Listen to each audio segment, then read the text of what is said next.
take me on home to the asylum. Never alone in the asylum. Anarchy ruled, it was wild, but through it all you never smiled. Joke's on you, I'm in your head, so look who's laughing now. Remember in Arkham City, I killed your girl, so pretty. That was the night you let me die. But when I looked you in the eye, that's when I knew we'd be together. Look who's laughing now. I'm stuck in your head and I'm laughing. Ah, I feel you with dread and I can't stop laughing. Your parents are dead and I can't stop laughing. What else can I do? Now I'm part of you. I am the clown, prince of crime. And we've had a hell of a time. You're part of me, I'm part of you. And now there's nothing left to do. I just can't wait till I'm in control. Who'll be laughing then? I drove you round the bend and I'm laughing. I'm with you till the end and I can't stop laughing. I killed all your friends and I can't stop laughing. Oh yeah, I think I can taste your fear. Now that my time is near, I'm in your blood, I'm so alive. I only wish you'd let me drive. It won't be long till I make you kill. Who'll be laughing then? Barbara's dead and I'm laughing. Ah! Jason Todd's dead and I can't stop laughing. I'm even dead and I can't stop laughing. What else can I do? Now I'm part of you. I drove you round the bend and I'm laughing. I'm with you till the end and I can't stop laughing. I killed all your friends and I can't stop laughing. I'm cock-a-doodle-doo. All because of you. I'm stuck in your head and I'm laughing. Ah, I fill you with dread and I can't stop laughing. Your parents are dead and I can't stop laughing.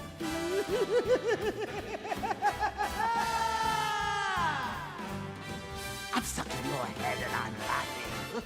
I filled you with dread and I can't stop laughing. Your parents are dead and I can't stop laughing. What else can I do? Now I'm part of you.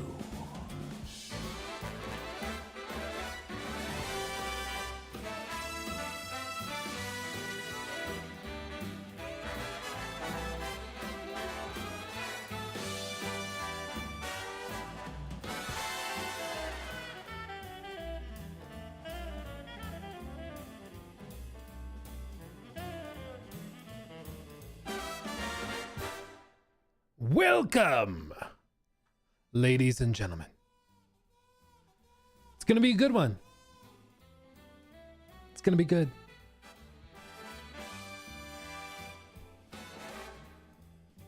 Can't wait. Can't wait. High Guard gameplay reveal, dude.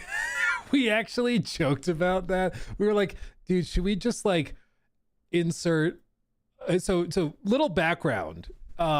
Yeah, the big L's arrived. Yeah. A little background. We filmed this show, I think it was like 2 days before the Game Awards. So like we filmed this before anybody, literally anybody, knew what High Guard even was. So we've been like editing and sitting on it for a while.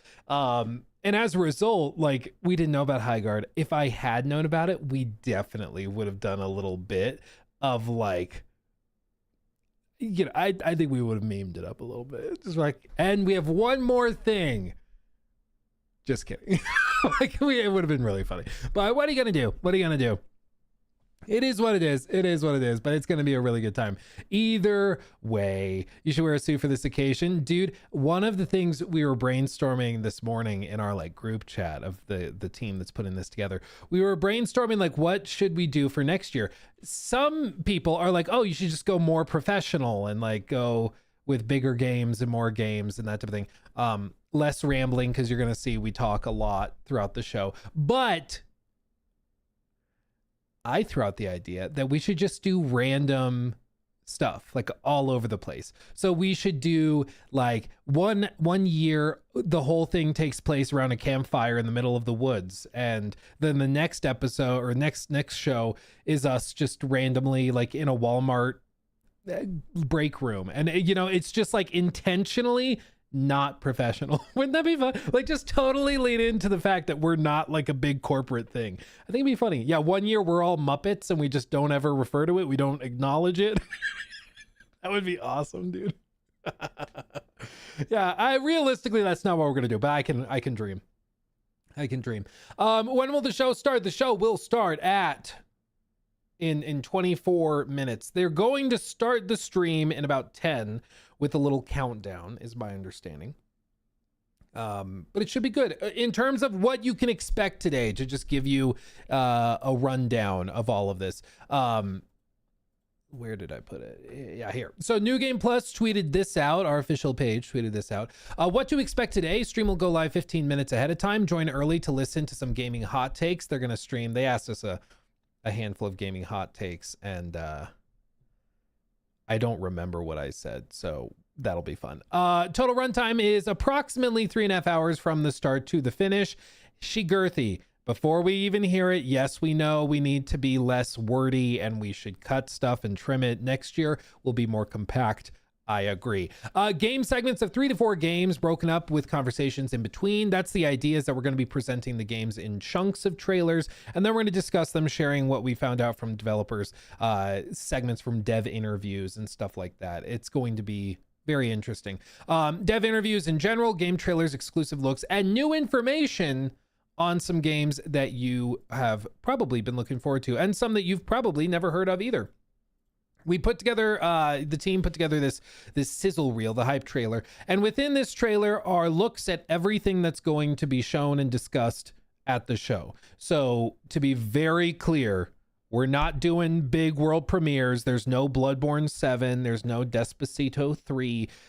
We're not doing that this year. Our goal, and we're already talking to people potentially about world reveals for next show. This show is our first attempt at this, so it's very much getting our feet under this, okay, under us. So I want to be very clear about that, just so people are not like, oh, but maybe there's a chance that there's GTA 6 trailer 3, or I guess that's been announced, or like, you know, the Black Flag thing drops today. No, we're working on stuff, but this year our goal is to be very to like celebrate the smaller games that you may not have heard of, to give looks at some of the big stuff that's coming with some new information drops that are coming. But this is very much proof of concept. And just to give you like background on how this works, like we, just to like appreciate what's happened here, the team went to like developers like Obsidian, Pearl Abyss, like the big parent companies of Ubisoft, Xbox, all these guys. And they had to ask like, hey, can you share with us exclusive information, trailers, whatever, about your game? We know we've never done this before, and you have no reason to trust us, but this is the team putting it together. Would you be interested? And dude, so many people were interested. Even like big studios, big games that I've respected and followed for a long time, even they were willing to like give us a chance. So the fact that this show exists at all is kind of amazing, because we don't have that big budget money. You know, we don't have millions of dollars to put on a ridiculous show. We don't have Doritos as a sponsor. This is all self-funded. Like the team flew themselves out to Denver to shoot this, put themselves up, stayed in the big Airbnb that was rented. Like this was a self-funded production. And it's funny because we told people that and they're like, no way, there's got to be somebody footing the bill. I was like, there isn't. Like, what do you want from it? There's not. Every game that you're seeing here, none of them paid to be here. None of them cut us a check to be put at a certain spot in the show. None of that happened. Everything is very organic, and it's a labor of love. It's not to say it's going to be perfect. There's going to be plenty of stuff that we can change and improve. Absolutely. But this is definitely, labor of love. We're excited to share with you. We're open, of course, to constructive feedback. Be gentle, please. Because already, dude, we've been joking about what people are gonna say, because it's like, oh my god, stop talking. Because I'm sure there's gonna be moments where we're a bit rambly. But we'll get there. Other things, so to be clear, everything you see in this hype trailer is going to be shown at the show or discussed in the show to varying degrees. Some of these we have more information on, bigger looks on. Others, it's just smaller updates, new exclusive info that's never been heard before. I'm really excited for you guys to hear some of the details about like Crimson Desert, perfect timing as it pops on the screen. So some of these, it's less about new trailers. It's more about the info that we got from the dev interviews. Others, you're going to be seeing trailers for the first time that you've never seen before. It should be really, really interesting. And yeah, this one's crazy. It's like an FPS, but everybody's on office chairs. It's ridiculous. So yeah, and there's legitimately some games on here that I'm giddy over that look freaking awesome. So I'm excited to share it all with you. And again, shout out to the studios and the developers that were willing to work with us on this. It's very, very humbling. Very, very humbling. How substantial is the Crimson Desert stuff today? I can't say, because then I would spoil it. But it's a piece of information that, like, to put it in perspective, I would do like a dedicated segment on the stream discussing, if that makes sense. So it's enough of a tidbit. It's not like the game will be. Oh, why is my face out of focus? Camera. What? That was weird. It didn't think my face was real for a second. That was weird. It's like enough that I would make a segment on it, So it's gonna be good. Daddy, please no boring bits. Baby.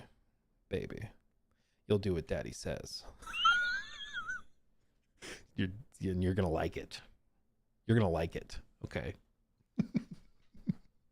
Didn't expect that, did you? Yeah, Avowed stuff, little tidbits about the updates there. This game looks baller. It's like Portal meets gravity bending stuff. It's crazy. Yeah, a lot of these are pretty wacky and crazy. These guys went out of their way. These guys went out of their way for us, and it was very, very impressive. So yeah, I'm very excited for you guys to see it. And the hope is, if this does solidly, at least, and people are like, I see the vision, I see what we're trying to do, then we can really go balls to the walls for this next show, because we can give devs a year heads up basically to so they can prep stuff. Because a lot of the people we contacted were like, hey, we'd love to be a part of this. Our big reveal trailer we had for this quarter, we already gave to the Game Awards. But if we have more leeway next year, more heads up, we can maybe make something happen. So I'm really excited. And this is literally just the beginning. This is laying the foundation, laying the groundwork, so that we can build on it in the future. But I want to be very clear, because I see people in chat that are thinking we're lying about some of the stuff that's in it. Oh, so you think Elder Scrolls 6 is actually going to be there? It's no, we said no, it's not going to be there. Stop. Can we not? Where's the one? Let me find the screenshot. Where is it? Yeah, there's some, where was it? It was one of the guys that was they're definitely going to be showing Elder Scrolls 6 And we were like, no, just like straight up. Oh, dude, we did get an email from a guy that was like some constructive criticism. Could you please put GTA 6's trailer number 3 in here? It would be really good for the community. It was like, bro, do you really think that we were like, hey, Rockstar says we can have their trailer? Nah. Like, do you really think that we turned Rockstar down? No, it's not here. Okay, it's not in the show. Don't think we got GTA 6. Look at this. Chaos Cleric, did I just see a clip of Elder Scrolls 6 at the 31-second mark? I'm not even gonna lie to you. No, you definitely did not. That's how you gotta do it. That's how you gotta respond to it. Real quick, just for everybody to be aware, I appreciate all the super chats and stuff. I'm going to be muting notifications for donos and stuff so that they don't disrupt. Okay. I want to be clear about that. Okay, little sizzle reel. Thundercat, by the way, thank you for the sub. Thank you. Jake is a hoot. Blackthorn, thank you for the 5 months. New Joy-Con color today. Carnal Glass, thank you. Carnal Gas, I think. Thank you for the membership. Jimothy, thank you for the 5. What an accurate picture for Lua. Here's my contribution to funding New Game Plus. This is such a cool thing to put together. Can't wait to see how it grows in the future. Hype for you guys. Thank you, my friend. And I'm excited for you guys to see it. It's going to be fun. And shout out to Hunter. Hunter worked his ever-loving ass off to make this happen. Like, it's ridiculous. What a trooper. The new shorts format came like a jump scare. The angle and positioning, I can't read. Positioning gives Bethesda NPC conversation. That's a compliment. Thank you, my friend. Appreciate you. Look at me. Look at your boy. He looks dummy thick. Ooh, join the Discord, by the way, if you haven't already. Do it. Let's see. Armin, thank you for the 5. My bad for asking this question. I'm new, but is there a possibility of Hydra 1943 or more at another event?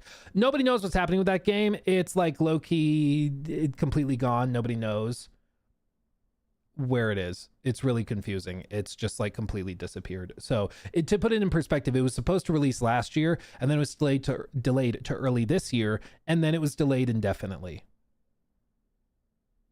I don't know what that means. Like, that to me, I don't know, man. It's not a lot of games get delayed indefinitely. Like, the only one I can think of was Last of Us Part 2, but it's because, like, you know, the dark times started in early 2020 and nobody knew how long it was going to go on. So they delayed it indefinitely and then released like a month or two later. But that's the only time I can think of it happening. So that's all I know about. Let's see. And then RPG Veteran, thank you for the membership as well. I hope we do get Rise of Hydra soon. I hope so too, because it looked very cinematic and cool, but like, I don't know, man. I don't know. It's very confusing. Is Half-Life 3 going to be revealed at this show? Says Luke with a $5 super chat.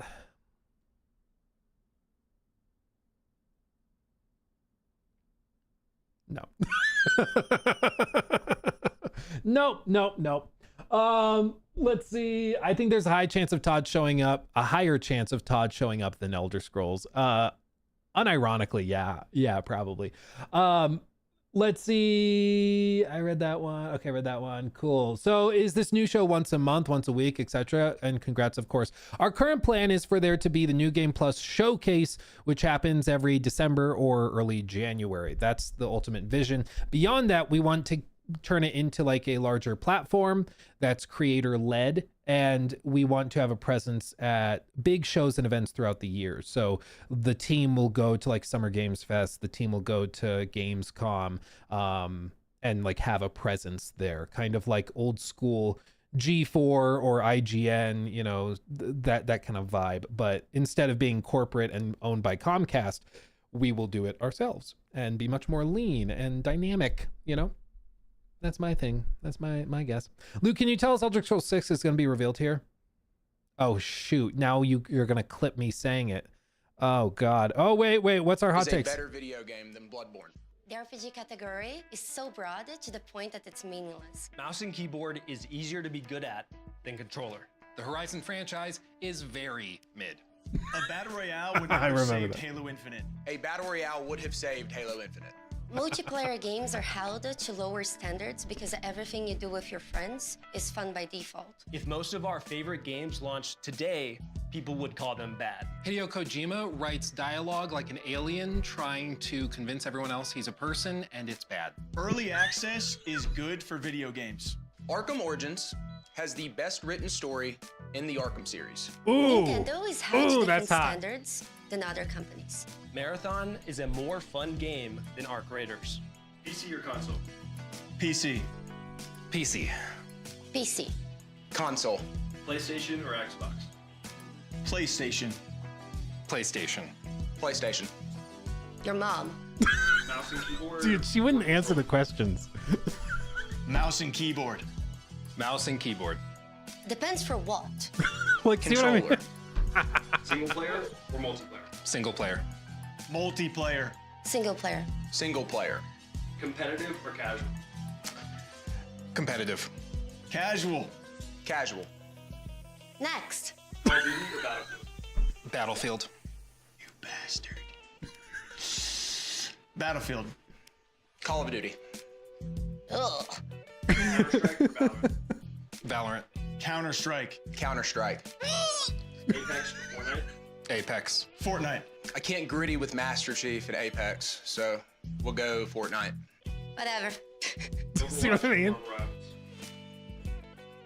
Marvel Rivals. You say neither or neither? I'm from Iowa. Either. Neither? You could say, if you pronounce it either way. He said Neither. Marvel Rivals. Ooh. That's a good one. Mmm. Like, release Overwatch? Arc Raiders or He just cut her off. Arc Raiders. Arc Raiders. Arc Raiders. I haven't seen any of Escape this. from Dukov. Grand Theft Auto or Red Dead Redemption? Red Dead Redemption. Red Dead Redemption. Red Dead Redemption, Arthur. Mmm. Red Dead. Elden Ring or Sekiro? Elden Ring. Some of these were Elden tough. Ring. I haven't played Sekiro, but I'm gonna go Elden Ring. Both. Dark Souls or Bloodborne? Bloodborne. Guys, what should I answer? Dark Souls. I remember him asking. It's like, I don't know. Dark Souls. No, I'm sorry, Bloodborne. Change my mind. Oh, that's where Would they got the you choose picture. which children you love more? Oh. Arcade shooters or tactical shooters? Tactical shooters. Tactical shooters. Arcade shooters. What? Battle Royale or Team Deathmatch? Battle Royale. Battle Royale. Battle Royale. Baldur's Gate 3 or Expedition 33? Baldur's Gate 3. BG3. Expedition 33. Baldur's Gate 3. Witcher 3 or Cyberpunk? The Witcher 3. The Witcher. The greatest game of all time, The Witcher 3. Yes. Both. Witcher. Skyrim or Fallout? Fallout. Oh my. Fallout. Fallout. Ooh. Morrowind. And Fallout New Vegas. Mass Effect or Dragon Age? Mass Effect. Dragon Age. Mass Effect. Mass Effect. Outworld or Pokemon? Pal World. Pow World. I don't want to get a cease and desist, so I'll say Pokemon. Depends. Vaporeon? No, don't put that. Don't put that. Super Mario or Sonic?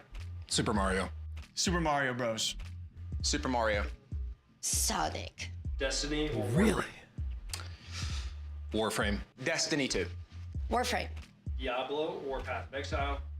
Path of Exile. Diablo. No, you can do that to me. What the hell? Oh, man. Diablo is my childhood. Path of Exile is a lot better now. Ah. Breath of the Wild or Ocarina of Time? Breath of the Wild. Ooh. I have a long story about Ocarina of Time. Pass. Ocarina of Time. Roguelikes or Metroidvania? Oh my Roguelikes. God. Roguelites. Metroidvanias. I love both. Dude, Lua answering these Roguelike? was like pulling Metroidvanias? teeth.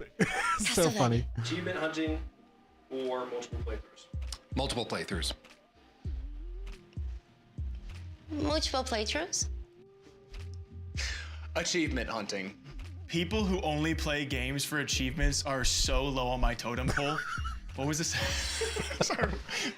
Chief. If you don't know, that's Rob's whole thing. Is Rob does completionist runs. Multiple playthroughs. All right, you're good. Sorry. Assassin's Creed Odyssey is a fantastic fantasy RPG. Old school RuneScape is the greatest game of all time. Lies of P is a better video game than Bloodborne. The RPG category okay. is so broad to the point that it's meaningless. Mouse and keyboard is easier to be good at than controller. The Horizon franchise is very Oh, now they're putting all of A ours. battle royale would not have saved Halo Infinite. A battle royale would have saved Halo Infinite. Multiplayer games are held to lower standards because everything you do with your friends is fun by default. If most of our favorite games launched today, people would call them bad. Hideo Kojima writes dialogue like an alien trying to convince everyone else he's a person, and it's bad. Early access is good for video games. Arkham Origins has the best written story in the Arkham Yeah, series. Arkham Origins. Nintendo Ooh. is held to different standards than other companies. Marathon is a more fun game than Arc Raiders. Ooh. PC.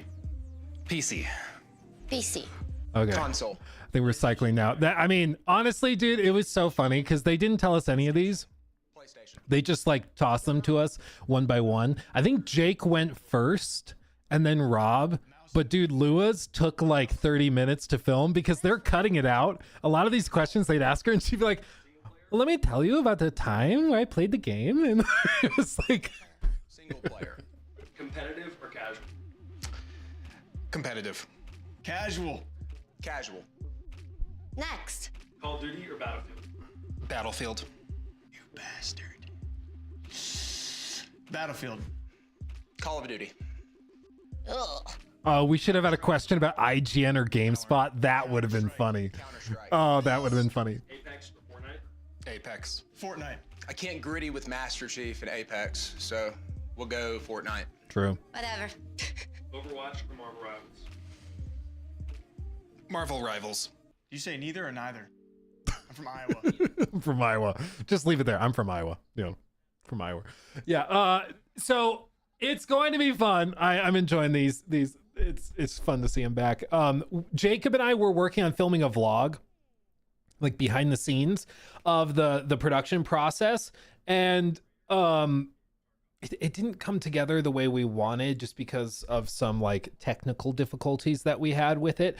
But that's also one of our visions for this, is to be able to do like big behind the scenes, vlog it, you know, show you guys how this stuff happens and more of the behind the scenes, which I think would be fun. Where was this filmed? This was filmed in Denver in like early December. So this was technically filmed before the Game Awards. Something like that. Yeah, I think it was like the 8th or 9th or something like that. Somewhere in there. I think I missed a stream for it. And some of you guys like, what were you doing? I'm like, I was doing something cool. I'll tell you later. Would you choose which children you love more? Oh. She turns like one of the production guys working a camera and it's like, which one of your children? Arcade shooters. What? Battle Royale or Team Deathmatch? Battle Royale. Battle Royale. Battle Royale. Baldur's Gate 3 or Expedition 33? Baldur's Gate 3. BG3. Expedition 33. Oh, it's gonna be good. Baldur's Gate 3. It's gonna be good. It's gonna be good. I'm excited. Witcher 3. The Witcher. Game of all time, The Witcher 3. Yes. I'm so curious how this is going to turn out, because again, I haven't seen any of this, so like this is fun for me because I'm like, oh, I remember that. I'm so excited to see how this works. You know, I'm fully expecting you guys will have plenty of moments where you're like, oh my god, shut up, show us another trailer. But you know, shocker, something I'm involved in, there's a lot of talking. Can you honestly say you're surprised? It's part of the course, you know. It's just how it works. World. I don't want to get a cease and desist, so I'll say Pokemon. Power. The fence. Vaporeon? No, don't put that. Don't put that. Super Mario or Sonic? Super Mario. Super Mario Bros. Super Mario. Sonic. Destiny or Warframe? Warframe. Okay, for that, I've played Warframe and I find it very impressive. I've not really played much Destiny, to be very clear. So I was picking between, you know, yeah. Man. Diablo is my childhood. Path of Exile is a lot better now. Ah. Breath of the Wild or Ocarina of Time? Breath of the Wild. Ooh. I have a long story about Ocarina of Time. Pass. Ocarina of Time. She does. She got off camera and came and told us the story, and it was very interesting, but it took like 15 minutes, so they weren't able to include that. Roguelite? Metroidvanias? Castlevania. Achievement hunting or multiple playthroughs? Multiple playthroughs. Multiple playthroughs? Achievement hunting. People who only play games for achievements are so low on my totem pole. What was this? Sorry. Okay, here we go. Catacurse, thank you for the 10. Here we go, guys. Let's go. Buckle up. Oh, God. Oh, God. Here we go. Oh. Oh, God.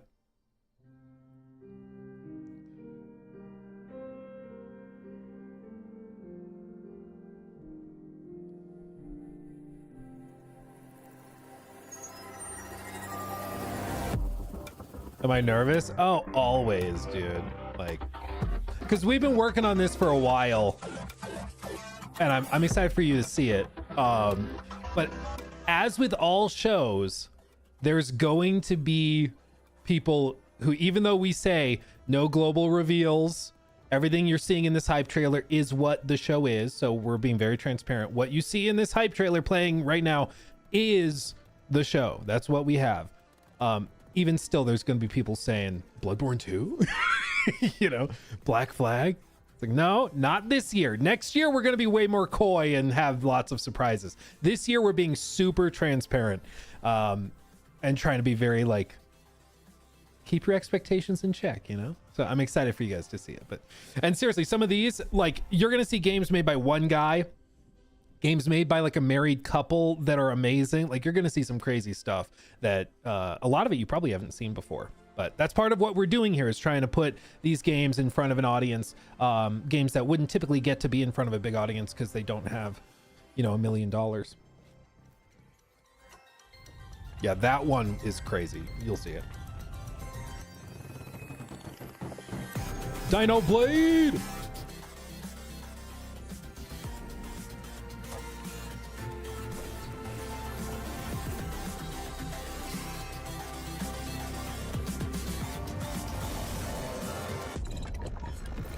Fallout 6 confirmed. You're damn right.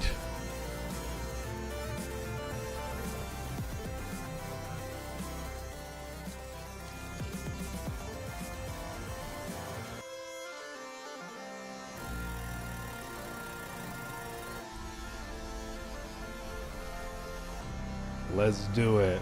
Ooh! Ooh! Okay. Welcome to the New Game Plus Game Showcase, a new initiative built by creators who love games for what they are and not just the games that pay to have them promoted. First up, I'm Hunter. I'm normally behind the camera across gaming and esports events, and I work on social accounts for a ton of different games.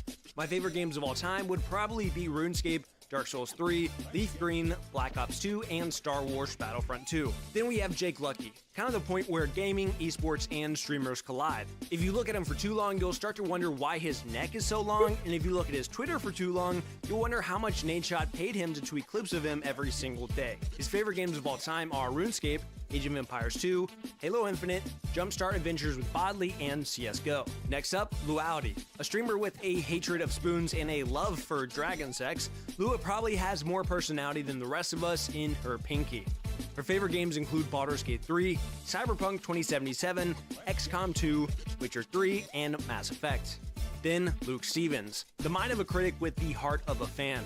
Luke breaks down games to their DNA and really looks at everything a game has to offer. Oh, that's a deep Where our cut. brains might be smooth, his is nice and wrinkled.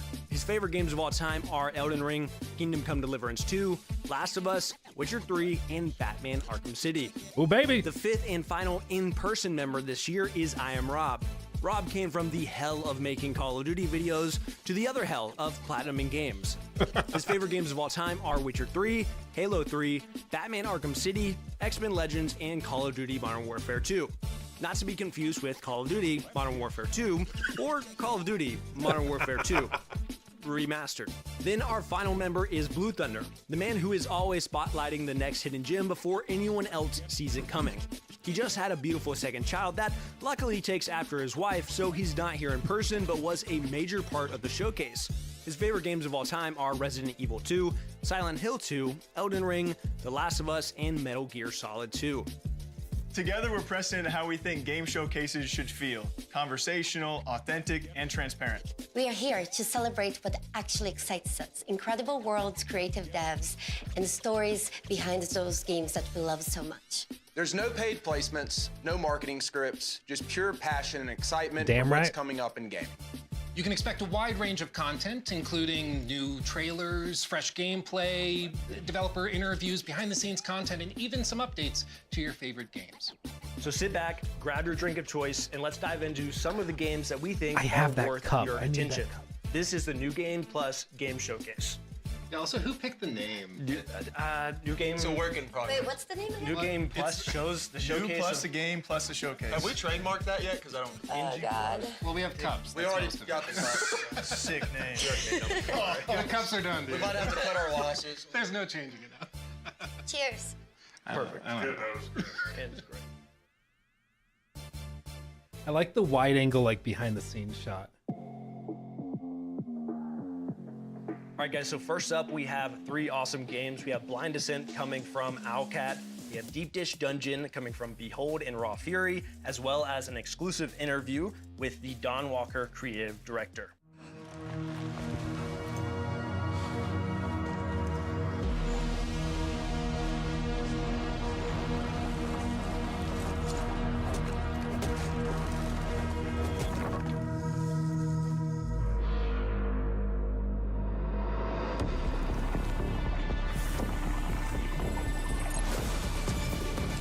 This one's a vibe.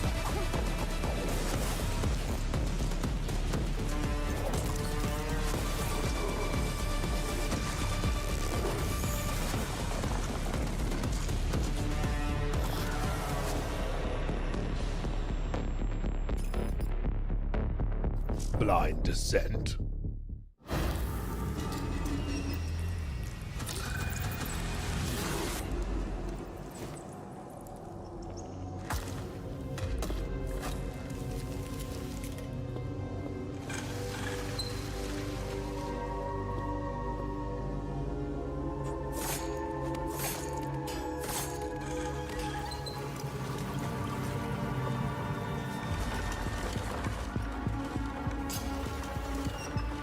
This one's just a vibe, you know?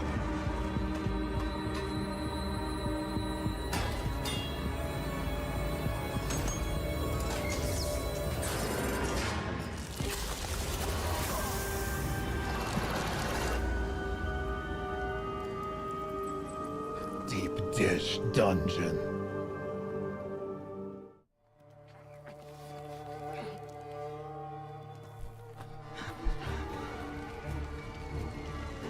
Must be here somewhere.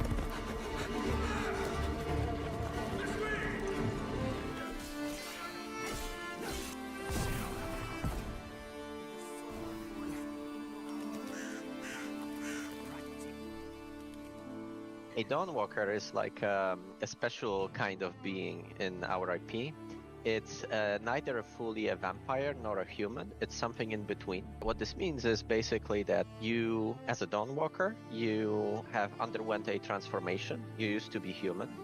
And now, during the nighttime, you do get all the powers and the difficulties of being a vampire. So you get the blood craving and so on. But during daytime, these powers are dormant and you still have to eat. You have all the weaknesses of a human, right? But also the perks of being human. One of the things that is unique to humans in our IP is being able to use magic, so casting spells. The Dawnwalkers are not very commonplace in that IP. They are very, very rare, rarer than vampires. So you as a Dawnwalker are kind of special in this regard.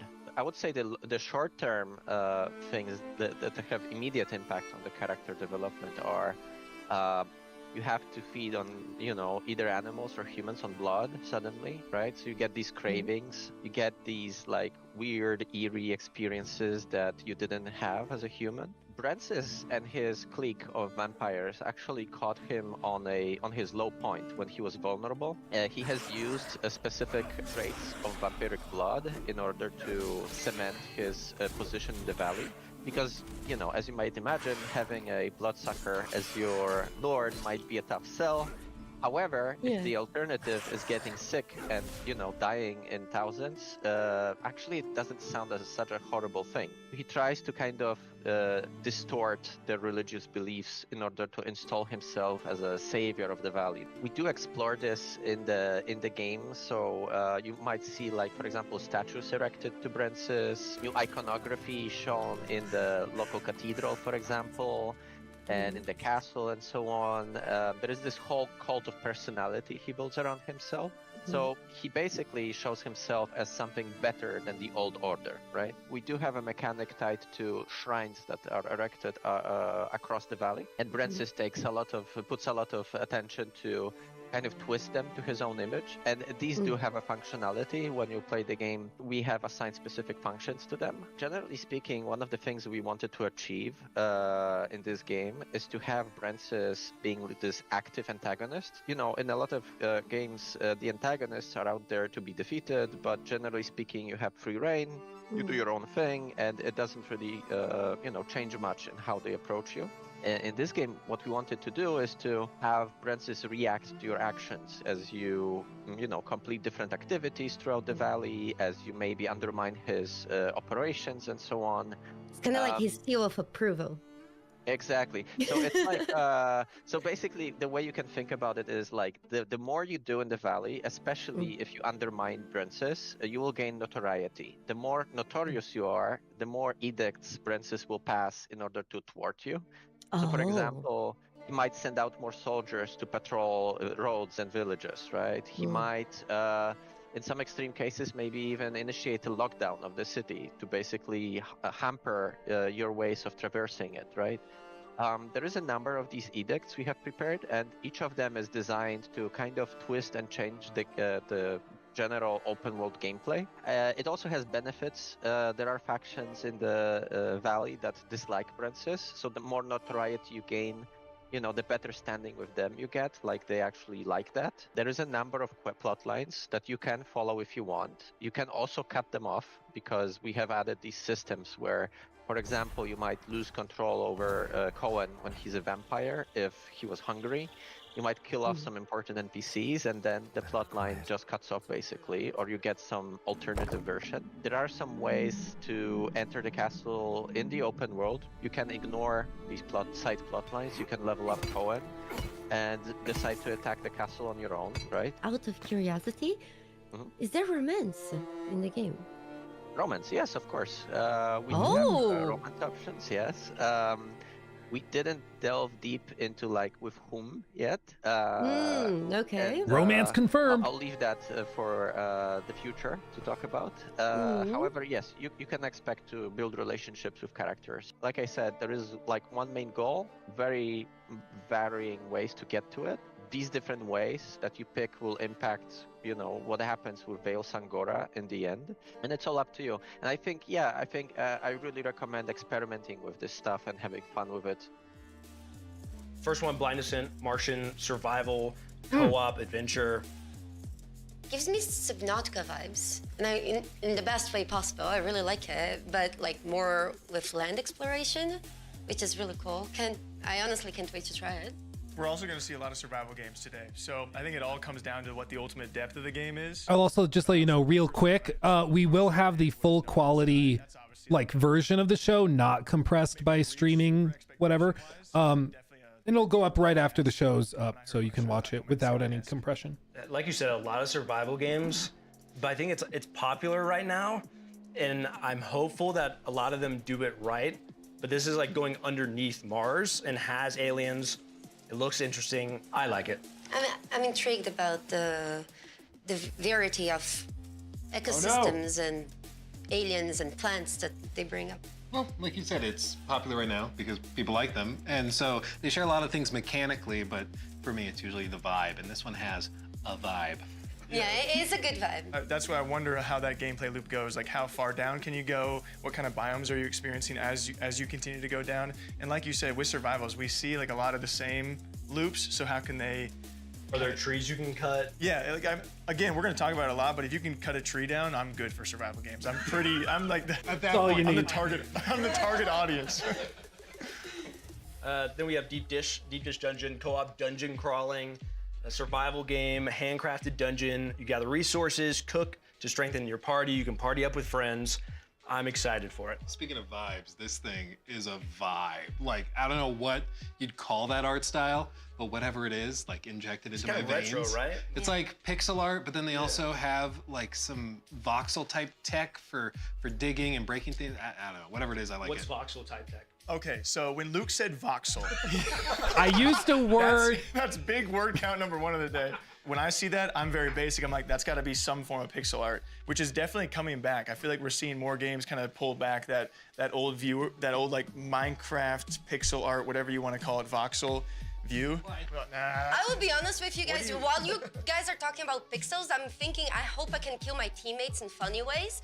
So sure, we'll go with the pixels. Yeah, we were watching the trailer together, and the first thing she was saying was like, "Hey, how do I kill those I'm with?" I mean, I have to imagine it's a dungeon crawling game about cooking in the dungeon. Surely you're gonna be able to accidentally poison yourselves. Do you think you can get like bad ingredients on purpose to murder your? I bet you're. I bet you're gonna have to find out. Why are you going? So I wonder though, with it being like in dungeons, like if they're gonna have an in-game proximity chat kind of thing. I hope It's one of my favorite things in games like this, when you're like walking through and you can hear your friend off in the distance. I wonder if they'll do something like The Lethal Company effects where they're like, especially if you can hear them screaming. Like screaming with friends, for sure. Yeah, like at least Me and Jake gonna be in their edition in that dungeon.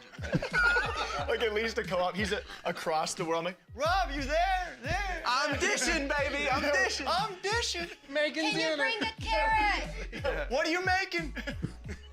Lasagna. Yeah, no, but it looks very promising though. This is why it took us 9 hours to film. had a crazy conversation with their creative director. Single player, vampire, RPG. It looks incredible. I think the 30-day system is awesome, and like you said, gives weight to things. And then the whole, like, there's so many decisions you can make. What I find really interesting about the game is that Cohen, the protagonist, is half vampire, half man. And even though like all of that sounds great by itself, there's even another layer where at night, of course, he can use vampiric abilities that he doesn't get to use during the daytime. His combat's different. He's not using a sword, he's using claws. And then in the daytime, of course, there's NPCs walking around, and there's, you know, maybe patrols going around that aren't there at night, but then there's different ones at night. So And you can use magic as human. You can use magic as a vampire. Yes, and basically what they're trying to do is to not just have the time be an element of certain actions to take it forward, but also whether you're playing in day or night, quest lines play out completely differently because people are in different spots, their behaviors are different. This person may be asleep, so you can't talk to them. Have but different somebody else is abilities. there. Exactly. Well, The Witcher 3 is my personal favorite game of all time. So, and this is former Witcher 3 developers working on this, and Dude, so and much the of that music, charm was too. prevalent there. The music. The music, just that soundtrack in the short little snippet we saw there, I felt it. I love that simple separation between day and night and different things coming with your character. That's got to be like the coolest part of it. Yeah, because it's got to probably tailor to your gameplay of like, I got to wait to make this choice during the nighttime versus during the daytime where I can use certain abilities or different combat styles. I love that part of it. And so I could foresee a run through, like a play style where you're playing only at night for missions. You're just doing stealthy vampire stuff, and you're eating people, or you're drinking blood rather, not eating people. I don't know, maybe it's not a way. But Whatever you know, you want. the dark run through versus like the light run through in the daytime. The vegan run. The vegan one. The vegan run. Which has one of those vegan. Vegan sped run, Don Walker. Yeah, vegan achievement. Sponsored by Beyond Meat. The fact that they revealed a little bit about more Brensis, the Overlord, is also a system. He really talked a lot about systems that they have not spoke on yet at all, and didn't with us either. Like the edicts. As you go around the world trying to find your information, you can side with different people, and depending on what you do, you can make the Brensis quite upset. So he can start making laws and rules to stop you from progressing in a certain way.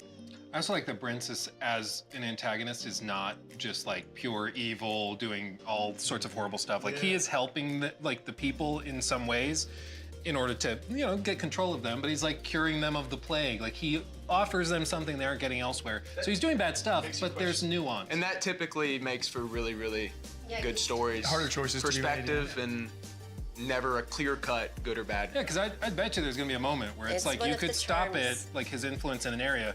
That means they're gonna die of the plague. So it's like, do you let the bad guy do the thing that you're trying to stop him to do, or?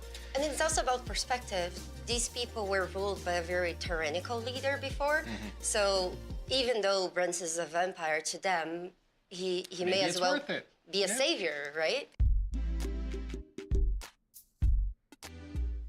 For the next section, we have 3, again, I'm gonna have to not say incredible games every single time, but we have Prologue, Go Way Back from PlayerUnknown, Beautiful Light from Deep Worlds, and Project Shadowglass from Starhelm Yeah, Studios. Project Shadowglass is crazy, dude.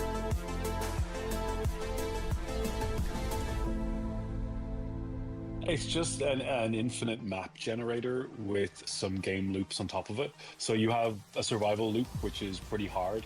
Get to the weather tower, we give you a map and a compass and not much else. Some basic survival mechanics, and it's a game against yourself more than anything else and kind of the decisions you make. Then we also have just objective survive, which is just see how long you can last in the world, and free roam for those that just like a hike. The differentiator, or the thing that makes a difference, is that we can generate essentially infinite maps of 8x8 scale. Like, we have a map editor in the game and stuff like that, but we want to be able to give you the ability to give a deep link to someone. So I can just send you like a HTTP link that starts up the game, loads a map and a seed, and I can share stuff I've built with you with just a link, right? So it's kind of, Go Way Back is just, it's a technological experiment that, or proving some technology we've developed. It's no longer an experiment, it's in production, so it works. But it's also going back to my love of survival games and those kind of emergent, just, I'm not giving anyone missions to do, it's just get there, and how you get there is fully up to you. Basically, if you play the same seed, you get the same weather, I'm pretty sure you get the same cabin layout, and you maybe get the same loot. So you and 4 friends could technically race to the weather tower and see who gets there first, because you have the same conditions. And while we don't have multiplayer yet, you have this kind of asynchronous multiplayer that, as long as you can share the seed with people. And I thought, wouldn't that be a cool thing for events where you have 16 streamers and see how long they can survive in objective survive mode, right? Or see who can race to the weather tower quickest, or we can set up the weather just to get progressively colder and see who lasts the longest. There's a weather tower on top of one of the higher points on the map. It's generally the other side of the map. We do have prompts now that tell you what to do in the world. But yeah, there's some simple survival mechanics. Keep yourself warm, keep yourself dry, light fires, board up windows, keep your body in a good temperature, get across the map. And we don't tell you where you are on the map, except when you find a new map in the world and it updates your position, you're left for basic navigation. It's kind of set in the 80s, so you don't have digital GPS, stuff like that. I want to make sure that the worlds we're generating have enough depth that when we add story and mission and quest-based content, that the worlds feel like coherent and real enough that it makes sense. Like, I want to have pathing, I want to have like infrastructure, like telephone lines, this kind of stuff, so the cabins aren't just random cabins in the forest, that there seems to be some, like, logical placement of stuff in the world.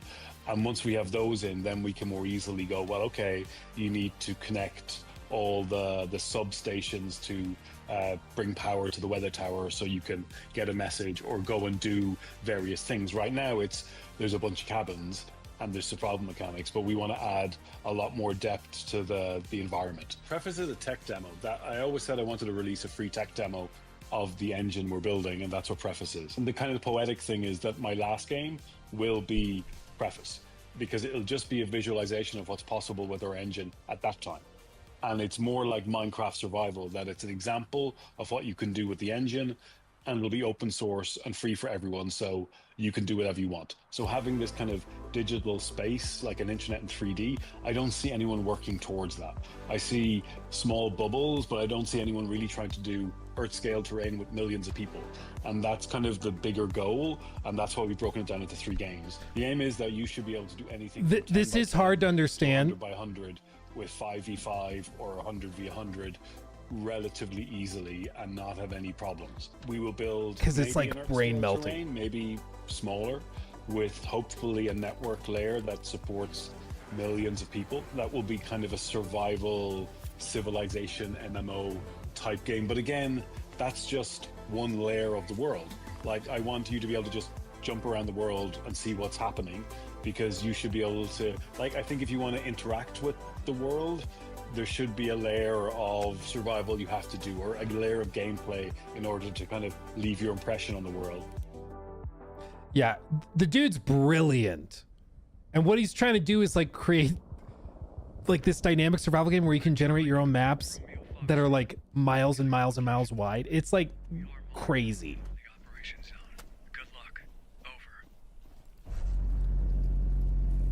Now for something very different.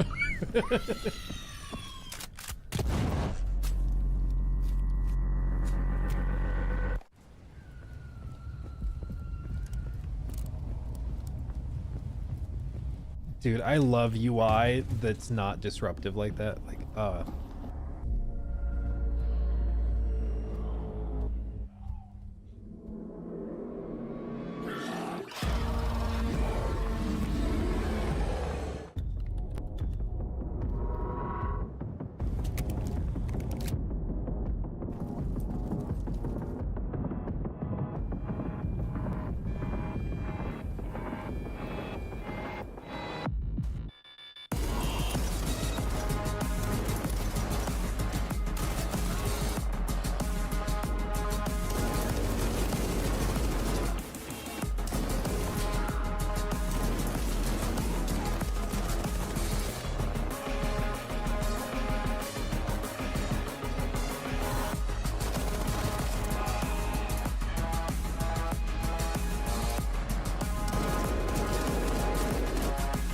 it's a big boy.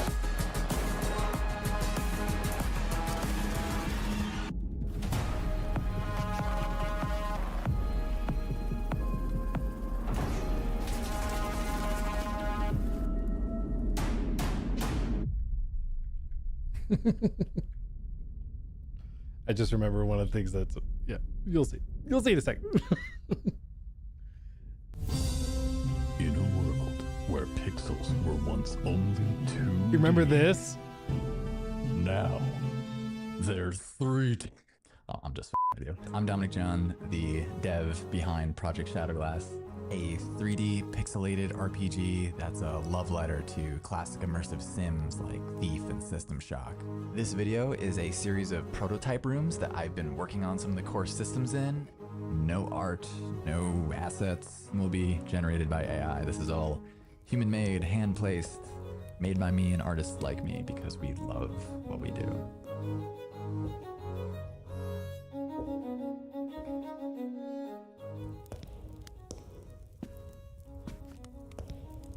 Dude, it's such a vibe.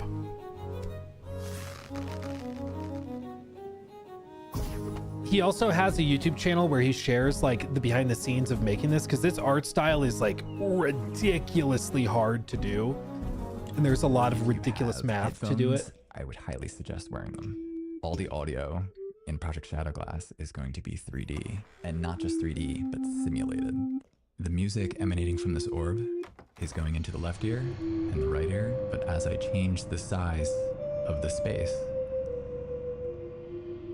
you can hear the character of the sounds change.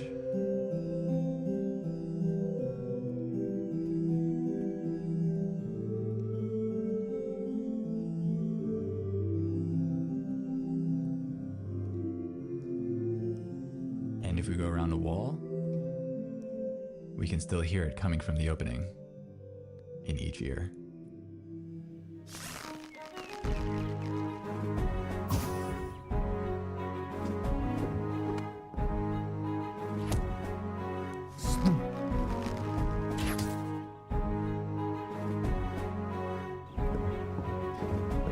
Dude, and like a year ago, he had like nothing but some test samples of the art style. The Shadowglass Discord today, so if you have any ideas or suggestions or just want to follow along, feel free to wishlist Project Shadowglass on Steam. I hope you enjoyed this sneak peek on how things are coming along. Thank you so much, all the crew at New Game Plus, for having me. Be well, my friends. Oh! Oh! It's pretty baller, dude. pretty baller. To start with, Prologue Go Way Back, another survival game that we're seeing, and we were talking, it's a bare bones survival game where there is no common enemy. Your enemy is the elements, where you just have to try and survive and make it to that point. So if you guys don't know Brennan Green, he not only was behind the Battle Royale mode of H1Z1, which we talked a long time about, he was also the creator of PUBG. So people have a lot of faith in him and what he calls his 10-year plan. And he talks about his ultimate goal being he wants 1 million players on a server. He wants the internet to be made 3D and for all of us to actually truly be able to play together, which I know is a crazy transition from us talking about a survival game. Player survival game? Like we want to cover their survival game because I love survival games, and they're going to be branching out in this game for the next few years until they have multiplayer, until they have weapons, and they have PvE and animals to fight against. But it's also part of a much also bigger story. He mentioned they will be adding also a story to the Things world. to do, yeah. Yes. That's got to be like the most ambitious, one of the most ambitious projects out there right now. Yeah, I mean, it's crazy to What's so think funny about. about him is that he's like, yeah, I want like millions of players to be playing together on like a gigantic map, but you know, not to undersell it. Shoot for the stars, brother. Shoot for the stars. No one's done that yet. Next game we talked about was Beautiful Light by Deep Worlds SA. That's a PvPvE tactical extraction shooter. There are 6 3-person squads, and there's also a lot of anomalies and monsters and stuff that we saw in it. Looks like I'm gonna be scared. It looks very scary. I mean, I appreciated that it was very immersive. Like he had the sort of Pip-Boy looking thing over there. Yeah. And speaking of big words, I actually looked up what that's called. It's called diegetic UI. Oh, you say diegetic? Diegetic. Thinking the same. Diegetic. Write that one down. Write that one Thinking down. of that word. But it's really, really cool in games like this, especially because it's like hyper immersive. There's no UI popping up being like, oh, attack incoming. It's just, no, you are in the moment, you're in the game, listen around you, look at the thing on the character itself. I love that. So you can play as a monster, Yeah. or as really? You can play both. or as the soldier. Is there controller support? I don't know. Luke has legs. I know, She right? just threw up in her mouth. I have nothing against controllers, but I believe there's a right time for mouse and keyboard and a right time for keyboards. And he believes that the right time for a controller is when you're playing shooter games. It's obviously better. The mouse and keyboard is better for that. But not for him. I would edit my own YouTube videos with a controller. if Yeah, I he could. said that earlier on. That's how passionate. Dude, he said that a few Which times. is a patently insane thing to say. Yeah, then we have Project Shadow Glass. Voxel art. I really enjoyed the box. This is Starhelm Studios. It's an immersive sim. We've all seen it. I think it went viral from that AI post. There was like an AI post that looked just like it, and then he was like, "I'm making a game like this. It's not AI." I looked up the video because he has a YouTube channel where you can actually see kind of behind the scenes. And when that clip of the AI generated art went viral, he saw it and thought like, I didn't think anybody wanted this. I was just like, it was a fun side project. And then he saw people wanted it and thought it looked awesome, and he put it out, but it's real. Well, we talked about it earlier. There's a desire for stuff like that. The more simplicity, kind of retro feel. It feels like the game is still like learning what it wants to be.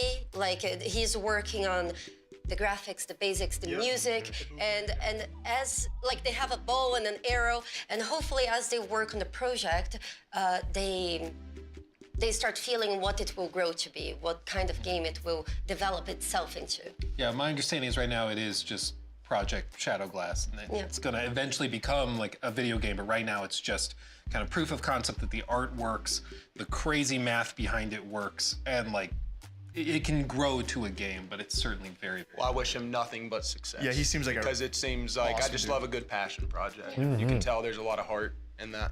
And I feel like I initially, like everyone else, Oh, when I dude, watched he him, was I so got excited attached to that like same artwork, but then when he present further something explained for the the show. concepts, Like you it weren't was so expecting cool to a see. game with that artwork or that design when he's showing that you said the R6 lean in there. And you, Oh yeah, that and threw me off. The little bow Yeah, it's like, behind. I whoa. was like, is that a Rainbow Six You threw that, Siege? you threw that in there, and then of course they got the wall grapple, and then with the whole audio design as well. I mean, I'm definitely. I remember seeing that clip that went viral. I remember seeing it. I was like, wow, that looks incredible. Like walking up to the castle.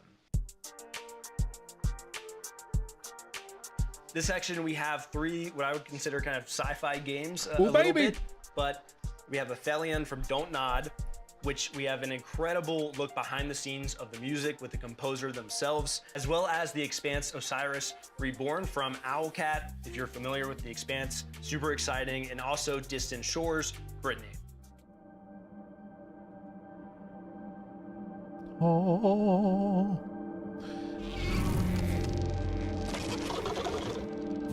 Yeah, this one is like such a different vibe than what Dontnod typically does. My name is Amin Bouafa. I'm a film music composer, and I am the composer for Aphelion, the video game. I remember having a message from Talal saying that he loved the score of Summit of the Gods, and they are working in a new video game, and inviting me to yeah, come this to the guy's studio like and to apparently a big meet, deal. The team. It was very important for me to understand how the music would be interactive. So how to compose, how to write music that would be interactive, with models, with stems, with separating the different elements, and at the same time, how could the music, how the structure of the music would be an evolving structure. It was very important for me first to have the story of Ariane and Thomas, like that the log line is the story, both of them, so there is a theme that conveys this emotional relationship between them. And then the frozen aspect of the music. I mean, for me, it was very important first to feel the cold in the music, to feel the wind, to feel the ice. Yeah, look at this. It's an instrument that had been invented by the Bachet brothers in the mid-20th century. For me, it looks like an alien instrument. When you see it, cannot even predict that it's a musical instrument. To play the instrument, you need to get your hands in water and then rub crystal buttons that are in this metal structure.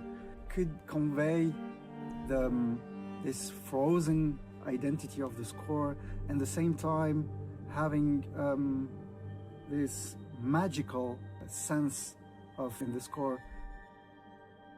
It's just crazy.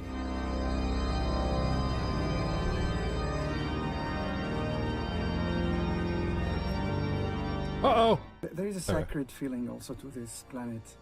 It's a huge planet, but I wanted to get this huge instrument and that it could also play very soft. The organ has a lot of sounds. It could be very soft, it could be very aggressive, it could be large, it could be intimate. For me, it's the planet. The planet could be very welcoming and suddenly very, how to say, very dangerous and very sacred at the same time. So I thought that the organ could give this majestuous feeling to the score.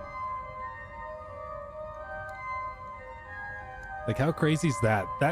And they filmed this just for us to share, like, how they make the music. I'm so happy to write the music for Aphelion. It's the first time for me to write a video game score, and it's a lot of fun and a lot of passion.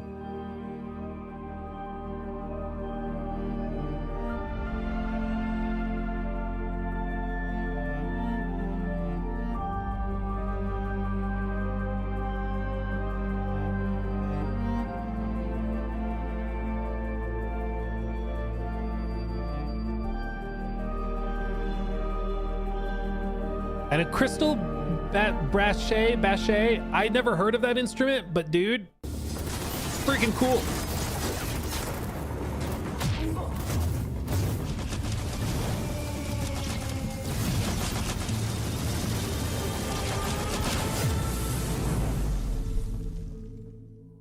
We had some discussions at the early stages of the production, to be honest, whether to go fully class system or something else. And again, we started with sitting down and lining up what are possible ways that the player might perceive the game. The power fantasies, how he can express himself in combat. So he might want to be a sniper, he might want to be a hacker, maybe an engineer, something else.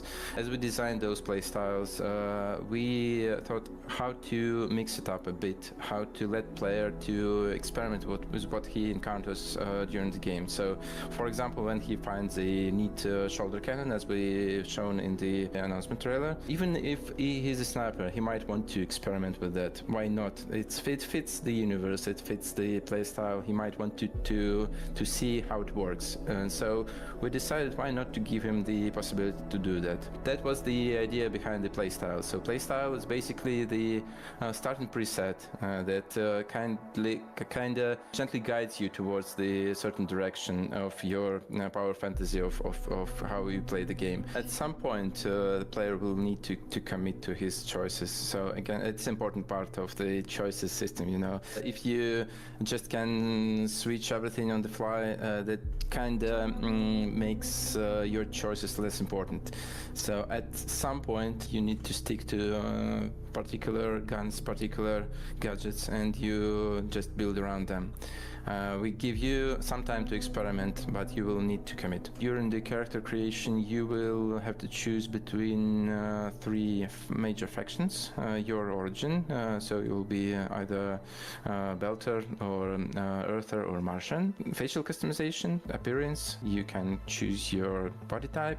So you will be playing as a Pinkwater mercenary with different type of origin that you would create. You will have your sibling with the same identical one. They will look a little bit different because they're their own person. They have their own personality. These events are set during the first 3 books, I think. You will start on Eris and witness basically the events from a different angle, and this part will be to some degree shown in your character creation. Every companion should belong somewhere in the universe, and they have their own background, consisting of their faction and their acquaintance. They have some background story, their own struggles. All this stuff will influence how they perceive the situations player encounters. So in every major plot event, they will have their opinions. They might hint you towards some decisions. They might provide you some assistance, or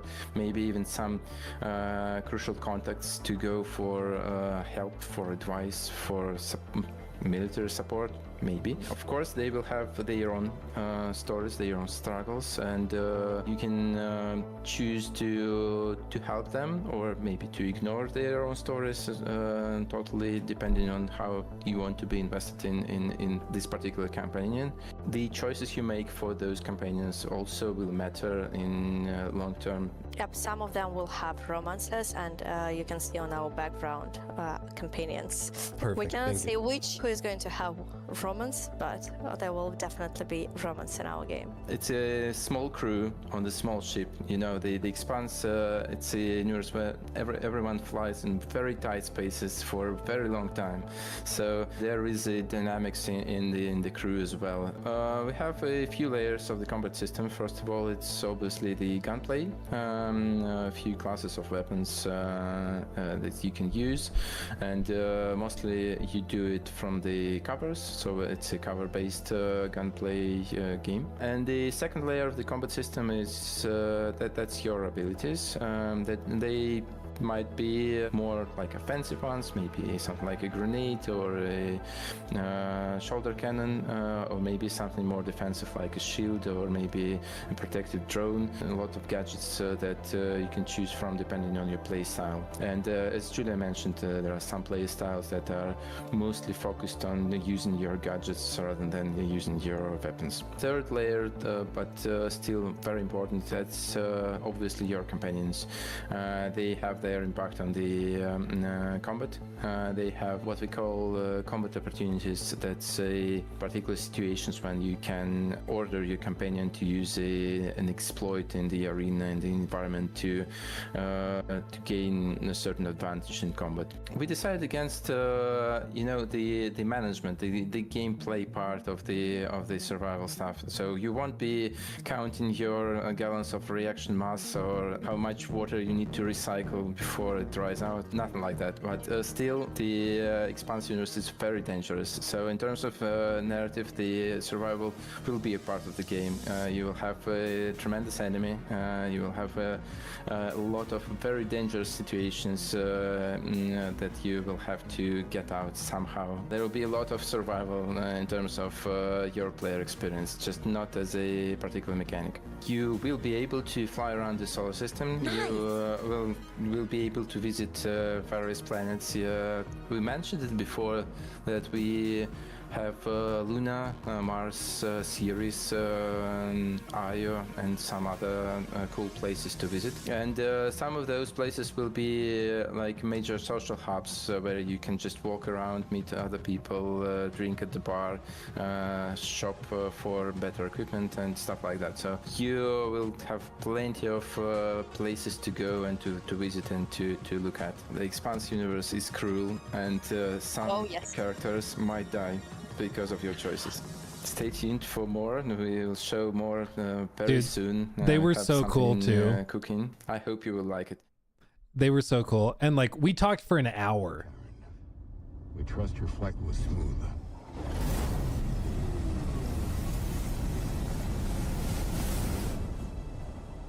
We have landed you on the outskirts of Genyak Island. Stay alert.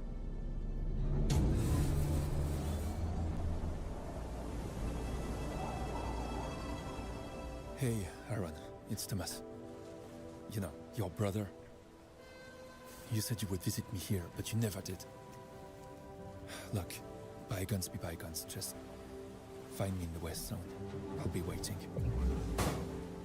Dude, this one breaks my brain, but it looks so cool. Like...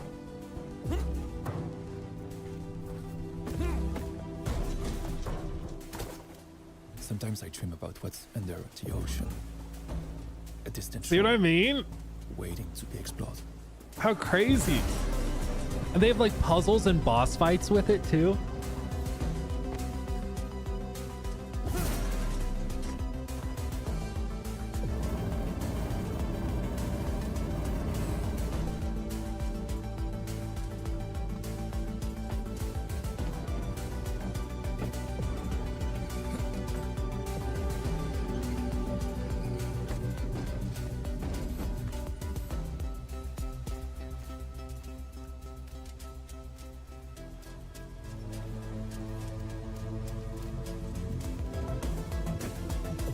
Magneto Simulator.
Dude, this one is like pretty cool. I'm excited for this one. I'm gonna be real.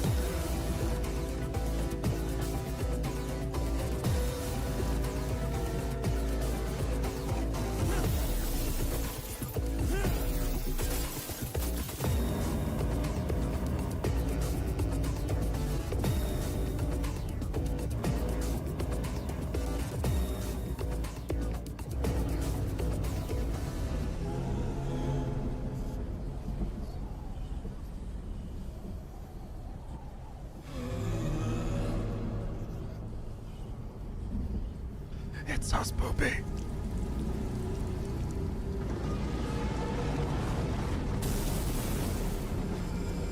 Yeah, the speed runs, dude. Can you imagine? Like,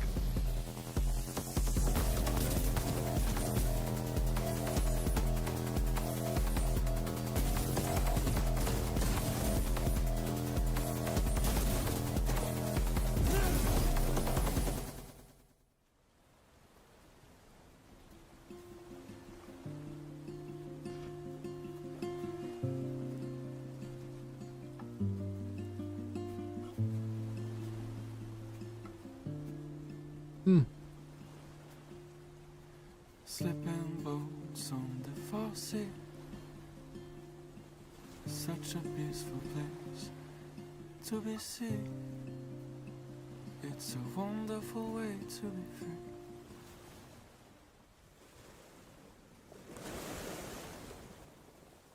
Distant Shore, Bretagne.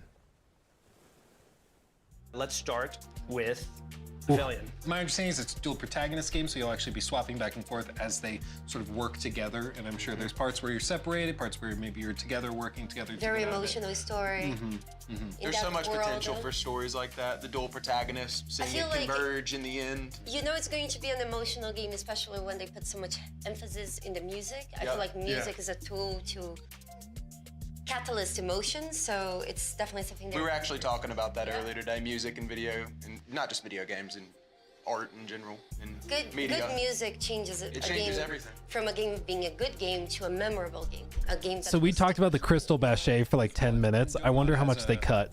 Pretty storied background when it comes to narrative games, whether it's like Life is Strange or like one of my old school favorites, Vampire. Like they try different stuff, weird stuff even sometimes, and so this is exciting to see them doing something they were different. using the super alien music instrument. So Yeah. What was it called? Is that The Crystal Bachet.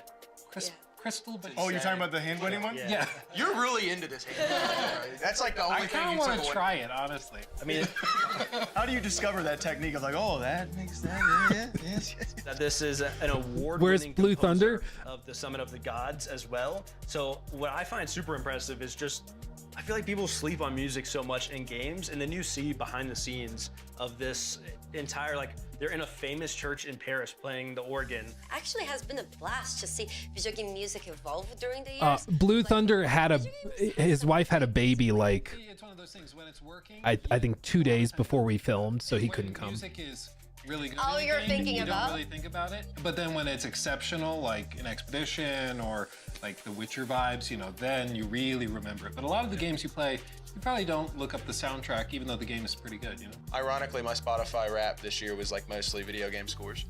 I think there's often correlation though whenever a developer does take the music very seriously in a game. It often reflects I'm sure in they're taking other parts It out. reflects in every other. I mean, think about it. All the games that have, like, you think about the games with the best scores ever, like you just said, The Witcher 3 or whatever. I mean, it correlates to everything else. Every other aspect of the game, they take it seriously. So.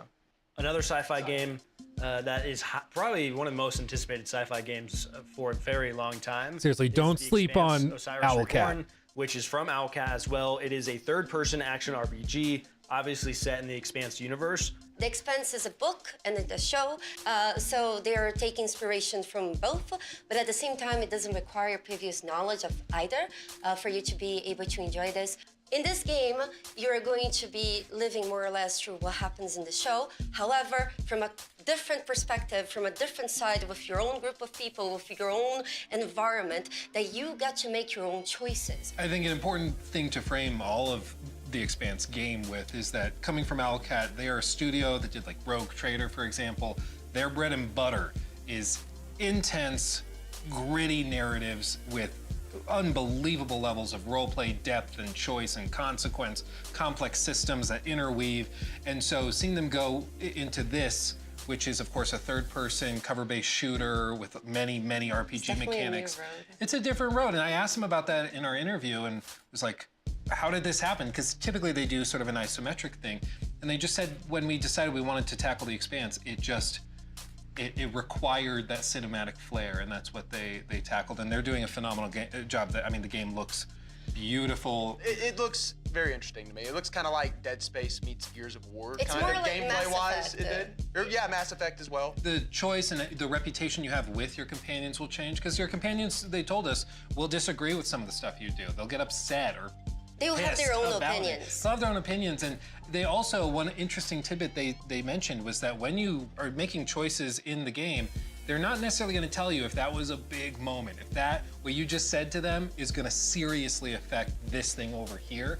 It will, but that's all behind the scenes. Third game was Distant Shore, Brittany. This is what went viral as almost a portal with magnets, and I think it looks like a lot of fun. It's such a unique concept. I could see it being big time. You know, Like, it's it one of really those is. games like you didn't know you wanted, but then you see it, and you're like, oh, that looks like it Who tickles doesn't a part like of my brain. magnets? Yeah. Like we've seen very versions of it before, but with everything it combines, because it makes everyone think of a different game when you see it. Because we've heard Half-Life, we've heard Portal. I thought of Only Up during some parts of it. Yeah, I had Only Up. And other I thought puzzle Mirror's Edge a little bit with like Yeah. the parkouring, wall moving stuff. See, it makes us think of so many different things at once. So I think it's gonna do. Just really watching some of that gameplay, I could see the rage already. Well. Oh yeah, the boss. Oh yeah, Not that- happening. Well, and I think it's also really cool that they have boss mechanics, because like you can tell it started with the idea of using magnets to like manipulate the environment, but then they're like, okay, well, we could raise the stakes, take it up a notch with these boss fights that are organic in the space. And It also mixes up because it's not just a puzzle game, so there is more to Yeah. it and more that you. Yeah, there's a world that he even showed as well. It's more than just a puzzle game. Like there's a narrative behind it. Exactly. Like they could have just stopped with the puzzle game. I think a lot of people would have been perfectly happy with that. But then they go and build on that with a story, boss fights, all sorts of stuff. Yeah, if it's not just reach a destination or do a final thing, but it's actually a narrative, like you said, that's really cool. I think it's one to keep an eye on. Yeah. Ooh, baby. Oh, this was cool. I Next got up, to we have two interview. very exciting updates coming Yeah. from Obsidian, that being some updates for Avowed as well as Grounded 2. We also got exclusive time with them and had some interviews, which were very exciting.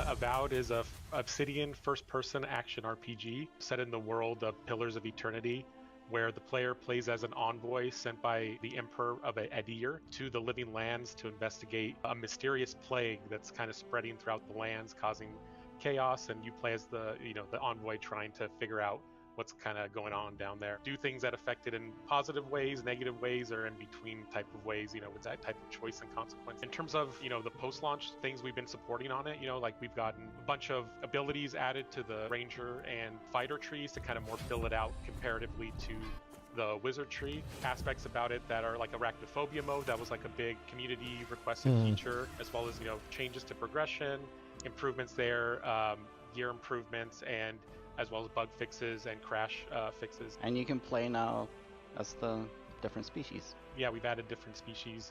Yeah. The Amauin, Orlins, and Dwarves are now playable. Shout out A lot of our dwarves. decisions we make are revolving around the player community, so we work, really closely with our community management team. We get like a spreadsheet, kind of see what the things that are bubbling to the top. Like an example, like quarterstaff was something where just we wanted to feel like more like a wizard, right? That kind of wizardy vibe, as well as playing as Orlins. Like I think players just were bummed that we didn't include that in the base game. So I mean, it really comes down to like the time and what the community wants, and that's kind of how we decide to go about it. Yeah. We notice like players really role play their characters in the game.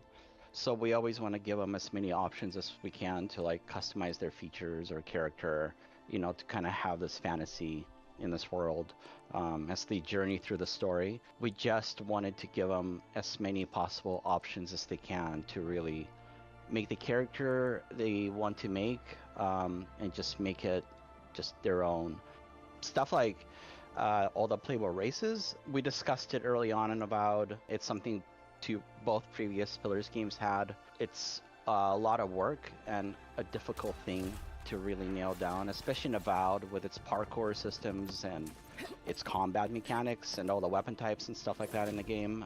Our different races are different sizes, they're different shapes, they're a very unique game experience when you play as each one of them in a first-person game specifically. So it was something like new to wrangle for Avowed. We had no time to finish it as we're making Avowed, and now we can give it to the players, so it's a more rounded experience compared to the original Pillars games. It should be a whole new way to play the game. If you pick an Orlin or an Amawa, it makes you feel completely different in the world, especially if you use third person or first person. It changes it again, how you feel and present in this game, so it's pretty awesome that we can finally bring that. New Game Plus allows the player to bring over all their abilities, all their equipable gear. It does reset it back to level 1, so it's not like you're just outright OP basically, but you'll have the end game gear with all its like enchants to be able to just start the new game, as well as we have like modifiers on enemies that kind of, you know, either make them more resistant to some of the elemental types, or, you know, modifiers that make them more resistant to being stun locked or hit reacted. And that kind of gets sprinkled in kind of somewhat randomly throughout that New Game Plus experience to kind of get that added challenge, but also let the player still feel somewhat like they're accumulating their abilities over the course of multiple playthroughs. So. We notice players like to take photos of their envoys, but it's very difficult in the game. You have to get the camera just right to get a certain distance from the character, or capture the shot in a conversation when you see your character. So this allows you to really get into it and capture some awesome shots or some scary shots, depending which way you're going. We're super excited to announce that Avowed's finally going to come out to PS5. Pre-orders are going to be live today. You know, keep an eye out on our socials, and we'll announce when the store page is open. There you go. There you go. They were genuinely really cool. Like, they were cool guys.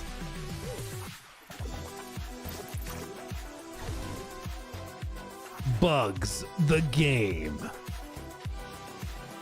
Dude, can we just take a moment to appreciate they pumped these games out like 3 games in a year. That's insane. In a gigantic city park, you play as a teenager who has been shrunken to roughly the size of an ant, and you just have to survive in this environment with, you know, insects that are the size of a bus, and figuring out how to eat and get some water and fight those bugs and craft new materials and new weapons. As you go and gain in power and get over those initial survival challenges, you can sort of get into the story of what has really happened in this park. A number of huge updates planned for the park. This is the first big content update that we have. We've been calling it the Winter Update. It's really about adding in this next big chunk to the park, and that comes with a lot of things that are very, very exciting for us. With this Winter Update, which is the community garden, is attached right to that early picnic area. On the map, it's just to the east of it, behind the gigantic statue of Tully and Burgle. This was our opportunity to really start delving into a brand new biome with everything that entailed. You've got a vegetable garden, you've got a greenhouse, and you've got a pumpkin patch. All of these introduce a lot of new and different types of artwork and places for the player to explore. And then, of course, then we need all the insects that go in these areas too. And so a ton of new insects that are in there. As I love to say, all of these insects, you know, you can fight. Maybe they're docile and you can attack them. Many of them are aggressive and will attack you. And regardless, you fight them, learn their tactics, and then eventually turn them into fashionable attire and new weapons. Going to a new biome, and you mutilate them and turn them into clothes. The park allows us to fully lean into what makes the park unique from the backyard. And for us, that means that mixture of really organic structures as well as that man-made touch, that this was designed by humans at, you know, human level. Wasps are coming back, which are a lot of fun to fight, but can be kind of annoying. Again, this is a survival game, so so excited about those things coming back. Black ants are also coming back too, and like with both of those, you get sets of armor and different weapons that you can craft after you've defeated these creatures. We're more excited about the new creatures that are coming in the garden update, though. So we developed a brand new creature in the cricket. The cricket is pretty big. Again, this is the size of a large bus, probably. It has some very unique attack combinations that are a lot of fun. It can also, of course, I remember the drop kick. Very, very far. It has its own armor sets. It has its own weapon or weapons that you can craft based upon it. And then the same thing for earwig. And we actually have 2 different types I of hate earwig. earwigs. There's sort of a ranged earwig and a melee earwig that tend to travel around together to thwart the player with their strategic opportunities. Again, you can turn those into armor. Of course, turn them into your base furnishings. You can turn them into weapons. And we think they'll offer some exciting and unique combat opportunities. We really want Grounded 1 players to be excited to see these creatures again, but also to be surprised and delighted by the changes. You know, just like we did in the picnic area, we've revamped the combat. So that means even looking at the old legacy creatures and going, okay, how do we make them a part of the system? How do we make them challenging in this new dance? How can we leverage our systems to make them more interesting? And so hopefully there's a couple of twists coming, even with the old favorites, that will keep veteran players on their toes and will surprise and delight new players. We have a brand new buggy, the Ladybug buggy, Buggy. which you'll be able to get and raise and hatch and then ride around in the yard. And we're pretty excited about all that stuff. Like, I think all of it is coming together just really well. I think every single Grounded player from Grounded 1 at some point jumped on the Ladybug and let it transport them around. And we often joke that that was the original buggy prototype. And there's something so iconic about the Ladybug and getting on it and wanting to ride it that it felt like an inevitability for us. But what's important for us whenever we do introduce a new buggy is we don't want it to just be another one or just a horse, you know? And so it really boiled down to what can the Ladybuggy bring to the table that the other ones weren't? What can make her stand apart and bring a utility and an experience to the player that the other buggies aren't? How can we carve out her own little niche in the game? She's the tank, she's, you know, the one who can get into those really tough fights and withstand those large swarms of insects. And that's where the idea of the water cannon on her back and, you know, players being able to shoot at their enemies. And that ended up you know, providing a ton of gameplay opportunities. It's so insane. And a really I love unique it. experience. And being able to shoot down the aerial insects that are often a bit more challenging and a bit more frustrating for players. Well, now you have this, you know, ranged weapon that you can take them down with that feels super satisfying, almost like an anti-air gun. For us, as soon as we crack that, it felt like, okay, there she is. That's her niche. And now it's just about bringing that experience to life and finding moments in the garden experience to really highlight that and let that shine for the player. So we saw Avowed, great interview that you did over there. We see now that we have New Game Plus coming, there's a photo mode, a new weapon type. I did that interview like 10 minutes before we started filming. Like, we did the interview and then started filming immediately. Yeah, they're doing a lot. And I mean, the game, of course, launched earlier this year. Obsidian's been very busy, yeah. And they're doing these free updates now. And so they also are adding New Game Plus, which adds a whole new reason for you to go back through the game. So the game is coming to PS5. Yay! We got another one. We got it. The Avowed Platinum Trophy was insane. Here we go. Yeah, yeah, but it's coming and it's available for pre-order as of this Right now? show going live. So right now, so check it out. And when I talked to them, they were saying how important the community is to them, how they've listened to a lot of their feedback, like adding arachnophobia mode on Grounded. I was gonna say, Luke, if I'm scared of spiders, what do I do? Yeah, there's arachnophobia mode. But they that's kind of their driving force, is looking at the community, what the community is saying, communicating. They're like, hey, we'd like more species and more customization options in Character Builder. Okay, we'll do that. And it's just really nice to see them do that. They could put it in a paid package, but they're not. They're just, you know, it's a labor of love. Yeah, imagine a developer listening to fan feedback and then fixing it and then putting it out for free within a few months. Like, can you imagine? But if you are tired of how your character looks or you want to do something new, try a different race, you can do that by just going to New Game Plus. You don't need to go back to the beginning. Besides that, we also had Grounded 2, which is bringing the Garden of Brook Hollow Park that is now going to be open. So it's a new biome. They have new creatures, new tools, a new mushroom brick material that you can build more stuff with, and also a new ladybug buggy. A lady buggy. So sweet. For those of you watching, it's a play on words. Ladybug E, because you can mount it and ride it like a buggy. Yeah, and speaking to listening community, they also take a lot of feedback. This is a game that launched back into early access back in July, and so this is a major winter update is what they're calling it, and it was heavily requested to have more types of transport, which they are still planning more for the future that people can be excited about, but they always listen to feedback about, you know, should an insect be an enemy? Should an insect be what they call, you know, is it docile or docile? I'm from Iowa. Whatever you prefer. I'm from Iowa. Different insects can be friendly, some can be enemies, and then of course they can also treat them now as transport as well. You looked at Luke when you asked. Well, yeah, I'm not looking at you. And so with this update, they're doing this throughout a lot of the timeline. Like they're gonna give you a lot of these big updates, and you're gonna be kind of surprised. Of like when it first released early access, there was still plenty to do. It was a survival game, but if you were a fan of Grounded, the original, you knew they were still gonna have a great winter update for you like this. And so they have a lot on their roadmap, but because of the way the game is oddly like scaled down, you know, it's from Honey, I Shrunk the Kids, like the way it's shrunk down, they have so much they still want to do and will be doing for a long, long time. Well, and that cricket. Yeah, the cricket thing looks that thing's terrifying. horrifying. It turns around and like. You're like, wait, what's he doing? What's he doing? I gotta give them credit. Like Obsidian's been so crazy busy. Like the fact that you can put out 2 pretty sizable games in 1 year and a bunch of updates for it. And it seemed like they were cooking something huge, right? Because yeah, they just had Tim Kaine come back out of retirement.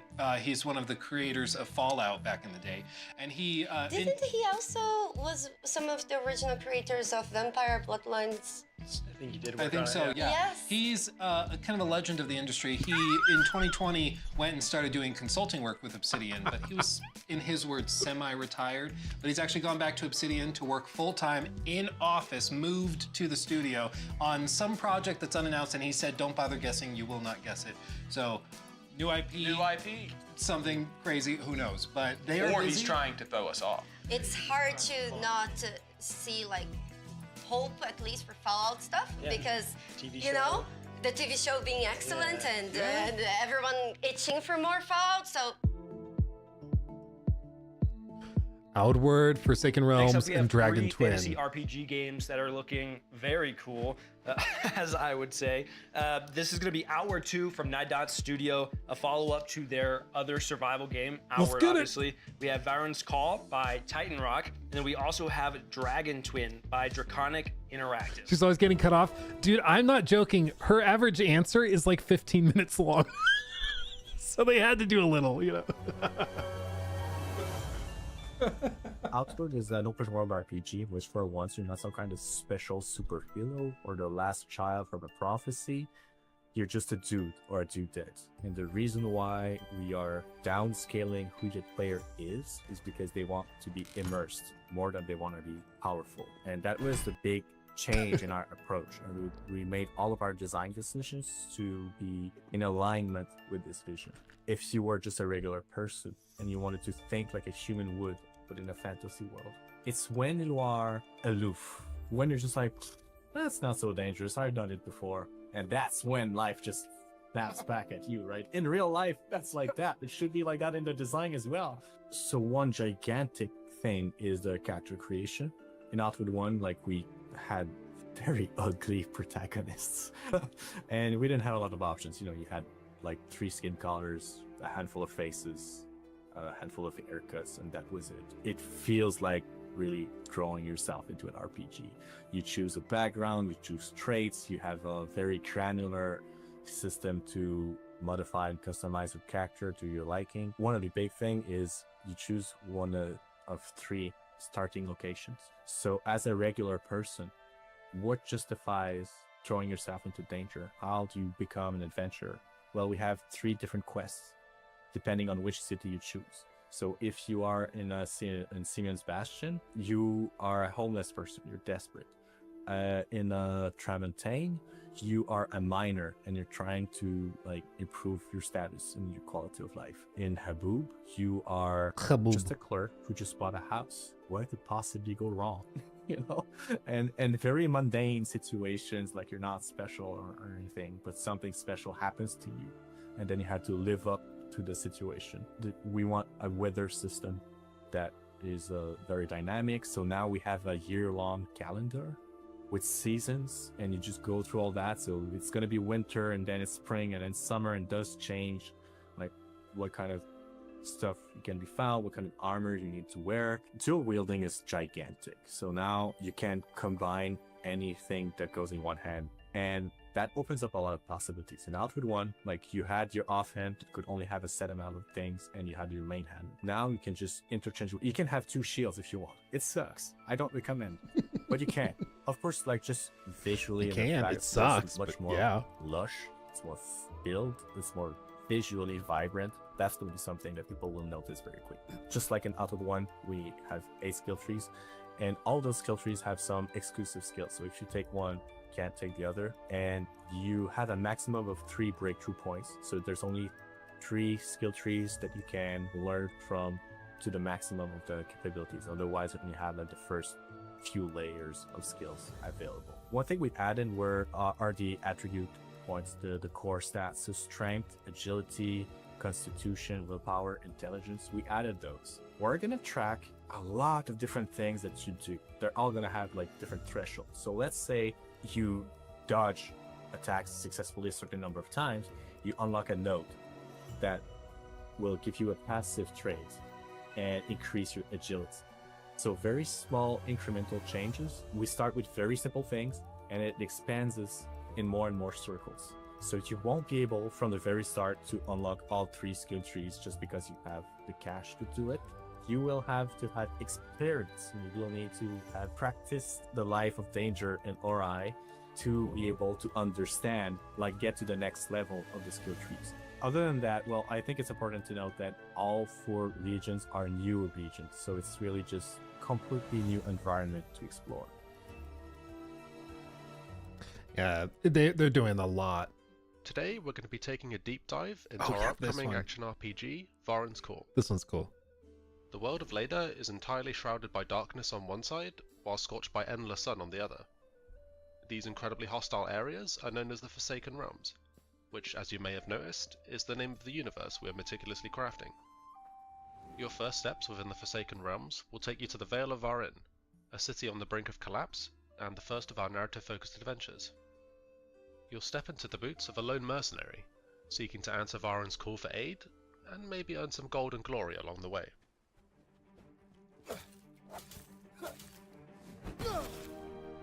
It's clear that Varen needs a hero, and every hero needs a way to slay the countless fantastical beasts they'll encounter. Varen's Call aims to cater to a wide range of playstyles, offering you the freedom to combat the unknown in a variety of ways. Whether you prefer to be a nimble-footed archer, flinging fireballs between arrows, or face your foes toe-to-toe as an axe-wielding whirlwind of death, that's how I would fight. The game's classless system means you're never locked into playing a specific way. You have the ability to adapt, alter, or completely switch playstyles midway through your adventure. Yeah, like old school Fable vibes, new yeah. Skills and abilities, and level up your mercenary's core stats by gaining character experience. Hidden chests throughout the world will reward you with a range of weapons, armor, and unique trinkets. I love the Some candle hat. providing unique effects to help you gain an edge in your next combat encounter. The local hamlet of South Vale acts as a hub, a safe space that provides various amenities for you to further develop your character. Use the forge to upgrade the weapons and armor you find throughout the world, and the dismantling bench to deconstruct items for materials. The spell crafting table can be used to increase the power of your magic. Everything from an area of effect freeze attack that stops the enemy in their tracks, to ripping up the ground from underneath their feet with destructive force. Use the trap making bench to upgrade and unlock new traps and gadgets. A nice complement to your arsenal, allowing you the opportunity to catch your enemies off guard. And finally, the alchemy cauldron. This can be used to custom brew a multitude of mixtures, from replenishing health and restoring stamina to curing yourself of nasty status effects. These concoctions are sure to aid you on your journey. Yeah, and you can make your own. Like by putting. Okay, great. It's not So like you've one recipe or equipped that shiny it new does or doesn't helmet, work. Like you make purchased your that own. Slightly overpriced magic spell you always had your eyes on, and upgraded that new Polybuster barrel to the volatile variant that has even more boom. You're ready to get back into the fight, but maybe you want a change of pace. Yes, you're supposed to be the hero and save the city, but heroes need breaks too. Besides, there's a whole world to explore, and quirky characters from all walks of life need your help with their problems. Then you've come about the job. You might find yourself involved in a murder mystery, helping a local peacekeeper catch the criminal behind the death of her beloved friend. Or maybe you're on a mission to rid Varen of the Gnomi scourge that plagues the city, all because a crazy guy in an outhouse called you a hero? I know Maybe we should stick to the main task at hand after all. Varan's Call is soon to release on PC with full controller support, with the aim of releasing on consoles at a later date. Our game is inspired by classics like Fable and The Elder Scrolls, so if this sounds like your kind of adventure, consider heading over to Steam and adding it to your wishlist to stay up to date with us. Until then, we'll see you mercenaries soon.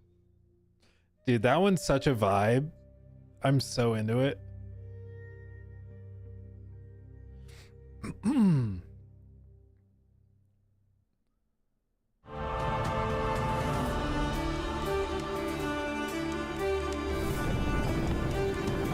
Dude, this one, I specifically requested we reach out to these guys because I was like, I want to know more.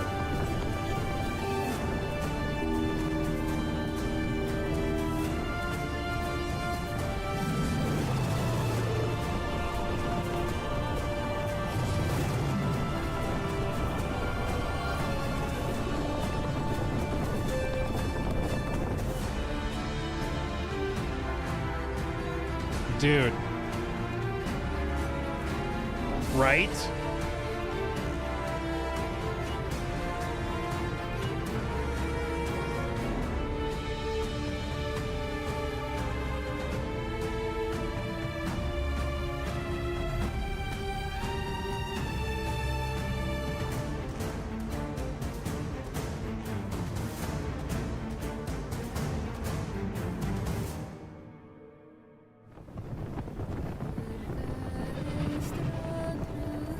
They do have a demo available for Patreon supporters.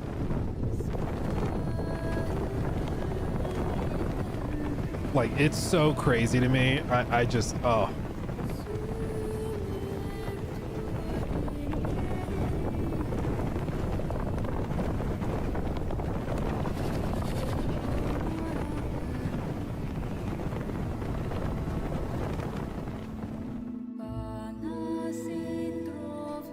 They have a dragon creator, dude. A dragon creator. Who needs a character creator when you can have a dragon creator?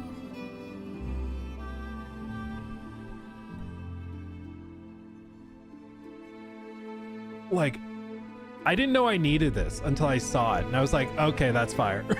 Okay, that's crazy.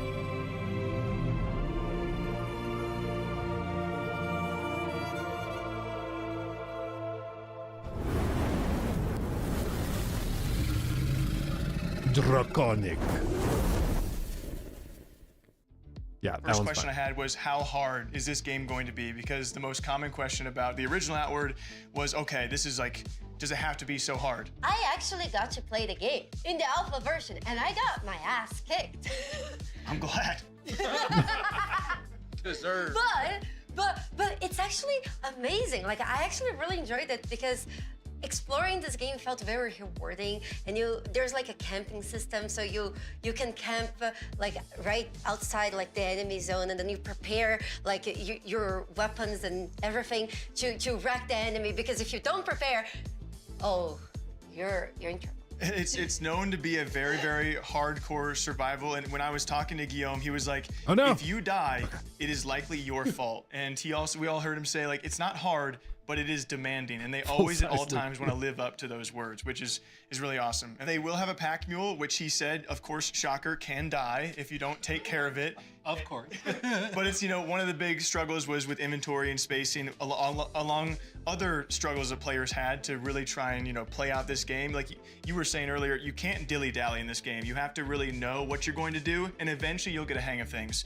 But another big one was dual wielding. So you can dual wield, he says, anything in the game. You can even double shield it up, which he says is not recommended. You can attack with the shield. It's super cool. He really loves to stress all of these niche things. Yeah, there's a lot of like you can sprain your ankle, you can perforate a lung. Trauma. She has clearly sprained. You can sprain her. I also got brain damage. You can have a concussion. It will all impact you, and all of these ailments like take different lengths of time to recover. A game with simulated concussions. concussions. Well. It was really tough. As well.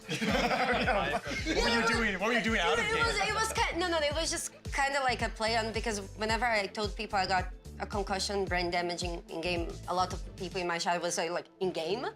Sounds like the most hardcore of hardcore survivals. It was really fun, and you can also play with friends, and then things become a lot more bearable. They've showed the split screen. Yeah, and so it you looks can play awesome. split screen with your friends, and it's really nice. Especially because then, like, you get beaten up, and then your friends get beaten up. So, and then you know. can get digital concussions together. Yeah. Next up, we have Forsaken Realms, Baron's Call. We were all sitting here saying it looks It looks sick. Most importantly, controllers. I can play that one. I was trying to put my finger on what like the vibe was, and at the very end of the trailer, they say inspired by games like Fable. They really struck an interesting vibe. It seems like it's got a lot of soul and heart in it. We've talked about music a lot today. I just want to say that was something I noticed. I'm getting right more there. reddish. Dude, it got so hot in there. You have no idea. It was like 90 degrees Fahrenheit. He started playing, he was like, oh my god. I'm ready to go to war. No, the game looks really nice. It looks very well detailed, and I can't wait to try it. They angled it that like, hey, you can do this thing. You can really focus on combat and the main quest line, the main story, but this is also an expansive world where there are a bunch of little side stories where you can go to these individual side characters and like help them catch their chicken. Or the murder mystery or whatever it is. And I feel like that's what builds out a world and makes it feel more full. So I think it looks great. Third, we had Dragon Twin. I don't even know if we're. Let's ride! Dude, you can make your own dragon. There's a character creator for your dragon. Did you see the neck customizer? I mean, like Jake was like. To be fair, it is very early in production. They're working on all these systems for Dragonflight, and as they mentioned in the trailer, it's still a work in progress. They're like finding the game and what it's gonna be based on funding, Patreon support, things like that. But I mean, just like imagining the vision of a kingdom builder where like you're in command of dragons like Khaleesi, like inject that into my veins. It's another one of those games I didn't know I needed or wanted, but Never even came across your mind. You're like, wait a second. well, you see and you're like, of course. Of course I need awesome. that. I can't wait to see how it progresses because it already looks amazing. But they left the combat pretty open-ended. Like we saw some battle scenes, we saw some light with other dragons maybe fighting, and how that's going to come into play. I'm really curious The about. movement, I mean, you're gonna get some Battlefield pilots. The so cinematic. The cinematic shots you're going to get with that dragon is going to be crazy. Next up, yeah. we have some exclusive content coming from Munfish, a comparison of the twins from Atomic Heart, now in the cube, a very exciting game I think we're all looking forward to. And for Atomic Heart, some new screenshots from their DLC number 4. On top of that, there is also Immortal Gates of Pyre that we had an incredible interview with that Jake hosted, where we talk a little bit about the making of the game, the people behind it, and RTS in general.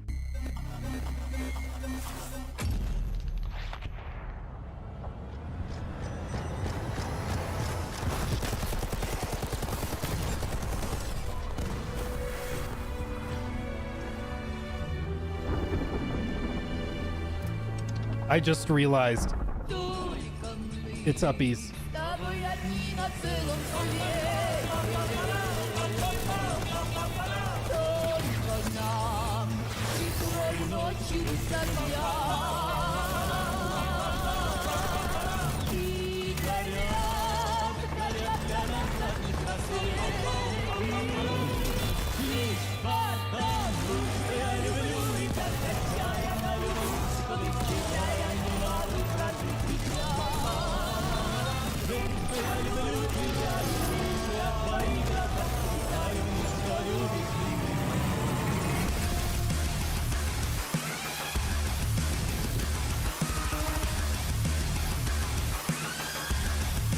Dude, they've done a lot of DLC.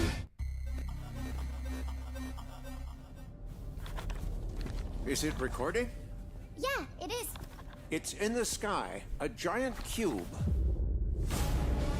Dude, this one seriously, don't Still sleep on the barely cube. believe it Ugh. myself. When it showed up, I was in the lab. I didn't even see it. You know? I felt You that know? same fear, though.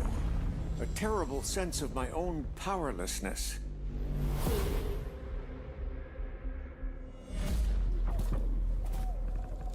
How did the whole of humanity miss it? How did we not see that? Did we actually miss it? What if the cube didn't appear, but revealed itself? What if it was always there, and we've only just started to see it?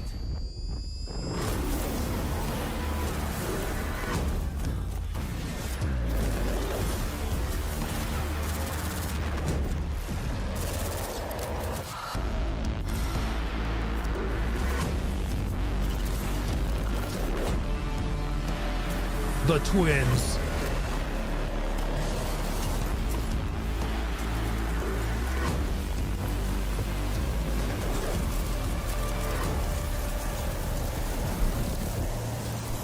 I think the cube's gonna be big. I think it's gonna be big. Oh.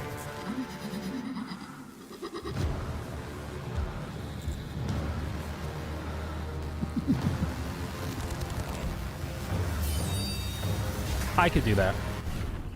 I could probably do that. And these guys are cool. These guys are cool. It's a former team of modders for like StarCraft and stuff that decided, let's make our own. So Immortal Gates of Pyre is an attempt to modernize and make more accessible the RTS genre while simultaneously keeping all of the complexity and the opportunities for mastery that have made RTS so popular over the years. So it's I would refer to it as a Blizzard style RTS, the fast action, big battles, very tactical, kind of very rapid fire chess. We realized that RTS, in part because it was dominated by a few big players, never really went through the kind of indie transformational experimentation. Some of the companies that tried to do so did so by stripping away features or losing some of the things that really made RTS great. In the early days, we surveyed a lot of players in both MOBA and RTS communities and found that they really loved the fantasy of commanding an army. RTS, at the end of the day, if you were to strip it all away, is just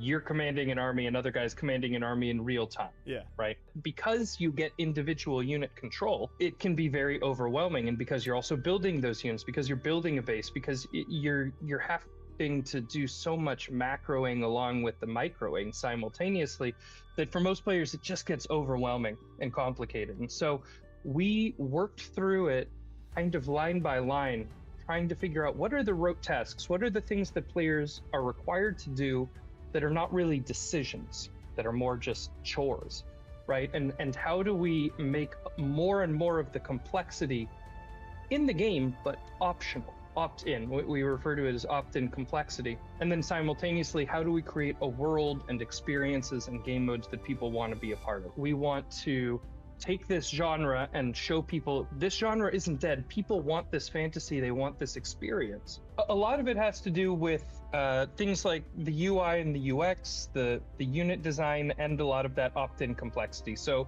for example, in most RTSs, you always have to be building workers. If you're not building workers, you're falling behind on your economy and you're screwed. The correct move, with very few exceptions, is to build a worker every chance you get. So we made that automated, but have a toggle. If you want to turn it off, you can. So if you're trying to do a specific timing attack, you can, but we took that complexity away. One of the other things is how in MOBAs you have a unified command card, right? All of the abilities and castable abilities on your hero are easy to reach. You can hit all of those buttons very quickly on one hand. We redesigned the UI UX to be the same way. So you can select your whole army with one button by default, and then all of the abilities, castable abilities of your army are also on that one unified command card. One of the things that people often tell us is that when they watch our game, it looks like an RTS, but when they play it, it almost plays more like a MOBA in terms of how they're commanding their army. Our early idea was if we bring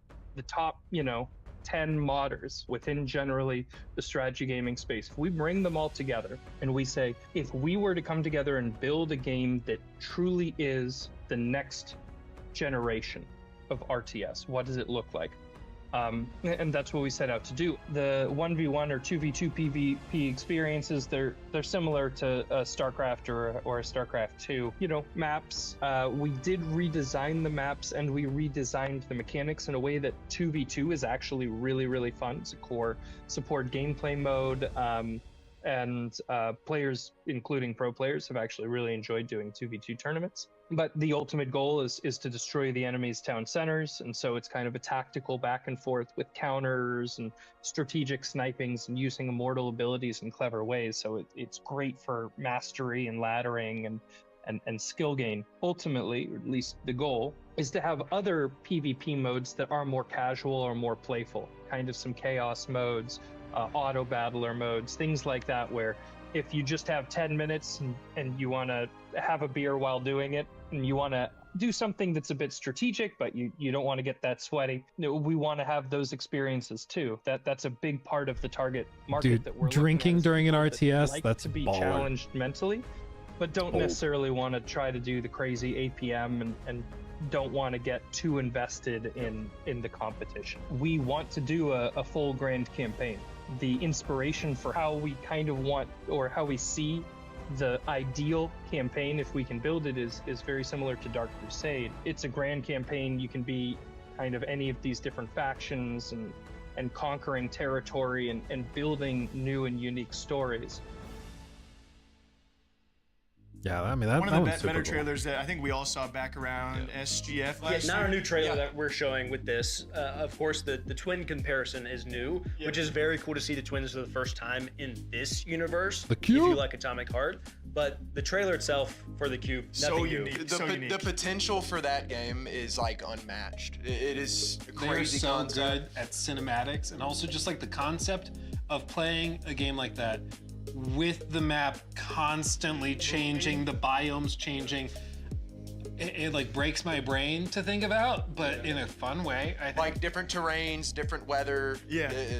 They show that sliding clip where she's sliding, and then as the cube is apparently rotating, we don't know how that mechanic even works with the Well, I'm map. assuming you can fall off. Like if you fall You would off the think, map, right? you just like that's. I'm sure you're Or get dead. crushed. And they've taken so many gameplay mechanics already. We saw from that short trailer. You saw wall running. You saw just like traditional gunplay. The other cool part to me is that it is set in a universe that people have already been a part of. somehow. The world of Atomic Heart's very interesting. You as well. explain it a little It's bit? kind of like it is Soviet Russia in an alternate timeline where they've mastered robotics, but then there's like evil robots. And in terms of vibe, it's kind of like Soviet Bioshock. The vibe. Yeah, It's a vibe. that's a good way to put it. And what's interesting is that from the original game Atomic Heart, one of the primary things people loved about it were like the boss fights and then like the outdoor environments and the art direction.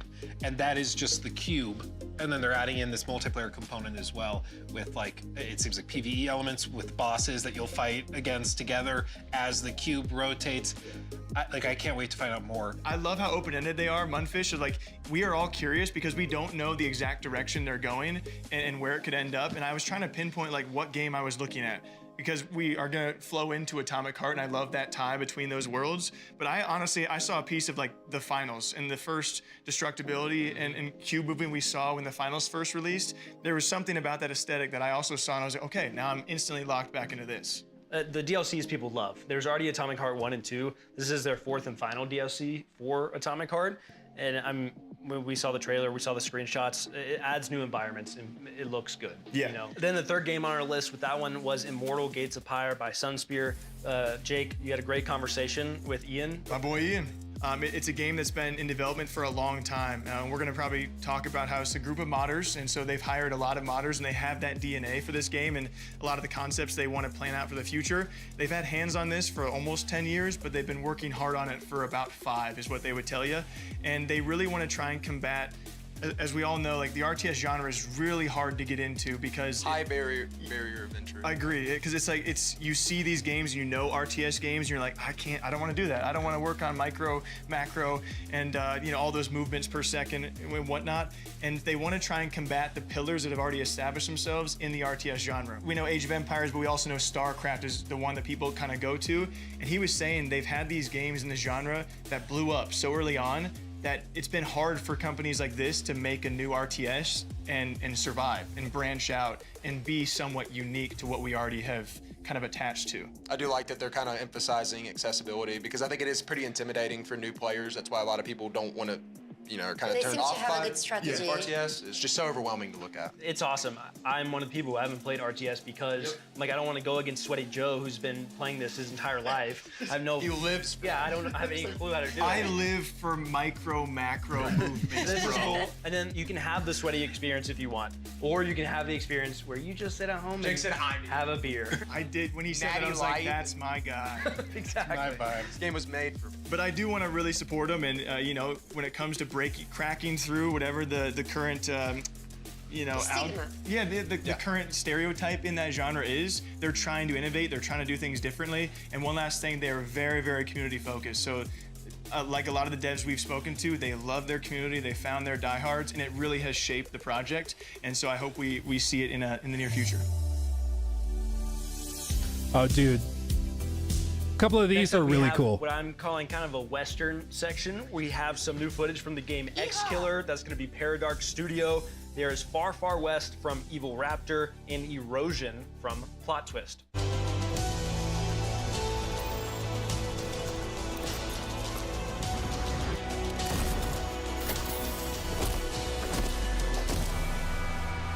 This one is cool. Welcome to the world of Execular. We are Kasia and Amadeus, the creators of the game. And this is Gameplay Overview. Execular is a first-person action-adventure game that encourages exploration, rewards curiosity, and never holds your hand. You play as Denzel Phoenix, an Execular, a corporate bounty hunter. Execulars hunt down fugitives and reclaim souls from those who try to escape the system. One of the game's main hubs is the Tower, a massive fortress city ruled by the Helion Corporation. This is where you accept contracts, upgrade your gear, and prepare for missions. Job well done, contract fulfilled. The game is structured in chapters, and almost everyone begins and ends in the Tower. Outside the Dude, their tower animation lies work a is harsh, so good. scorched desert. You travel through it in a heavily modified car designed to protect you from extreme conditions such as heat and radiation. Inside the vehicle, you have access to your computer, storage, and a working radio.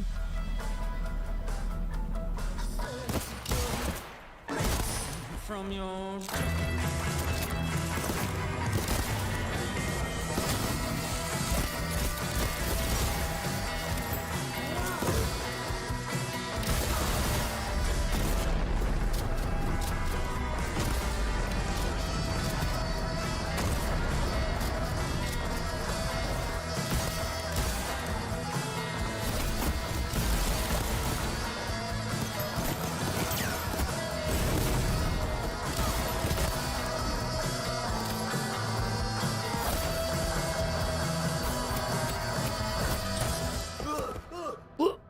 Survival is a core part of the experience. Inventory space is limited, and every item matters, forcing players to make careful decisions about what to carry and what to leave behind. Helion's high-tech systems allow you to hack devices, pick locks, and access restricted areas. Your cybernetic implants help you uncover hidden elements and investigate the environment.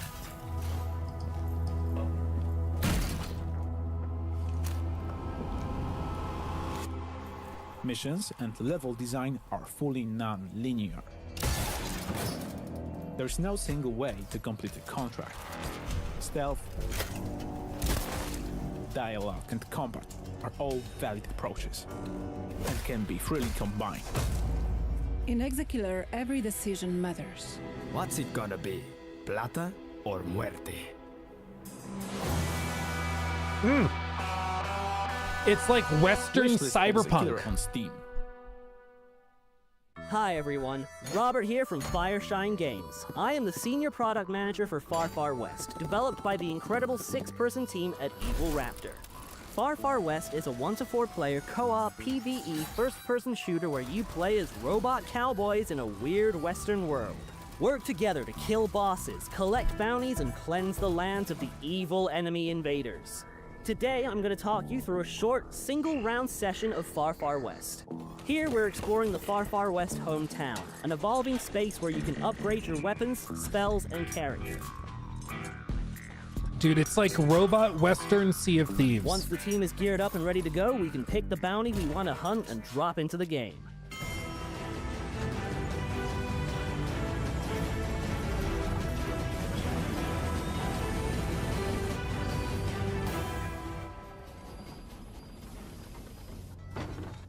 Now that we have dropped into the map, it is time to head to our first objective. We can travel around the map much faster with the use of our trusty horses, Robot which horse. you can summon with the press of a button. Look out, High Guard. I'm sorry. Sorry. When fighting enemies, I can use different firearms and a variety of spells to do damage or heal myself and teammates. Spells and guns can also be comboed together to make their effects more powerful, spread their damage further, or even create new spells. To summon this boss, we need to do the obvious. Launch a nuke at its nest. So let's get this rocket loaded with explosives and shoot it into the sky.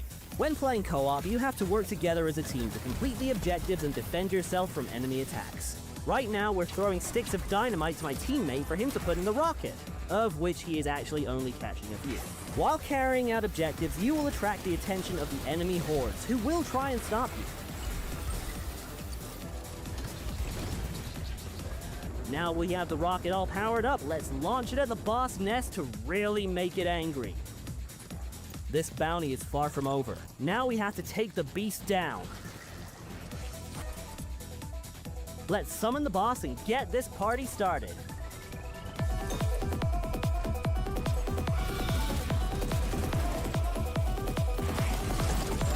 Dude, for 6 people, this is crazy.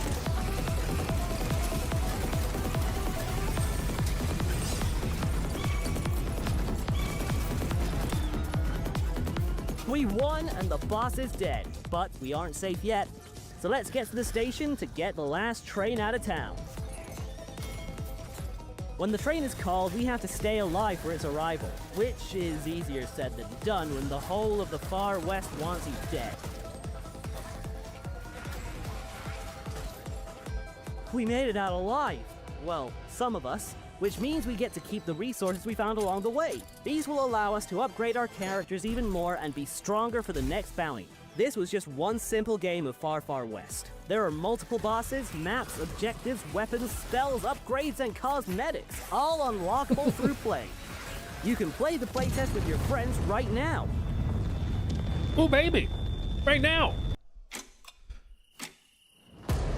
Dude, this one... As a parent, you've got one job.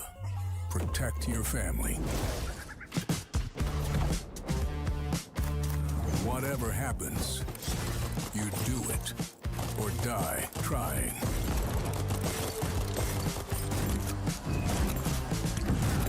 But even if you kick the bucket, you don't stay dead for long.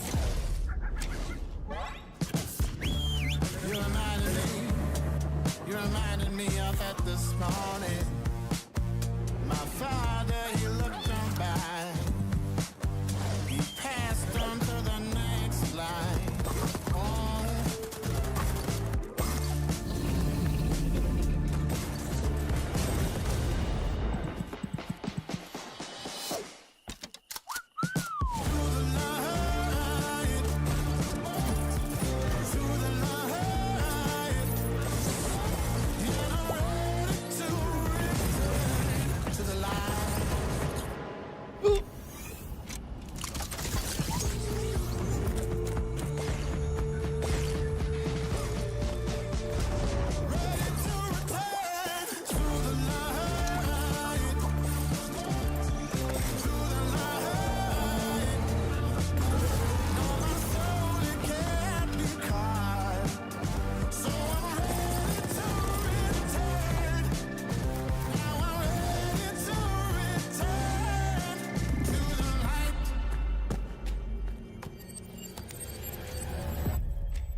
So every time you die, time moves forward a decade. First up, we saw X Killer.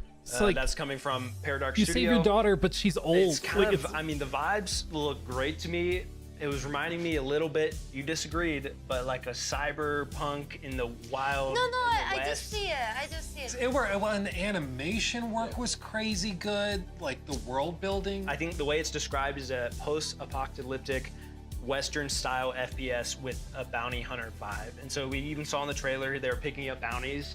It kind of reminds me of Fallout as well. Yeah, a little bit, of Fallout in there.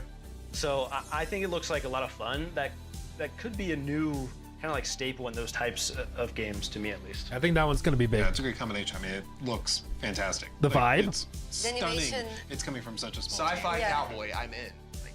Yeah, done. Say less. Money. Then we had Far Far West coming from Evil Raptor, Western-themed action shooter project. The way I've been describing it, to be honest with you, is Western Sea of Thieves. There's a lot of depth there. It looks like, that's not a bad comparison. Sea of Thieves was very fun to me. What if Sea of Thieves but cowboys, basically? Well, it's But that, more but also structured. with specific hunts and like bounties. We're going out and doing boss fights with each other. It seems very teamwork based too. Like you saw a clip there where they were fighting the boss on the ground and one of them was up top and your teammate threw the dynamite up, caught it. Yeah, that's my planted twin. it. Third on this list, another Western. This game is pretty mind-blowing. I think we're all on the same page for that. The art was style is Erosion. divine. I could see this one being like This is gonna be a big one. This yeah, is a big one. Well, like the most compelling aspect of it to me is the time passing affecting not just the world that you're exploring, but also like, literally your daughter. She grows older every death that happens. I think it's a decade goes past. So the worse you are at the game. If you die 20 times, like she's not gonna She be dead. there when you get there. You're gonna be talking to a gravestone. But it's just a very captivating art style, like you It's also mentioned. open world. Open world roguelike. Yes. We're gonna have people that are gonna want to go deathless runs of this. I hope that maybe there's a glimpse of hope of like if you have a deathless run or maybe a one That's death like run, the true ending or something. there's a That's- happy ending. But Yeah. I imagine that most other endings are not gonna be so happy, or at least a bit sadder. Exciting stuff. Yeah, It looks exciting. really good. We're gonna see a lot from that game. For sure. The Division 2. Next up, we have a very exciting section for people who like competitive games, shooter games. We have an awesome interview that Jake did with the executive producer of the Division franchise. We also have Alpha Response, a game coming from the original creator of Counter-Strike, Min Lee, or Gooseman, whatever you know him as. Last Man Sitting from Pixel Pizza, and Sand, Raiders of Sophie by Holly. Sand!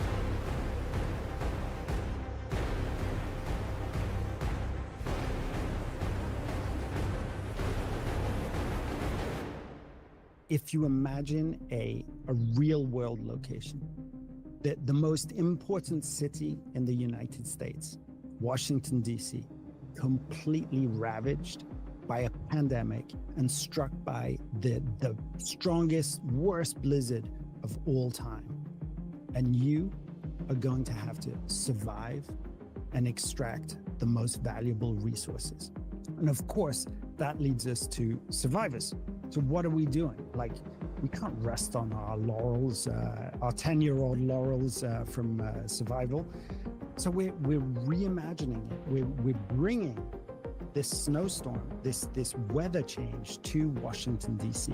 And that's something that you've never seen in Washington, D.C. We're going to transform the entire map. We're thinking about it in a very different way, with innovations that haven't been seen yet. There's a focus on this to make it such a different feeling experience from the core Division 2 experience. I think we've got something super, super promising here. Survivors is developed with Magnus Jensen, who is the original Division 1 creative director. So this is a guy who lives and breathes the Division. He's so excited about jumping into this type of game mode again. And there is a hint in the title of something that we're going to be doing really differently from everybody else. We always develop with a player in mind, with player types in mind. And I think here we have to acknowledge that the Division 2 has a large player base of passionate gamers. And one of the things that we want to do is really lean into the sort of comfort game of the Division 2. People are happy to jump in, know their way around the controller, know their way around the map. They know how to play this game. So we're going to take that and subvert it a little bit and change the map and make sure that the weather has an impact on you, which it doesn't have in Division 2. So there are lots of little things that we're doing to surprise our core audience. Veteran players, they're going to be surprised. All of these locations that they know by heart, they're going to be transformed. So the Division 3 is in production, right? This is not a secret. It's been announced. It's shaping up to be a monster. I can't really say anything more than that, but this is within these walls in Massive. we are working extremely hard on something that I think will be as big an impact as Division 1 was. There's a team in Paris working on this, and they're putting the final touches on a mobile execution of the promise of Division 1. So, Division 1, New York, pandemic strikes, take back New York. This is a brand new story with mechanics that are really fine-tuned to a mobile phone. Graphically, this looks like a PS5. You may have seen the adverts for it. It looks phenomenal, really, really good. It plays really good. And it has a few innovations. You know, the Dark Zone, this area of atypical PvP. It was an area where, much like other games today, popular games today, you could walk around, you could hear gunshots, go over there, there'd be another agent. You'd approach cautiously, feel each other out, and decide whether to partner or to actually engage in PvP. The whole of the Resurgence map is friendly to other agents. So you'll hear gunshots on a corner. You won't need to be in the Dark Zone. It could be anywhere, and you can group with those people. So PvP is off by default, but being able to group up and to see other agents in the streets, that's never been done in a Division game before, let alone a mobile game. Bada bing, bada boom.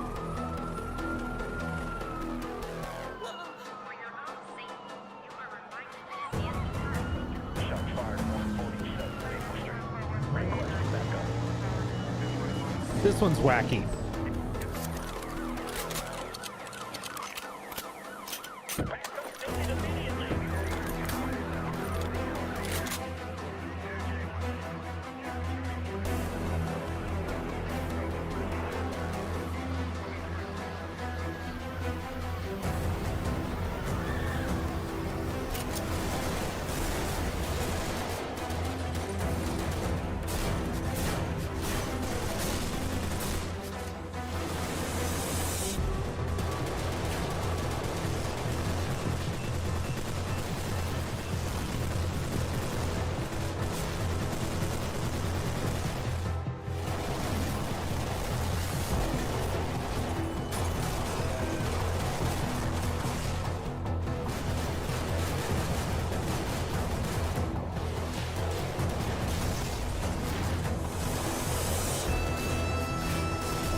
Devastating firepower.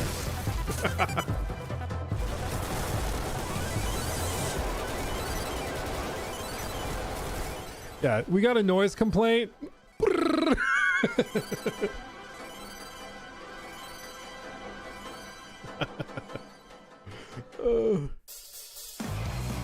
This one's insane.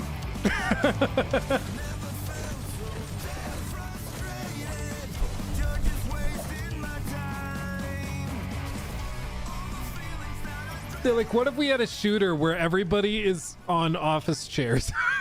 And then they just did that.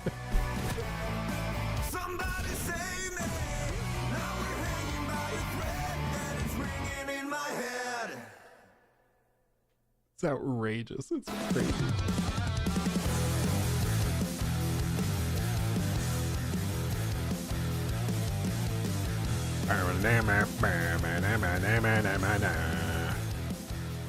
Last Man Sitting is a game where you blast through the environment mounted on an office chair.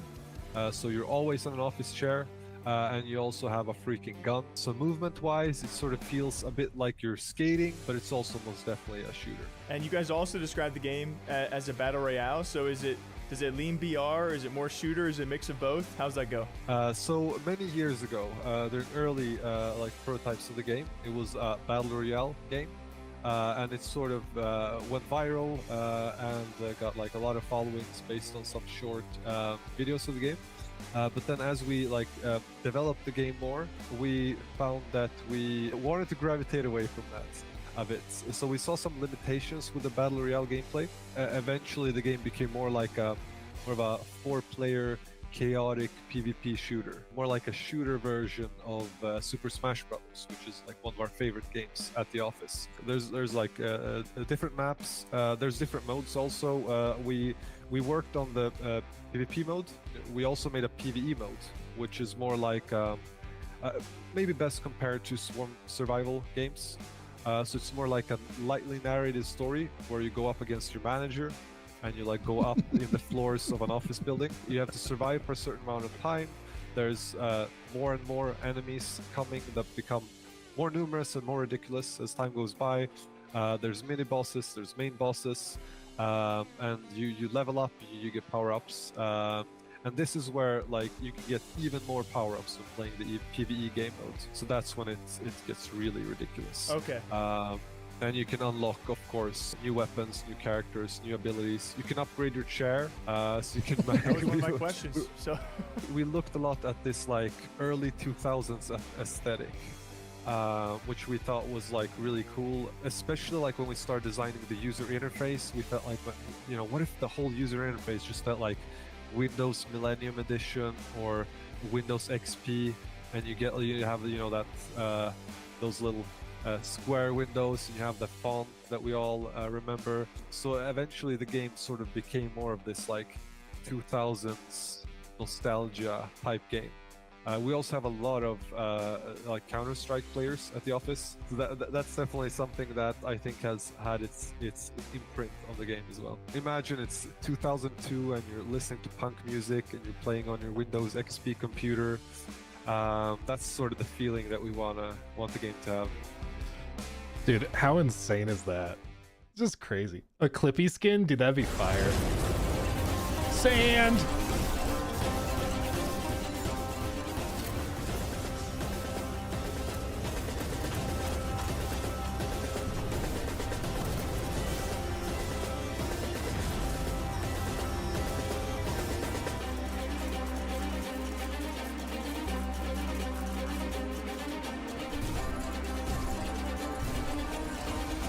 Does this hurt the sand?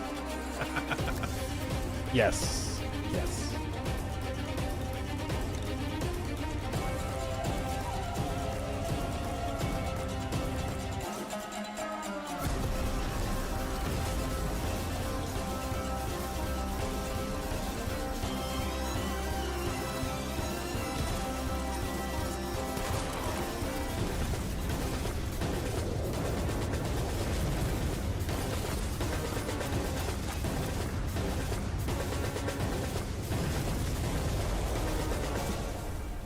Raiders of Sophie. Sand. Sand. I say first up, we're going to talk about the Division interview. Of course, we weren't able to get a ton of new information, but they are working on a lot of different projects right now. I don't know if I've ever talked to anyone else who has 26 years at a single company in gaming. So talking to him, he was I was doing a bit of glazing because everything he said felt like a storytelling experience. And so we're talking about Survivors, and this is the kind of redone version of Division 1's original Survival. And so it's a snowstorm impacted, weather hit Washington, D.C., and it's what he kind of also alluded to as like one of the original extraction shooter-esque like games. But yeah, you have to fight for survival out Weather the Elements. He says it's really, really shaping up. And also original players of Survival are going to experience, he couldn't tell me everything, but they're going to get to experience, you know, remastered things and things that are updated from the original that they did want, but he couldn't tell me too much as to what it was, besides that it's really shaping up and it's really interesting. And both newcoming players, you don't have to play Division or Division 2 to stumble across this and love it just as much. I think with the success, obviously, of games like Arc Raiders right now, you even mentioned that, it's an interesting conversation around, do you try to chase those things and copy stuff, or not even copy, but take inspiration from it, or are you having to come up with your own ideas that you've been working on for 10 years or however long? It's just interesting how they've been working on this for a long time, and now there's a mega popular game in the same exact vein. Yeah, and he said it a lot more eloquently than I can ever represent it as, but you know, he realizes it's probably a mix of things. Like a lot of other games are doing extraction shooters with certain things here, but they've also had an image of where they want to be and where they want to go for quite some time now, and now they're finally getting to breathe that into existence slowly. They also talked a little bit about Division 3, which when I say a little bit, I mean like a little bit. He gave me a quote. He gave me a quote.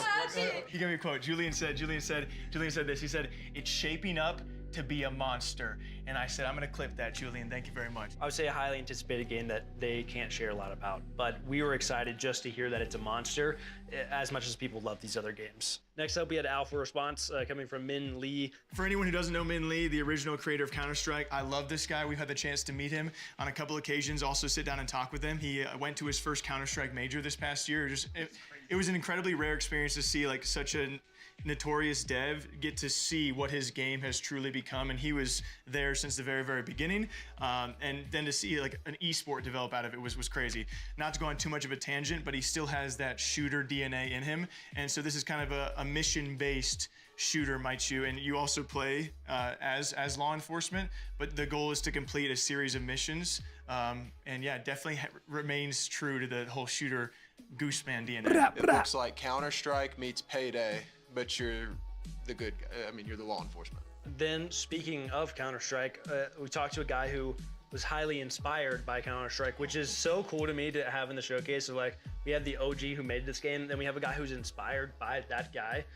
This was Last Man Sitting.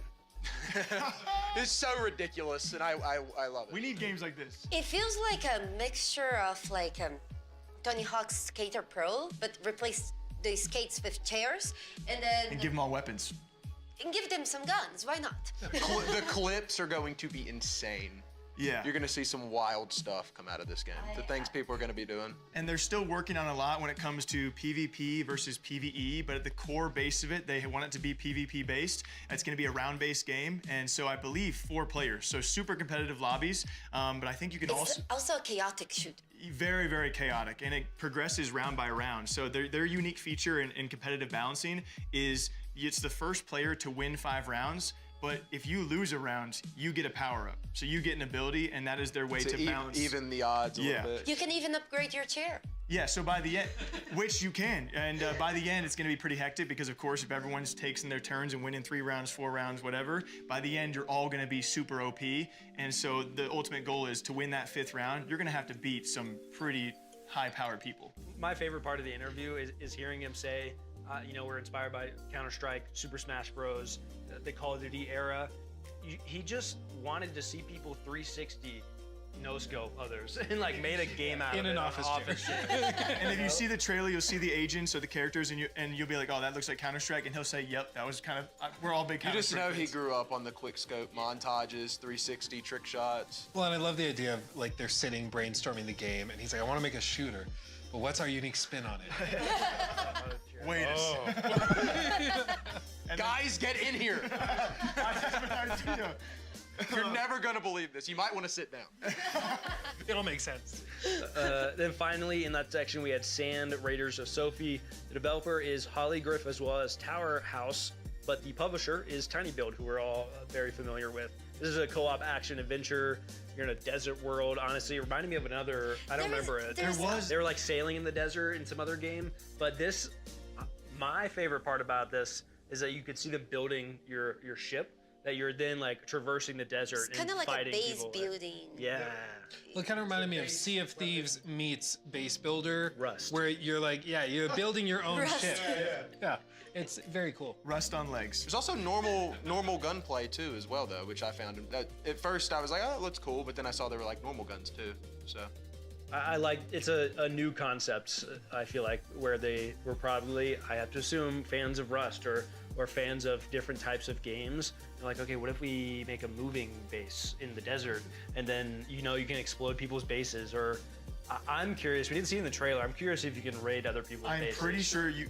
That'd be the coolest part. If you raid their like jump base. off of yours. Pretty sure you can take other people's bases. I'm pretty sure.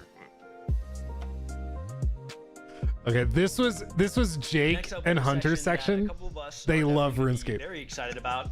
This is the 25th year that Jagex has been making RuneScape at this point, which is extremely impressive.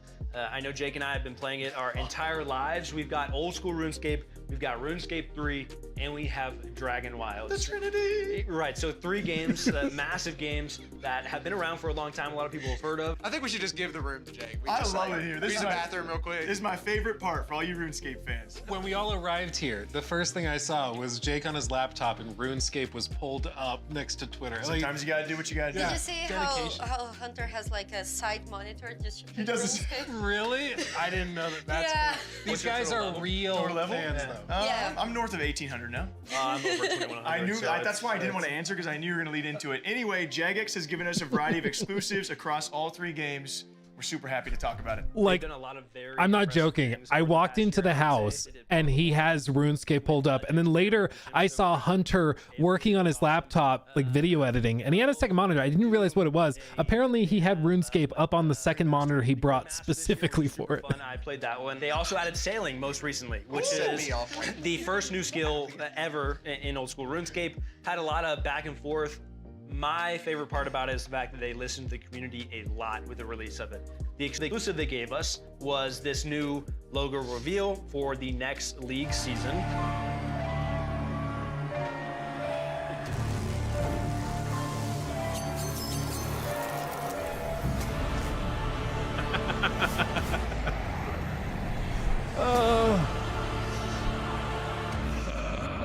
So that was League 6 Demonic Packs. We don't know much more past that. Obviously, Leagues is a lot of fun and probably the most engaging time periods of RuneScape. I think you see player peaks every time. So I imagine a lot of those WoW players are going to come back and be a part of that. Outside of that, RuneScape 3 was also in the news a lot this year. For a variety of reasons. One of the biggest ones being they've removed the biggest monetization methods they had in the game, which was widely talked about and has been for probably next to a decade. Obviously, in the MMO genre, you have to make money to sustain such big games and big servers for a reason and to keep these updates coming. They're not small teams. And so it was that community battle of like, we need monetization, but at what point is it too much monetization?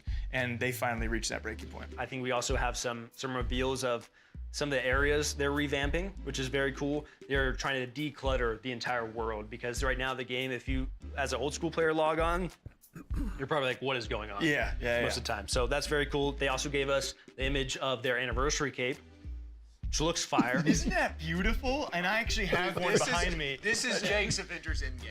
Oh, man. And then finally, we also had Dragon Wilds, which is a game that we are very Oh, what was off to right? So in that space, there's a massive TV off to our right.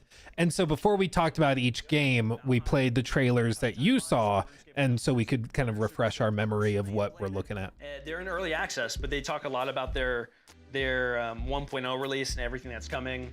For those unaware, Dragon Wilds is the survival game inspired by RuneScape. And so being a big survival game guy and my love for RuneScape, it was kind of the mixing of both worlds. So Dragon Wilds was always going to be a big thing for me.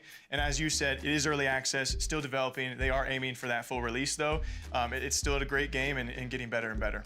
If you like games like Valheim or Enshrouded, I would say this is the kind of game 100%. you would like to play because it's just like that. You can spend a ton of time building your house and making it better and better. And then they're also adding iconic RuneScape things. Again, we talked about that with like the cube.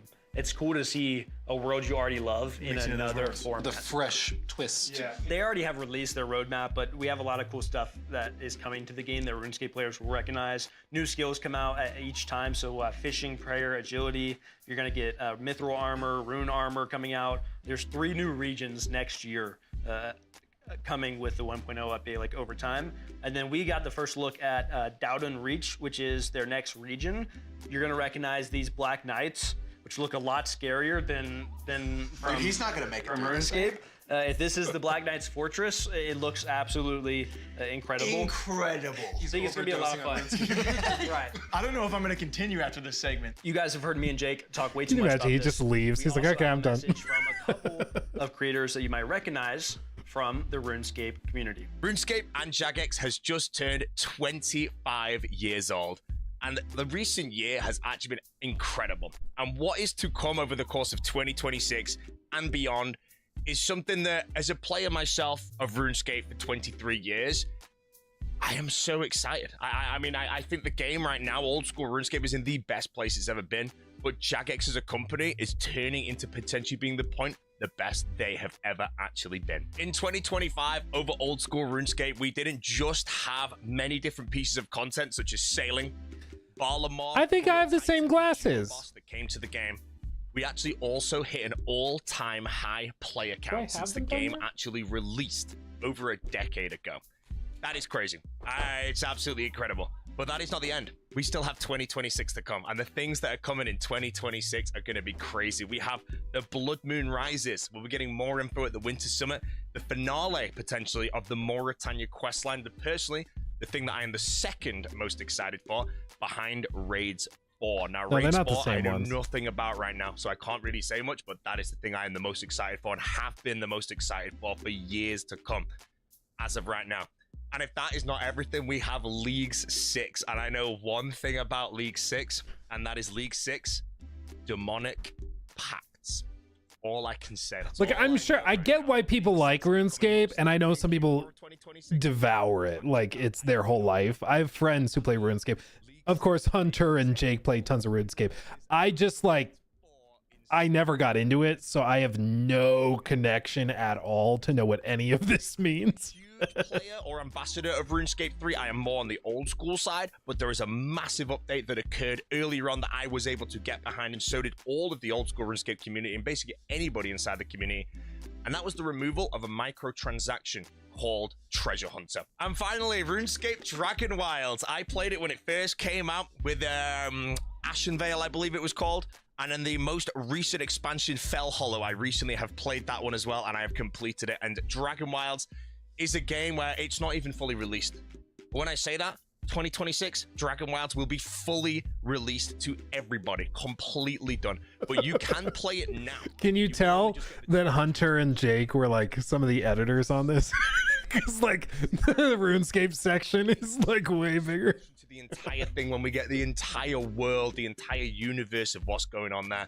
So far, the gameplay is incredible. Whoever's working behind that team, honestly, I feel Dragon Wilds, when it's released later this year, I don't know when, again, it's going to be a masterpiece when it's fully done, when you can start a new character, go through Ashenvale, go through Fell Hollow, and then go through the next 3rd, the 4th, the 5th, the 6th, whatever level of different realms there's going to be. But you can still play it now, early, and you can play the expansions as they release. Right now, we have Ashenvale, we have Fell Hollow, and we will be getting another expansion fairly soon into 2026, and that will be the release of the Mithril, and I think the Fishing Skill. Honestly, Jagex, 25-year anniversary, the game, the company, everything, it's looking good, and I'm very, very excited for the future.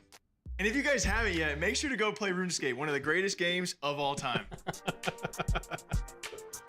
Oh. Next up, we have a group of 4 games, that being Darklight Survivor coming from Mirai & Co., Tape 101 coming from Subversa, and Unawake from Reality Art Studio, Nested Lands from 1M Bits Horde.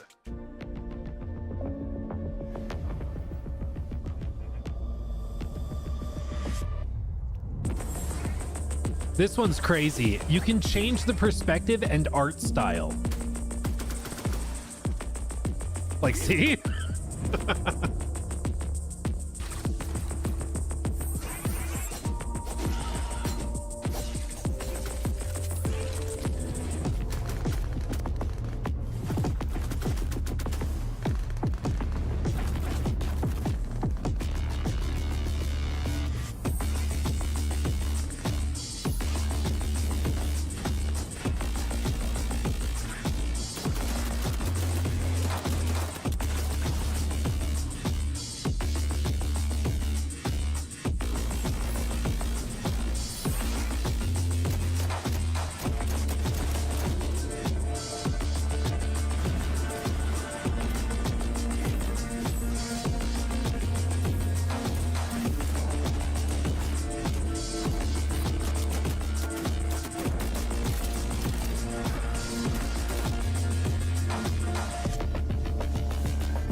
Dark Light Survivor. I believe they have a demo right now, actually, if you want to go download it. Bring out your dead. Oh yeah, this one. Bring out your dead. Bring him out. Bring out your dead.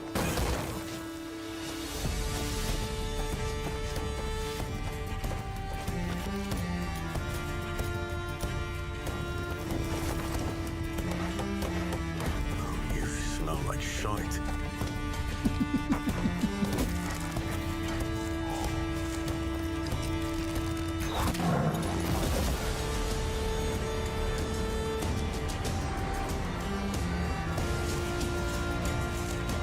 What the hell is that smell?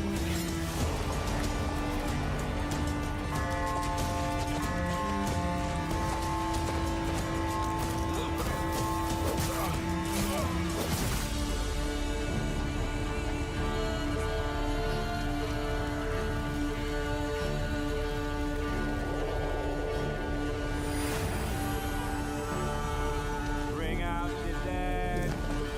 Bring out your dead. Bring out your dead. Nested Lands. It's like a village management sim, but specifically for like the plague and stuff. It's crazy.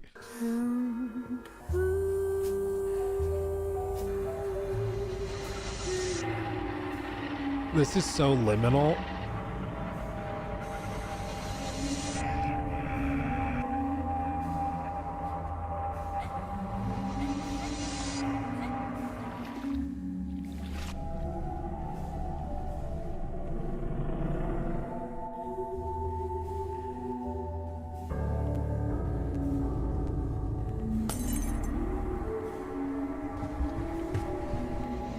Yeah, back rooms.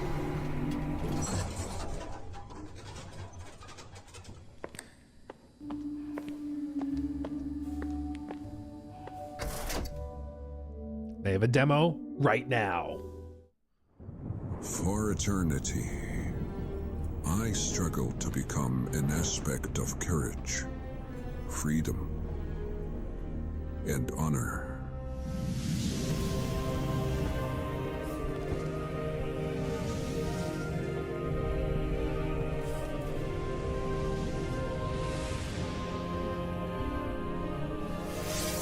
So much for the glory of angels.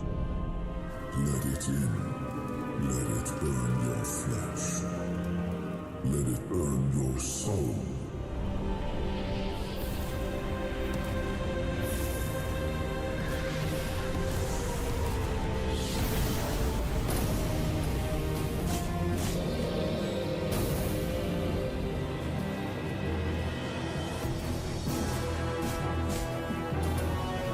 It's like medieval fantasy Doom. It's wild.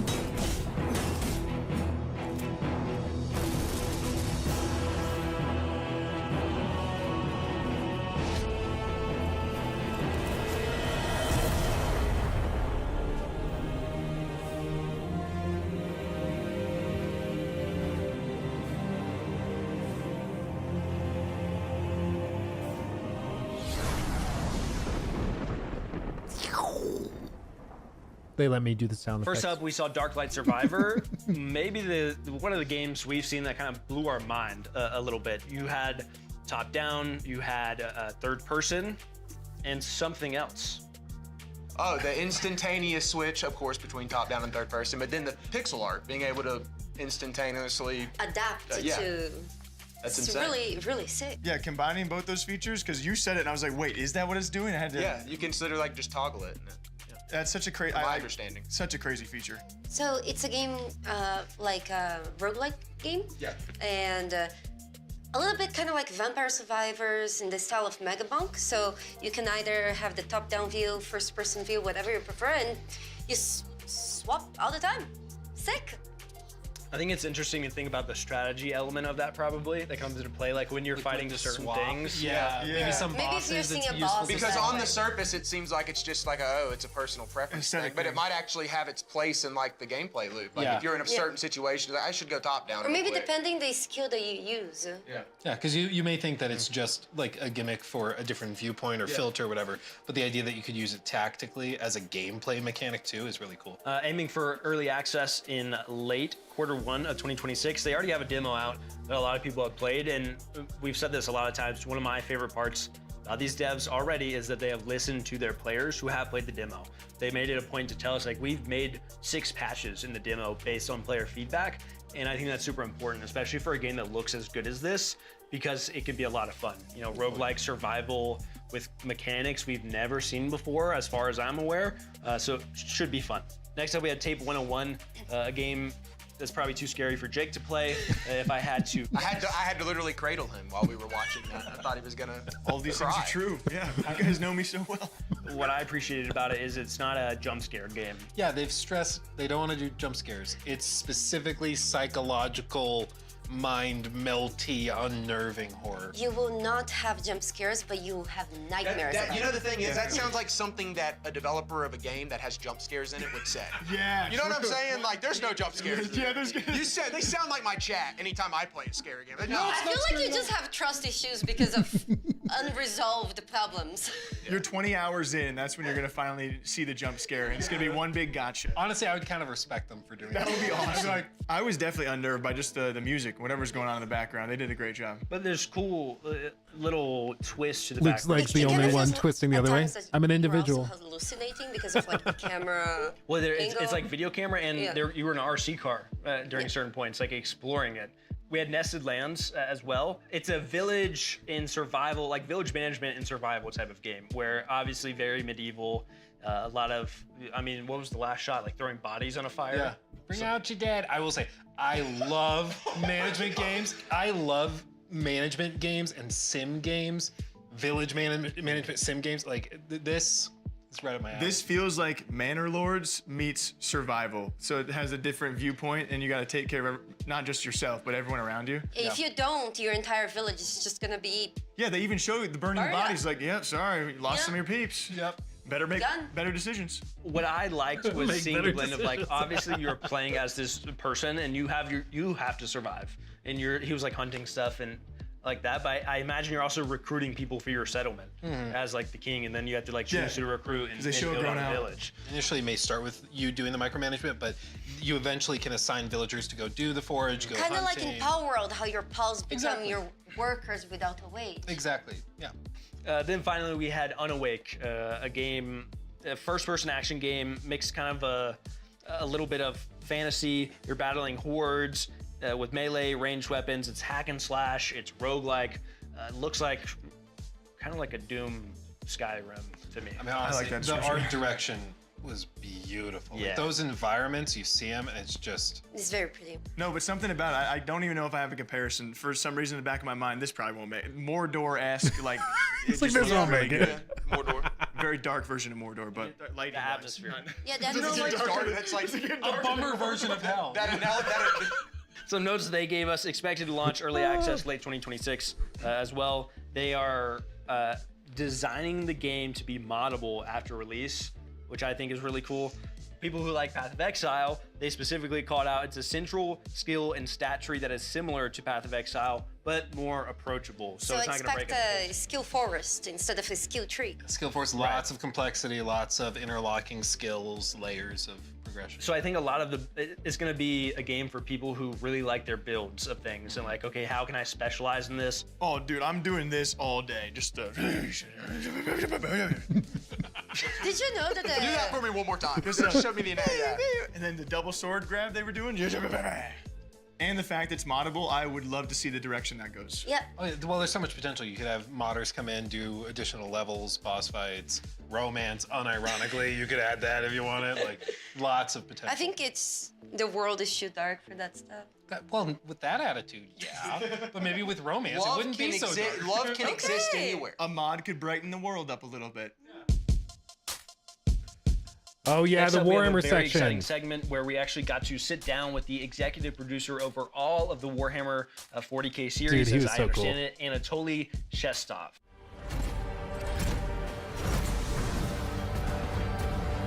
By enemies from within. By enemies from without. By enemies from beyond. Imagine you're playing inside Warhammer universe by the guys who can't use the army, who need to find this particular person in charge of I the love his things accent. to make Imperium stand for one more day before grumbling to dust. That's basically how I would describe it. Just imagine the true Warhammerish stories where no choices are good, but you don't have an option to go away. You need to get your hands dirty, and it's just a matter of how precisely you will achieve this. One of the most significant changes that any player would experience compared to the Rogue Trader would be more stakes, more value in a surrounding, in any environment that you're playing with. The covers, the line of sights, we radio how they are calculated, how they are working, and how much benefit they providing to the party. So it's basically would be more playing around the environment. We abandoned the step up mechanics, Dark Heresy. so if you're ending your turn behind some wall, you are behind some wall. There won't be one circle around you that allows you to step up of this cover and to shoot at anything. If you so the place where you start your turn, the place where you're ending your turn would be more significant. Other thing is role-playing model. There are way more roles being made inside the combat. Lots of the things making you roll something, lots of the things make your opponents roll something, so it's not just your weapon skill or ballistic skill, it's way more significant influence of the role-playing choices that you've made previously. Almost all of the combats in the game will have alternative ways to finish them, not just killing all of your enemies. We are allowing player to target specific parts of the body of the enemies, and by doing this we're allowing to make your opponent lose an option to move or lose an option to use abilities. There are different ways how you can tactically approach your desire, your design of how to proceed with the combat. And of course there is a whole new subsystem that came on a change of the momentum. This is a morale system. Momentum was a party based, and you spend it to activate some heroic moments of your companions. For the Dark Heresy, we feel it need to be more intimate, more personal, and not just for your party. We are not just telling a story through the environment or the words of in the dialogue. No, we're actually making cases. We're actually making the culprits. We're actually collecting and interpreting evidence and discussing them with your retinue and analyzing them and making conclusions. There are some other mighty forces inside the scintilla because you're not playing in a vacuum and you need to struggle for power, but most of the time you are playing as a person in charge, as a person that have authority, and the person who need to make hard choices. One of the most significant ways of the influence of a story for Dark Heresy would be your decision of which case is more important. For example, there is a under Spire slums, and this is a toxic waste, and the level of the toxic sea is growing. And if you're going there as a first place, there will be toxic waste somewhere nearby, and there will be people getting ready to be consumed by the toxic waste. But if you are going there late stage, there will be actual toxic sea, and you will be playing around it. There will be changes in the geometry, changes in the combat encounters of how they are playing, changes in the narrative behind this, and changing based on the timings, how you decided how you approach this. To venture forth. Dude, I just love how he talks about stuff. You know, it's so funny, so passionate.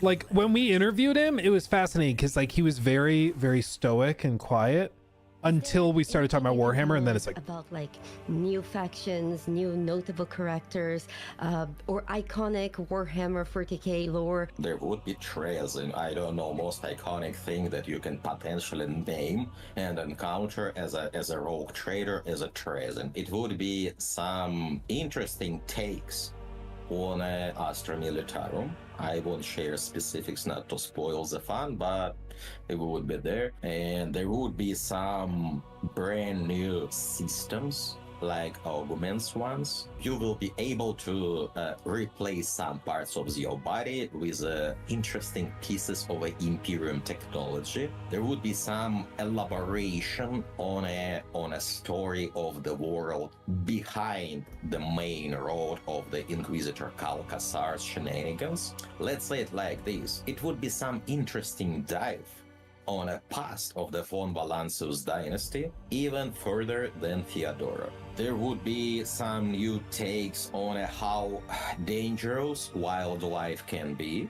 Other thing that definitely we will provide for the player is some vaults, the Trezen vaults, some collections of pretty wild things being gathered by this Necron. Of course, this is a Rogue Trader story, and Rogue Trader is kind of part of his void ship, so there would be some expanding of the void ship, some new places to visit, some old places to revisit. It would be new companion with a whole set of unique mechanics inside it.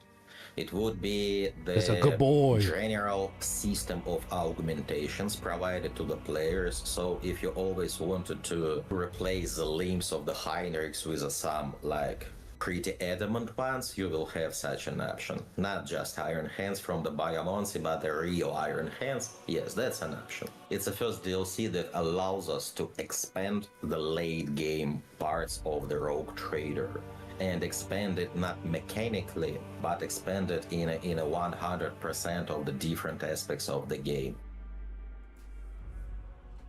He was really Let's cool. first talk about the new DLC for Rogue Trader. Actually, I'm going to interrupt you. Can you tell people generally, basic bitches like Jake, can you explain Warhammer 40k as general? Like what's the playthrough about? We actually asked Anatoly to describe all of this for people not familiar with Warhammer, and this is how he described it.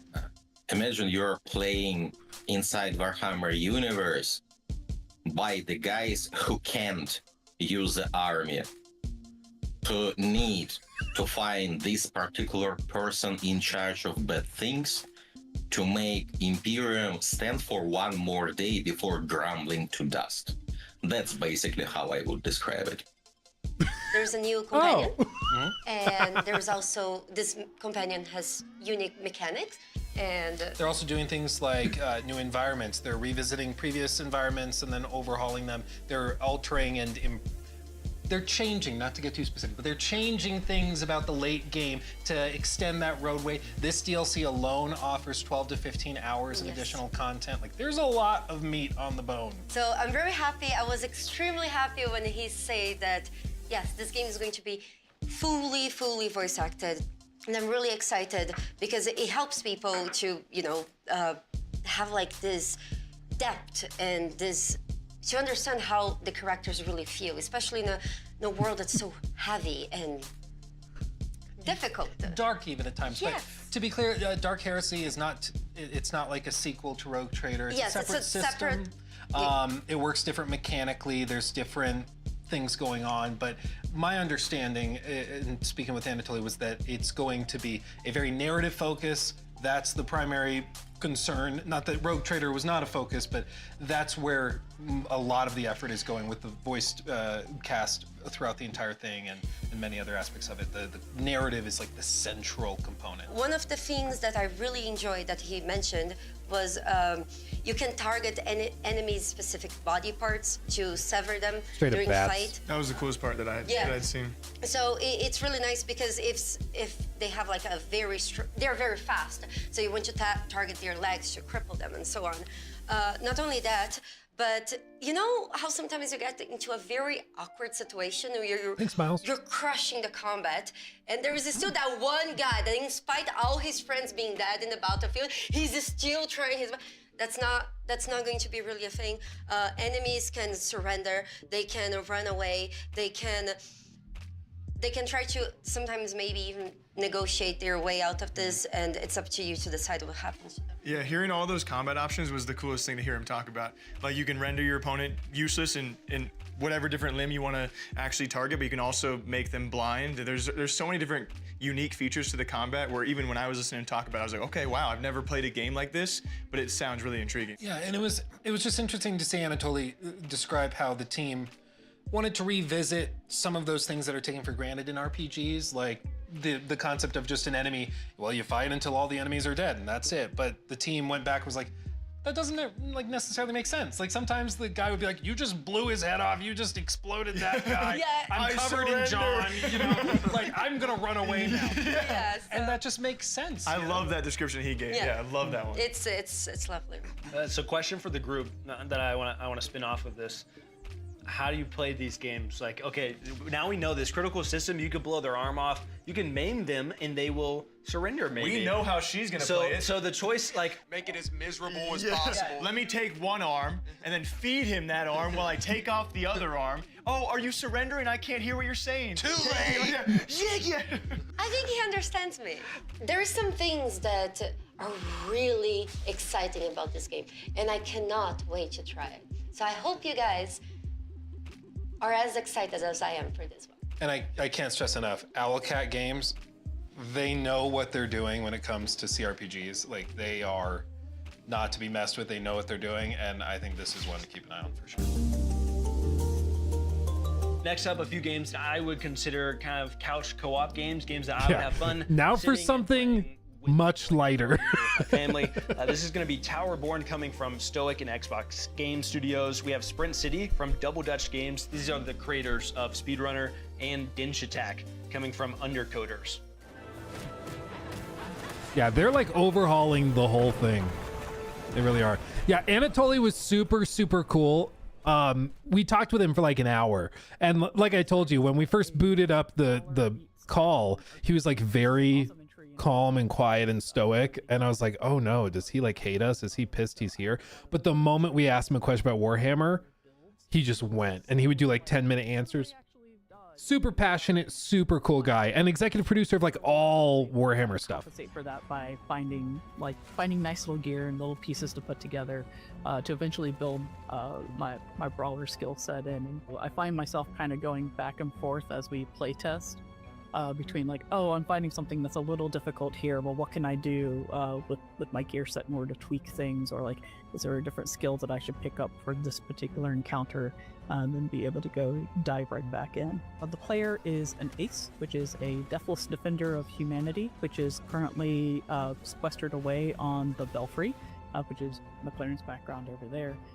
It's a tower that was set up for mysterious purposes, but turned out to be a pretty good haven for folks after the fall of their stronghold, the City of Numbers. The player is helping humanity as they can, getting refugees to safety, battling the beastkin that have risen and have become incredibly aggressive, while ultimately attempting to find out why did Numbers fall and what conspiracy is still brewing there. We wanted players to experience a brawler type combat inside like a Diablo style RPG gear sort of system, and so we've spent a lot of time over the last 6 months or so taking a ton of feedback from our players to really kind of hone that particular system. So players should be able to come in pick one of the 4 classes that we have. They'll see a whole new set of skills. They'll find a whole bunch of new equipment. And the idea should be that they should feel like one of several heroes going in and just beating a bunch of like awesome monsters. We've tried to add new enemies, new lieutenants, and new bosses. I think people are gonna feel like quite the adventure as they go into the updated version of Towerborn. Stoic has always tried to be player first. When we decided to do early access for Towerborn, a lot of that was born out of we had a vision of trying to evolve the brawler into something bigger, something that hadn't really been done before. You can see other games have taken different routes. Some have taken kind of the roguelite route, some stayed into the traditional. We wanted to kind of expand into more like the true action RPG. And in order to do that, early access was very, very important to figure out what was going to work and what wasn't. Simultaneously, we didn't want to be caught in early access limbo, right? Like, I'm sure this is the kind of things that you would love to talk about. I love to talk about them too. How do you not stay in early access for 7 years? Our intent and purpose was we need to come out of early access solid. And there is a certain point where you just collect everything. Most of the feedback that's coming in either kind of falls into an existing category. Hey, a lot of people have said this thing, maybe you might get something new, but you look at it and you're like, yes, it's new, but it's not reaching the, kind of urgency that some of these other things are. We have a good list of things now. This is kind of what the players have told us. We need to really deliver on that. And the best way we can deliver on that is just, put your head down, focus, and create an experience that I believe is worthy of coming out of early access, that people should look at that and say like, oh, okay, I see why you did it. Absolutely was worth it. I can see a clear night and day difference between what is in live right now and what I am receiving when you go into the 1.0. One of the big pieces was that folks were big fans of certain pieces of actual gear that you would earn through the game. But there was no cosmetic version of that. And so you had to make the choice of like, do I want to look good? Or do I want to look a little janky but more powerful?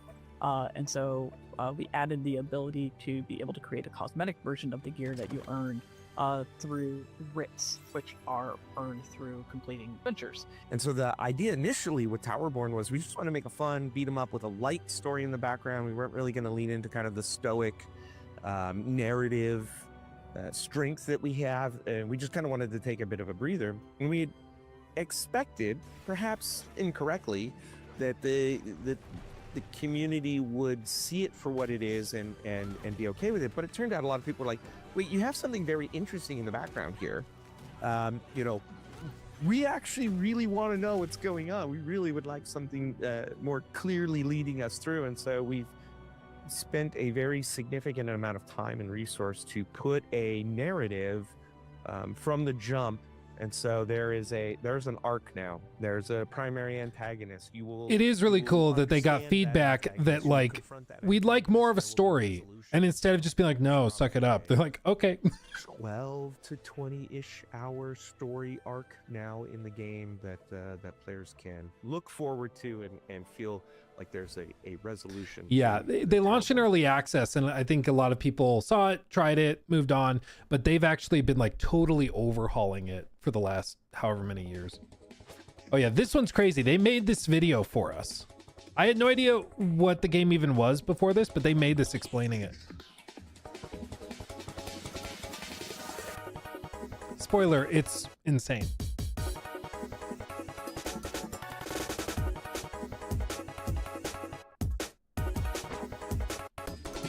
Hello, we're Undercoders, and in the studio based in Barcelona. Recently, we've been focused on developing 3D platformers, but our studio is heavily influenced by arcade classics, Japanese culture, and extreme sports games. And Dem's Attack is our dream project, a step forward for the studio combining everything we love.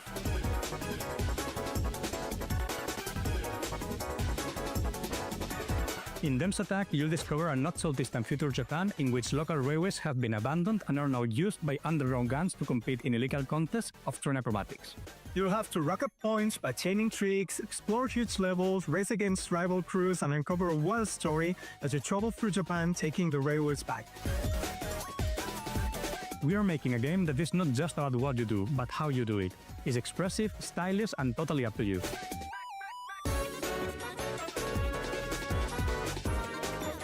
From our first trips in the late 90s, we've been obsessed by traveling across Japan by train and being able to dive into the local culture, getting to know the architecture, the landscapes, the folklore, and we're always captivated by the sheer contrast of their peaceful countryside and the high energy of its huge cities, which somehow feels connected and part of the same cultural rhythm. It's a never-ending source of inspiration that has been fueling our creative energy throughout all the years and has now materialized in Densha Attack. On your adventure, you'll find a variety of challenges to move forward, from trip-pack arenas to compete for high scores, to objective-based exploration levels, and even racing circuits. The world is packed with a bunch of unique characters from different gangs and personalities that you will have to face on your journey through Japan. And with every new challenge, you will grow as a Densha attacker and further add to the chaos. We've handcrafted every stage from the ground up, pulling from real-world locations to make every landscape different but recognizable.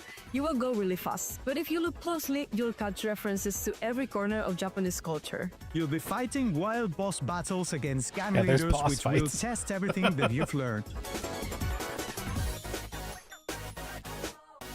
These are always full of surprises. You'll never know what secret technique your rival hides, so you'll have to get creative to overcome them with your train. They're a mix of spectacle, personality, and challenge that one could expect for an anime-style showdown made game. Densha Attack is a love letter to anime, skate games, and Japan's iconic train system. If you like Jet Set Radio, Tony Hawk, or Densha to Go, you can't miss this train. Pun intended. Wishlist now. We can't wait to show you more. Like, how cute is that? I didn't get what the game was, but then when we saw this, I was like, I get it now. Welcome to Densha Attack. It's the best game in the world. See us. Hello, we're Undercoders. Hello, hello. Wishlist now. Wishlist now. We can share. Wishlist now. We can't wait to show you more. I love blooper reels. I think it's great. It's important to humanize developers too. A lot of people think it's just like an amorphous studio, but instead they're like, yeah, we'll make it personal. Speedrunners. This actually does look like a great game for like parties. It's a vibe, dare I say.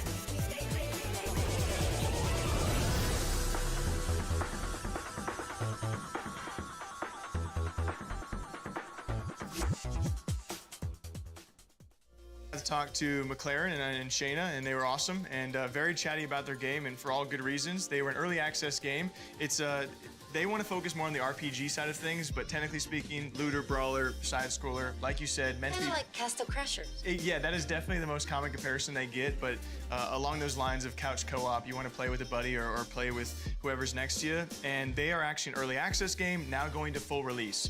So this is their big update to justify the full release, but it was already definitely justified.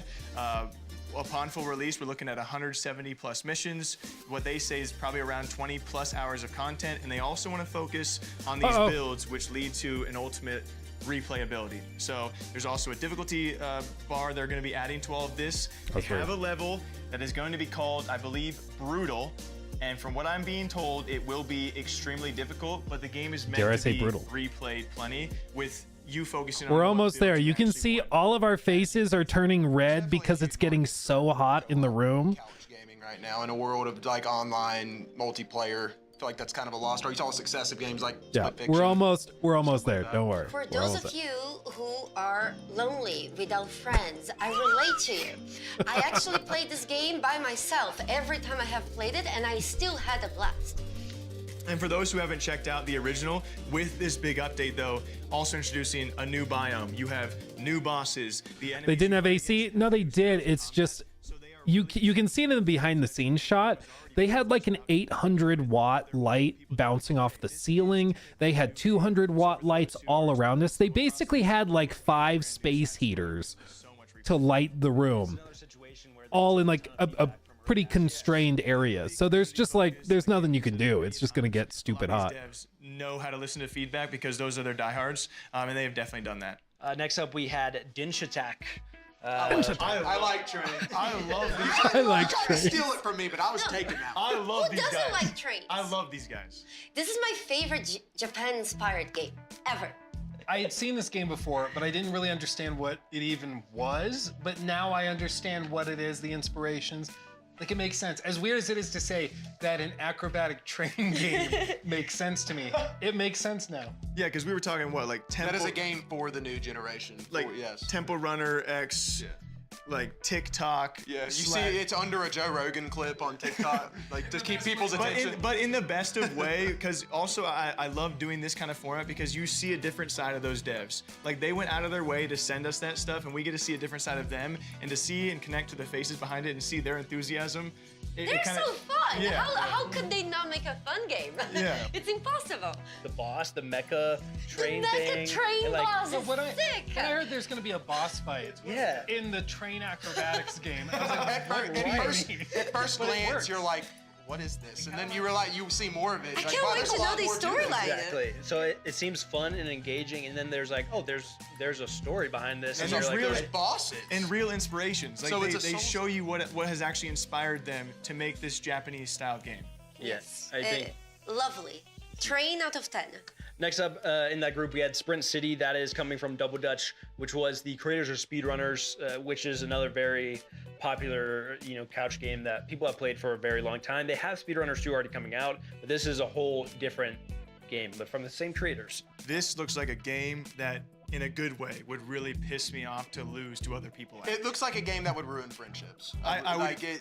It looks like one of those side scrollers that I would fall so far behind where you can't even see the others, and it just kind of leaves you real The upset. first jump, and you're like, I'm gonna get it Turn the eventually. turn the console off. Get a bigger Start over. Get a bigger TV so I can see where they're at. To me, Sprint City is the game that you are over at like a party. It's like the Super Smash Bros. Effect. Yes, It's like we've played a round of Pong or something, and now we want to play a video game together. We're gonna go play this, and people are gonna get pissed, and Jake and Rob are gonna get in a fist fight probably, and like. He doesn't want that. And who do you think's Did gonna you win guys that ever fist play- fight? We already had this Who do you debate think today. would win that? Just look at the size of the feet. Pretty close, aren't? Yeah. Did you guys ever play Overcooked with your families?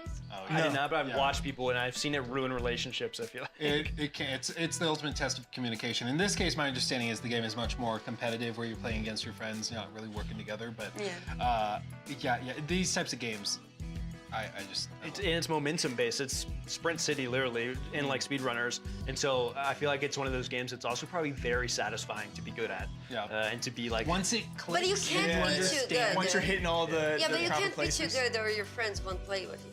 Right. Yeah, that's the thing. Okay. We have a set of beautiful games, in my opinion. This is going to be Eternal Life of Goldman from We Appy Studio and THQ Nordic. I think there's We have two Dust more, Made from Weird this and Beluga, one more chunk, Fireshine, I think is what another it is. Fireshine game with Pugstorm called Core Keeper. A weepy game.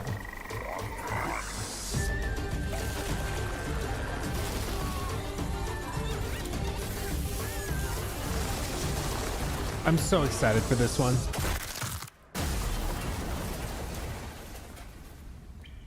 What do you mean? What? What do you mean he smashed? What do you think? Yeah, Crimson He Desert fell is our from a great finisher. height. Yep. Yeah, but he couldn't have. Did he really die? I imagine he was crushed to a pulp. Do you think they'll ever find his body? Mom! Okay. I was just making sure you were paying attention.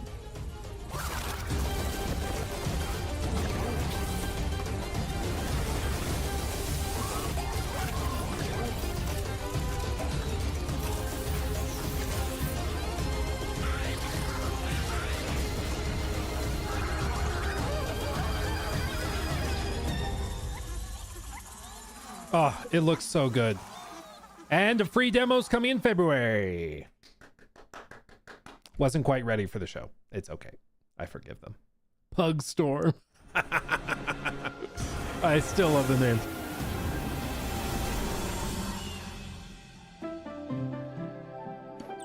Dude, I love Core Keeper. I will say I've been playing it with my wife Nikki for like a month or two, and this is for all the new updates and stuff that they're doing, but it's so fun because like I go off, I mine and like collect resources and fight bosses, and Nikki's at home in our base decorating it and rearranging all the things we've crafted. She kind of fell into the gender stereotype.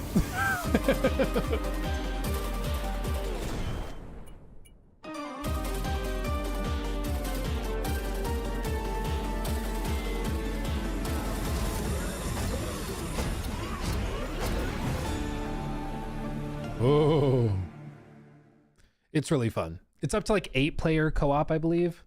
It's really good. And this one is like, watch it. It's like an old school 360 era vibe of a 3D platformer. Do you want to die? Nah, it's cute.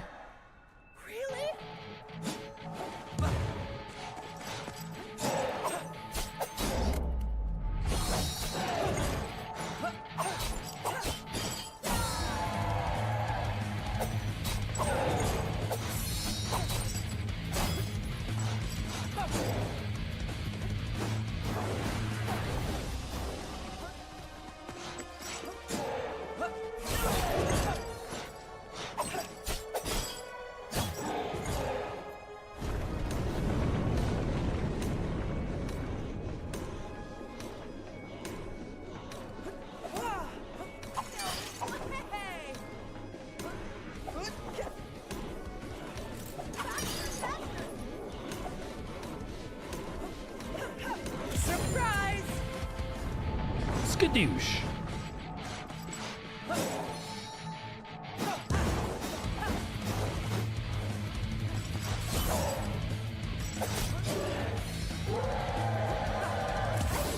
You can't turn back time, my star. It'll be different, but you'll both be okay.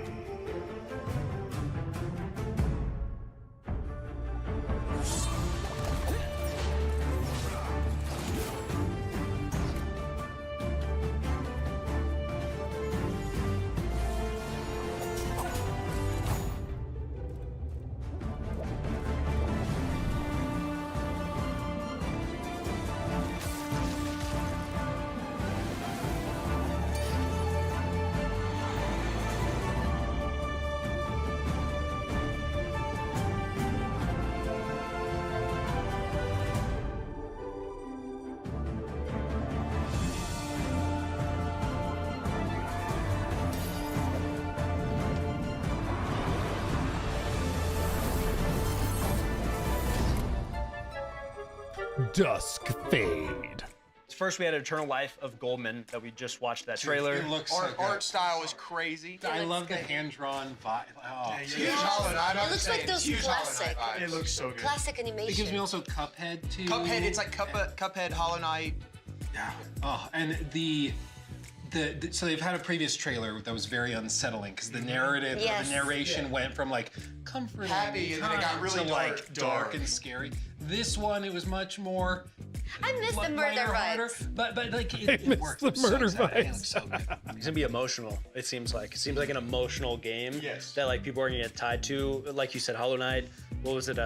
Celeste, sort of. Yes. Maybe a little bit. I mean, game of the year. I don't know. Whoa. As people like to say about any game. Yeah, they have a free demo. I do think launching it'll in review really February, well. actually, so people can actually try it. I love the narration, and I can't wait to see more behind it. Like we touched on, I think it's one of those games that people will play because it's like a challenging platformer, side-scrolling type game, and then you're gonna be sobbing by the end of it. Yeah, I it just get that seems vibe. very like they tell you just enough to pique your interest. They don't tell you much in the trailer, And then like, they're gonna emotionally destroy. Yeah, and it seems you. very dark, and you're like, well, why? And hopefully set you up perfect for a sequel. Yeah. Oh, you never know. Hand painted. as well, hand drawn. I don't even know how you do that though. Like, how do you hand draw a game? That's crazy. See, hopefully next year we have people more talented than us. This is why we're sitting here. And I'm like, where are the frames at? What do you? That's one of the games that would be really cool to go do a dive on in the studio. Like I want to just to see. I want to see what Call how you did us. this. We want to come and see. We'll go. We will fly there. I promise. Next up, then we had Core Keeper, a game that you two especially are very familiar with. We have an update coming where you're going to be able to have a massive update with the Northern Biome on January 28th. There's a new boss. There's next-gen weapons and armor. Whole new stuff. Yeah. I play this a lot with my wife. Cancel him. He won't care. One of our couple of games, and I love it. And so seeing new content is crazy. I played it a lot by myself. I started playing it and suddenly I had over 100 hours in this game. I wish I could show off my base. Yeah, I thought I was doing well. I mentioned it to Lua that I played Core Keeper, and I felt pretty good about where it was. And it's just like, yeah, I have 100 hours, and I have this, and this. I'm like, okay, I'll just leave. It's a great game. I had a lot of fun. It's one of these games you start and suddenly you spent a week playing it. Oh, you will lose yourself. Yeah. The other night, we stayed up till 1 a.m. playing it when we meant to play till 11, and it's just because. It's good. Yeah, it's just one more run through the mines. I'll be right back. How would you define this game to someone who hasn't seen it? I mean, I would say it's Stardew Valley, kind of meets Terraria, but it's like procedurally generated, up to 8-player co-op, so you can play with all of your friends, unless you have way more friends than me. And it's just. Every run is going to be different because it's all based on seeds, so you can have different save files for different friends and pairings. It's really, really cool. You can actually use your same character in different save files. So Yeah, if you're are you playing by proud of me? yourself, I said my wife and I didn't go, my wife. you can use the same character, or you can make a It was new very character for hard. their server. I wanted to. So it's kind of like you can visit their home. And boss fights. I forgot about that. Oh, the boss fights are so good. Stardew Valley, more combat focused, but also co-op and boss fights. So different boss fights have different mechanics. The boss system in this game is actually excellent. Sean, thank you for the constructive feedback. I do have a double-sided note card of my own notes with that on it as well. So yeah, don't worry. We're working on it. That's the one. They say it is a love letter to the golden era of 3D action platforming like Jak and Daxter in Ratchet and Clank. That whole era, like the PS1, PS2 era, that's what was screaming at me. Yeah, the Ratchet and Clank. Yeah, and then there's boss fights with dodge rolls and health bars, so therefore it is a Souls-like. And we saw so many different environments too. Well, like some games, you see the gameplay and She's you're about just... to lose her mind. Well, I was gonna say, you see some gameplay and you just it's gonna feel good in the hand. You can tell by watching somebody else play that feels so good. There's so much dopamine being And then you released, actually play it and you get destroyed. Yeah, and you're like, I'm not that good, but I will get there. It looks very, very good. It's cute. It looks like a fun game, like you would let your kids play as well. Is it like a good combination of all that? You even saw a little bit of Kingdom Hearts there, a little bit. Yeah, Yes, definitely a good I can mix. see that. And he's grabbing Yeah, the sword. Yes. Yeah. When the devs describe a game as a love letter to a certain genre or to other games and are not afraid to embrace that, That's a good sign. It's a level. To be able to say that, there has to be some level of confidence there. Like I know what I have. And respect, So I yeah. can call it a love letter because I know when they see it, they're gonna feel the same way. That's good. That's well said. Next Okay, up, we have Gallipoli. Shadow of the Road coming from Owlcat as I well. was wrong. I think there's one more after this. Dev. There is Starfinder from Epic Tellers as well as Gallipoli from Black Mill Games. Gallipoli! Citizens of Nippon, a new dawn rises upon your land.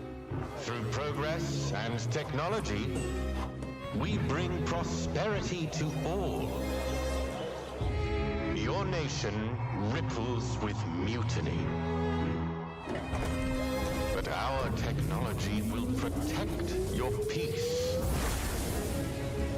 Yeah, like what? Peace demands the sacrifice of those that stand in the way of progress. On behalf of your glorious Emperor Mutsuhito, we will bring light where there is darkness. Together, we march into a brighter tomorrow.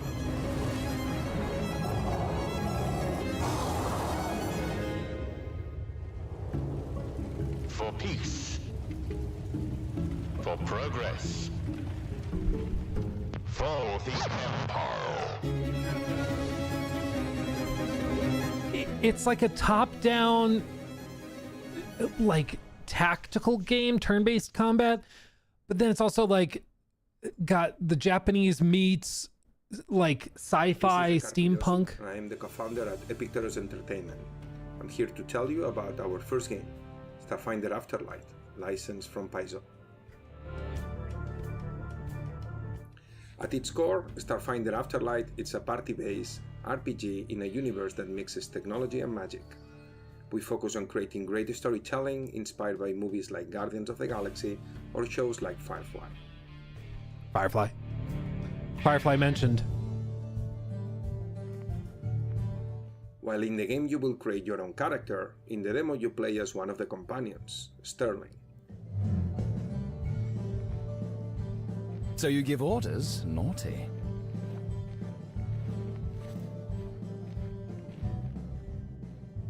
Thanks to the success of our Kickstarter, our game will have full voiceover. The dialogue system is the main way to introduce the player to the lore of the world.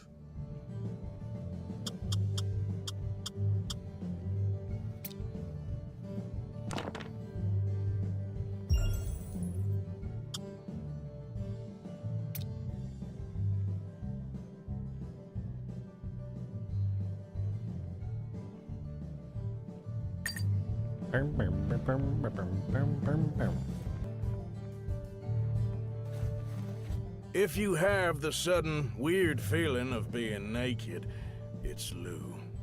Her gaze is like an X-ray machine. By the looks on her face, she either thinks you're a joke, or it's her favorite song playing. Arthur? That was our narrator, Roger Clark, known from the Red Dead Redemption series. Yep. Giving the right space western feeling we're looking for in the game. He's the narrator for the whole Yeah, game. sorry to ruin happy hour for you, but I have bad news about the big one on the runt. Don't worry. I promise not to say I told you so. Lou here is referring to Tycho and Cole, our friends, that after a heist gone wrong, should meet us here. Lou seems to know something about them. If you push Lou about the information she's skipping, she's going to be annoyed, and that will lower your approval with her and limit your potential romance options. Hold on, hotshot. I own the info. I choose how to deliver it. All right. They were ambushed at Secubot offices. They knew they were coming, so now the odd couple needs our help. Happy now?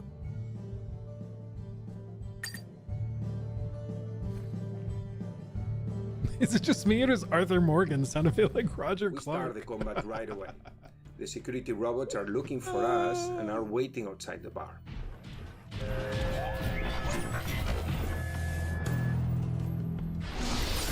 Time for my close-up. The game uses the battle-tested system of Pathfinder 2nd Edition with 3 actions per turn. Pathfinder! Lou already starts in a very good place. She's a support character, so it's better for her to stay behind. She will use the ability Get Them to give a bonus to Sterling when he attacks a specific character, and then shoot again.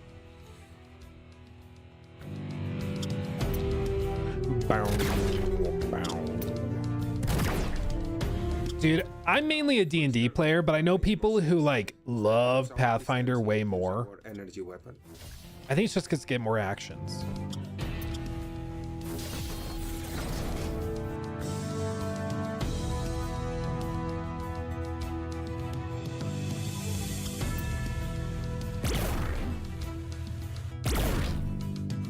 For combat, we decided to stay away from a grid-based system that gave the feeling of a tabletop simulator.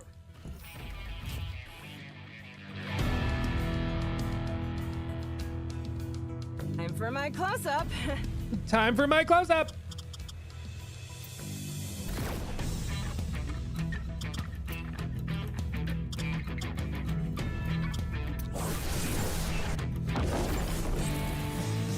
Wait, what game is it? Oh! This is it. Is it Marvel Rivals where they yell out Supernova? In early access That, like- for summer next year. We cannot wait to show you more. Thanks for watching. What game is that? Okay, I don't know. Sorry.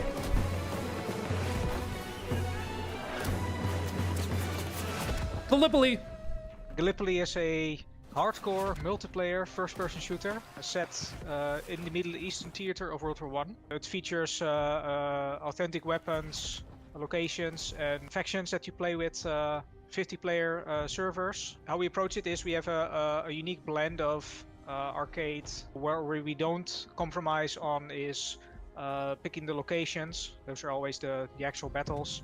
The weapons, the ones that were actually used, and uniforms that are as accurate as possible and plausibly used. It sets us apart there. We go quite deep on the history, but then again we're more accessible than say some of the military simulators. It's easy to jump into. Game is a bit more approachable. So in that way, it sets it apart from another subgenre in the shooters as well. If you wield one of the rifles in the game, the bolt action rifles, you expect it to be one shot, one kill. The rest of the game is built around that premise. So yes, rifles are one shot kill, but then again, it must not be the case that somebody goes around the corner and kills the entire team in 1 second. So especially in multiplayer, the fairness concept must be adhered to. So everything is built sort of around making sure that the game feels fair. So there's a balance between in the gunplay that needs to happen, as well as in the way we handle spawning and how quick you are back into the battle. You're very quick to be in combat here. There's other quirky weapons that are part of the arsenals, but these are accurate. They were used. We don't do experimental weapons. We try to stay as accurate as possible when we model them. The locations we picked, using some geodata, a lot of investigation on images, trying to puzzle together how it looked like when when the battle took place. When you're under fire, you have a difficulty reloading your weapon, for instance, and that has custom animations to it. So it's quite elaborate. Not a lot of games, if at all, do this. Where it's really dynamic based on what happens, and still fair in the way that the rules are predictable. It's not a random jamming system. It's really dependent on what the player does. One of the cooler things is that you can now build stuff together. Part of the game mode will be that you are able to construct objectives and machine guns and other things together. It's kind of like our evolution of the game mode we had in Isonzo, taken to 11, where it's really you fight over a certain area, and once it's captured you have to construct things together and then to consolidate your position, to secure it. Guys, first we looked at Shadow of the Road there. Story tactical. One more RPG, chunk and then we're done. In Japan, but also some like supernatural stuff going on. Okay, so I actually played the demo for this game, and it was super fun. It felt kind of like a Japanese XCOM thing. Meets like Samurai, but there were like very unique twists. The final fight in the demo is actually really sick. I hope you enjoy it. There was like cool mechanics, and I don't know, give the demo a go and fun stuff. If you like the kind of like XCOM, tactical, maybe even a little bit of like the Baldur's Gate type, definitely check it out. There's a late 2026 release for this game. I would say, to me, someone who doesn't play these types of games, I just think the storyline, or not the storyline, like the environment is cool. It's Japan with supernatural elements. Like you saw that big robot walking around. Sci-fi samurai. I feel like that's like a trend now, is like taking certain settings and combining it with sci-fi. That's really cool. I'm not sure I would say it's sci-fi, but I would say like mythology. It's just some really sick stuff. There is a lot of exploration, and the exploration is actually quite cool. You can like change things in the world. Then we had Starfinder coming from Epic Tellers. It's going to be in early access in 2026 as of right now, and the demo is actually going to be available soon during Steam Next Fest. So when this airs, that will be a month away. So I actually got to talk with the devs. This was so trippy because, again, we filmed this December 9th. And I'll share with you just a little tidbit. Do I seem relatively put together here? If I do, that's shocking, because I only got about an hour of sleep the night before we filmed this, because we went to a Brazilian steakhouse the night before and I got horrible food poisoning. So the night before this, I was viciously ill all night, and then we woke up, drove an hour and a half to get to the set to film, and it was a whole thing. They have a couple of notable names. Sombra from Overwatch. Yeah, so they put a lot of detail into those, which I can appreciate, even as someone who doesn't. And funnily enough, this character that I mentioned, it's this larvae with this grub-like character with a grub, is actually voiced by the same VA as Asterion So, Oh goodness. Breach is also voice acted by Neil Newbon, and he's also the director of the voice acting in this game. That's crazy. Then we had World War I Gallipoli as our final one. Gallipoli. Jake got to do another interview here with Luke someone who, requested I remember you questions. saying during the interview, it felt like a high school lesson for you listening. Yeah, it was awesome to talk to Josh, and he gave me a real. You're good. How much longer is this? There's the last 3 games are next, including Crimson Desert. Game right, because being from Iowa, I said Gallipoli, and it is pronounced Gallipoli. Long story short, Gallipoli is covering the Ottoman front, the Eastern front throughout all of this, and what you'll find with Black Mill Games is they always have realistic weaponry for the side they're covering and for the time being World War I, and they don't miss that here. Well, the uniforms, there's so much attention to detail, and they even have some unique gameplay systems like the suppression system, where Coolest thing. it's basically like when the fire's coming in, like you'll start to struggle reloading and stuff. I don't think I've ever seen, like, I'm sure, I don't know if it's been done or not, but I can't recall another game that's done that. But it's so clever because of course you'd struggle reloading when bullets are whizzing what by. that does for Yeah. your level of immersion is, And just to remind you guys, this game, I think they do have a PvP focus, but they're also working on a single-player campaign. Yeah, they want to do it justice of telling stories of actual battles that did take place, and they're going to continue this string. Like, they're going to continue. I even asked him, like, what do you progress forward on as a studio? Like, he's like, well, we got a lot to do still for World War I. It was a big war, and it lasted a long time, and so they're not even done here. And luckily, they have found themselves a diehard audience that wants to see this story told battle to battle, all encompassing the same war. Well, and it's such a fascinating way to be able to preserve that piece of history. Yeah. Exactly. Like in an interactive way where people can kind of go boots on the ground and see what it was like in of course, a gamified version, but I think it helps educate a whole new generation on something that would otherwise kind of be forgotten. Here we go. Okay, now our final section we have here, a very exciting, a very cool one, if I had to say and use a word I haven't used so far. For the first time, a very cool section here. First up, we have Where Winds Meet, a game that obviously is already out. I love it. But we are getting a brand new boss coming to the Western version of the game in Dino Blade, coming from Team Spino. Incredible looking game. And we also have exclusive interview content with Crimson Desert. Yeah, we do. Yeah, we were like, what should the final games be? I was like, Dino Blade, Crimson Desert, Where Winds Meet. Like, they shared this with us. Watch, it's crazy. O'er the south, still shine bright.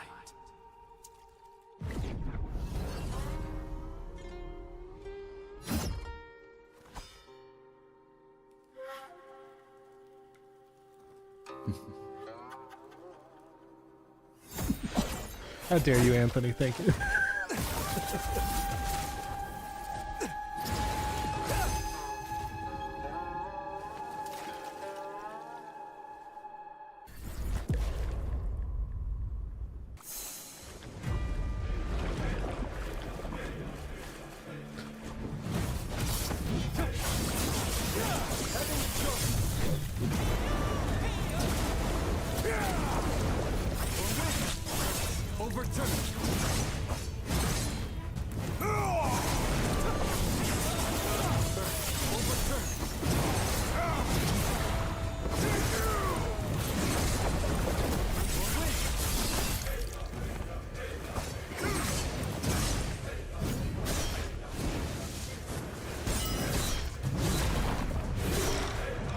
They timed that well.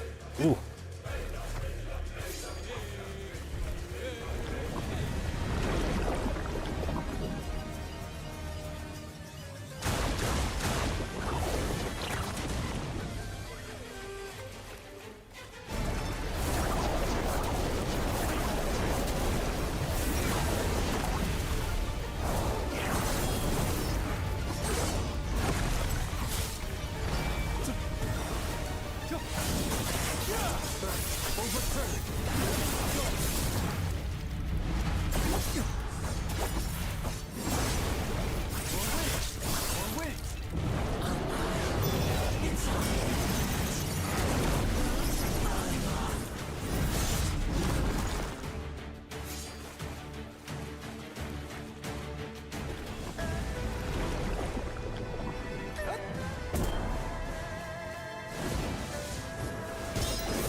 having played the game, whoever's controlling it is pretty good. They're pretty good. Pretty good.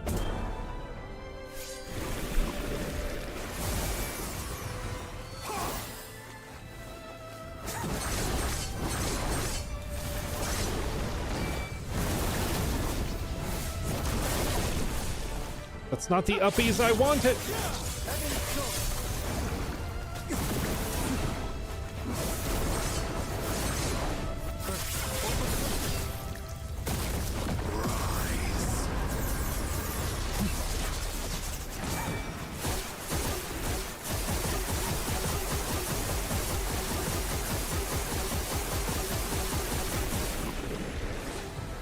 The boss is mad.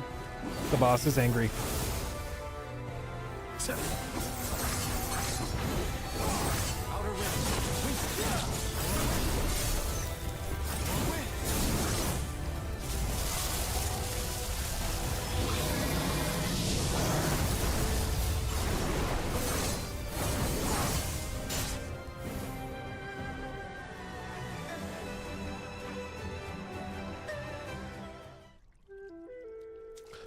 Do-do-do-do.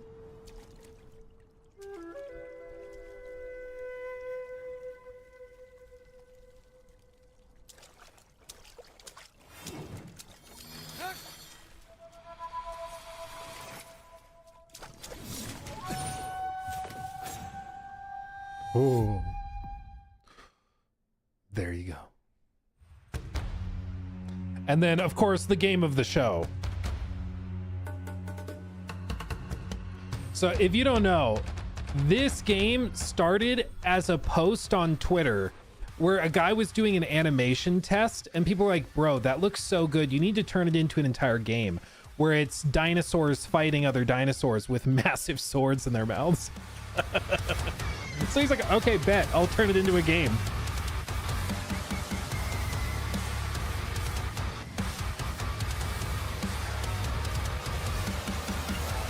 And he fights with a dinosaur. Who needs a sword? And you have an ankylosaurus.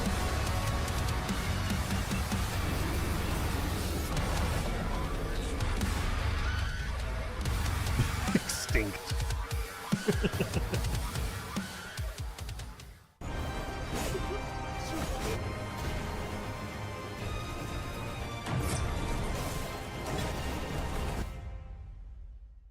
Based on the trailers and based on a bunch of things that I've seen about this game, you can clearly slay dragons. Is that true? There are dragons in the game, and you do fight them. We haven't revealed just yet whether or not you can actually slay them, but you can fight them, you can fly them. Can you lay them? I'm sorry to the Lua fans, but at this point we're not confirming whether or not there's dragon relations. Can you speak a little bit to how big this game is? We've been seeing some news out there with some specific numbers floating around about how big the map is. I don't think numbers really do it justice because how big is that in terms of scope and scale? But what we can say is the world's at least twice as big as the open world and playable area of Skyrim. It's larger than the map of a Red Dead Redemption 2. Open world games are about doing things, having activities, having distractions. So we wanted to create a world that's not only massive, but is also incredibly interactive. Obviously, you and your community, Lua, care a lot about romance systems. This is not that type of game in terms of RPG elements and decision making. What it is, though, is you choose the type of character that you want to play as in terms of your progression within the systems in the game. And then through basically headcanon, you're having this very different experience than other players because of the scope and scale of the game. You'll be distracted by something, you'll go on this quest line, you'll have an experience that'll be radically different than someone else, even though they're playing the same game. The guiding principle for the game is around empowering the player and not forcing them into specific choices. There's a lot of time between now and launch in March for us to be able to elaborate on those systems, show people if they have, say, I have an hour to jump in and play this game after work. what is my experience going to look like? So we've done a little bit of showing when you're not in combat, how you're taking advantage and interacting in the world, harvesting resource, gathering them for a whole crafting system that we have in the game for equipment, as well as You can build your house, apparently.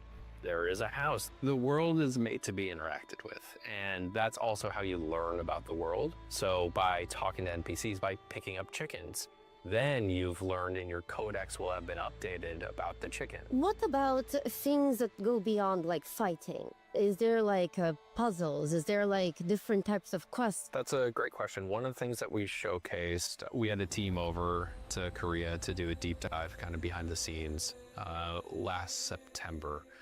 They came out and we showed them a glimpse of a bunch of different systems. One of the systems that we showed them was in what we call the aerial abyss. It's those sky islands that you see there. That's a Skylands. very important and pivotal part in the story and quest and mystery surrounding the world. In those sky islands, there are puzzles. They all have a different vibe, if you will, and then treasures and rewards for completing them. When can people get the game? Where can they get it? What does that look like for you guys? The game comes out on March 19th across basically every platform. It'll be available on consoles on PS5, as well as Xbox Series X and S, PC, as well as natively on Mac. Natively on Mac. That's First, let's crazy. start with Where Winds Meet. Well, since the game came out, I have played basically every day that game since it came out. I really like it.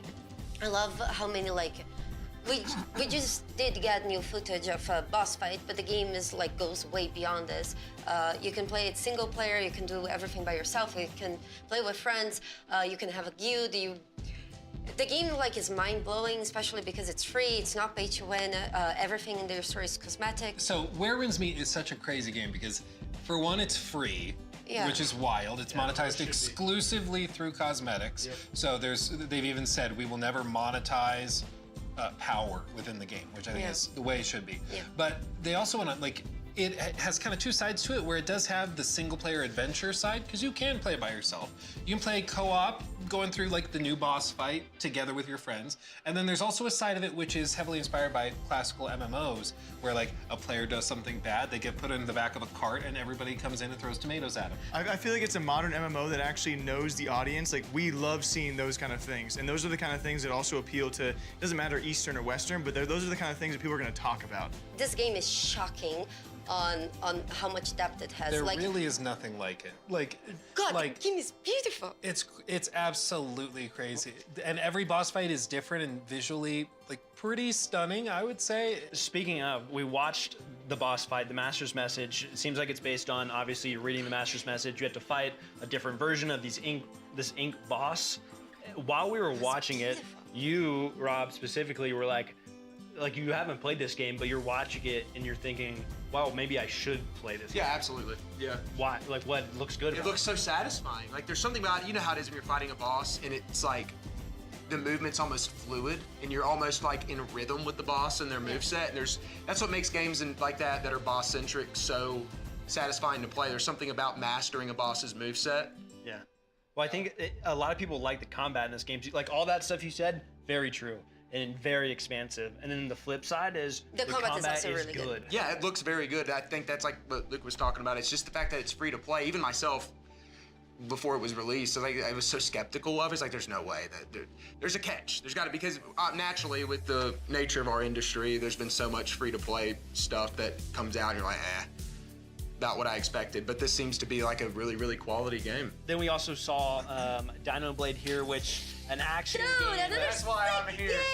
Some information, an action game centered, obviously fighting as a dinosaur with a sword. The demo is available on Steam right now for PC. It's about an hour-long demo, so you can play it if you want, have some fun. We got to see a new dinosaur in that trailer that has never been seen before, and it's planned for release still in 2026, so sometime next year. No specific date right now. Oh, I slipped because we filmed it last year. Dinosaurs with sword, it's a dinosaur. It's a dinosaur. Soul. Dude, just watching the trailer, I could feel my testosterone rising. My bench press max went up 20 pounds. Because I could. The music and everything. Dude, really... the Linkin Park montages are gonna be great. It's so weird. It's but ridiculous. So good. Like, I love give it it. to me. I want it. Highly anticipated, I think, across the board, just because it's like so fun. It's such a gamer game. Dinosaur with swords, like you can't really beat that. Yeah, I love it. Then to end things off, we have Crimson Desert, a game Another crazy good everyone looking. familiar with. I would say it's been marketed for a very long time. People know it's coming. It's coming from Pearl Abyss, which is Black Desert as well. The entire game is built on their proprietary engine, which it was fascinating to hear how they've broken it down, because like, you see Crimson Desert and so many things about it look too good to be true. They look crazy. They have hundreds of enemies on screen. They have all of this physics simulation. They have crazy stuff where like they have sky islands you can jump down from straight down to the surface. Can I just just to explain the physics simulation that he's talking about? So, for example, if you have like a siege weapon and you throw a bolt at a house, you can actually see the destruction starting from where the bolt hit and everything else falling through it. Well, and people see that, and from our frame of like, you know, standard open worlds in Unreal Engine 5 or something, not that that's a bad engine or anything, but like, we see that and we assume, okay, it's gonna run terribly. Okay, it's gonna have frame drops or it's gonna stutter. Okay, this or that. But this is an engine that they have built from the ground up with this game basically in mind. And it's just absolutely crazy because we've had the chance to play it, and that just is what the game is. It's ridiculous and crazy. And what's even crazier is that Will even shared with us some very special information that we are breaking here for the first time. The size of the game is 2 times Skyrim. I was like, what do you want? We didn't even rehearse that. That just happened. It's twice the size of Skyrim. It's actually bigger than the entire map of Red Dead Redemption 2. Which is crazy. Which I love that Will follows up by saying size doesn't matter, but in our game, it kind of does. But like, we're bigger. It's crazy. Well, I saw from the first gameplay clip that you could ride a dragon and a bear. Like, quite honestly, I don't know how my body's gonna keep up with this level of testosterone. Between that It is not the first game. It is not If there was a dinosaur to ride, we'd be in trouble. Next year for the next show, and you're just gonna be walking around. Guys, it's not the first game that you can ride a bear. Huh? Huh? What'd you say? Not the first game you could ride a bear. It might be true, but different kind of ride. Baldur's Gate 3 ride. But also, when you drop a line like that, you mentioned confidence. Like, you don't drop a line like that without knowing that you are confident in your game. They are you putting that for a themselves reason. in the same bucket as Skyrim and Red Dead 2, and I think that tells you all you need to know about their confidence level of where they're at. Coming March 19th. Coming March 19th. Let's go. Thank you, those of you who stayed with us from beginning to end. We really appreciate you. This has been a blast to work with on the background. Those guys have been amazing. I think there's a thank you in a few different directions we would all probably feel. One, obviously for like myself, thank the team, production team as well. I think this is awesome. Very cool that you guys were all down to try to do this. It's like a new thing. Also thank you to the audience, right? Like whoever is watching this and trying to engage in something new, it does mean a lot to us and the developers. Thank you so much to the devs for taking us Yeah. seriously and, you know, being excited to share with us what you have shared, to talk with us. Our goal was to really try to lower the barrier for a lot of developers to be able to showcase their games, even if they don't have a crazy marketing budget or they don't have some big publisher that can, you know, brute force it. And I mean, the crazy amounts of talent that we saw put on display today is wild. And I think we're all very humbled that we had the chance to check it out and share it with you. Thank you for having us. It's also something that we can look forward to a little bit, where we did this in a pretty small time frame, I would say. Yeah, you guys have no idea. Yeah, we started talking like 3 or 4 months ago. And a lot of people that we spoke to, publishers and devs, again, thank you again, because they worked very hard to get this stuff to us and out and participate in it. And a lot of people we talked to that didn't participate because they had other plans. It's like, well, we didn't know about this. But hopefully for the next one, we can plan more in advance and people can be a part of it and like, hey, let's go travel to people, right? And do interviews in person. Let's go. Yeah, we want to grow on this. We want to do it better, but we got to get the first one out there. I can't even stress the amount of times we brought up a game. I was like, oh my gosh, I had no idea that game existed until you explained it to me, and now I'm interested in that game and the team behind it. Like, that's the beauty of this show. Like, that was our ultimate goal. We want to expose you guys to games you either did or did not know about, and then it also give you guys a different show of like, this is the team behind it and the personalities you can attach yourself to for the future of these games. It was great putting faces to these developers as well, because this industry, naturally, we're very critical of developers, but I think sometimes we forget that those are real people. We did it, yeah. That pour their heart. That video games are art. They love it. They love what they're doing, and I think that's awesome. Well, to all of you guys out there, this has been the first ever edition of New Game Plus. It has been an absolute honor for all of us to come together, and hopefully much more coming in the future. We all love, at the very core, we love freaking video games, and we got to show you guys so much today, and hopefully more in the future. It's been an absolute pleasure, and here's to that future. Much more coming. Cheers. Cheers. I don't have any. Cheers. I have nothing left after 3 hours. That's crazy.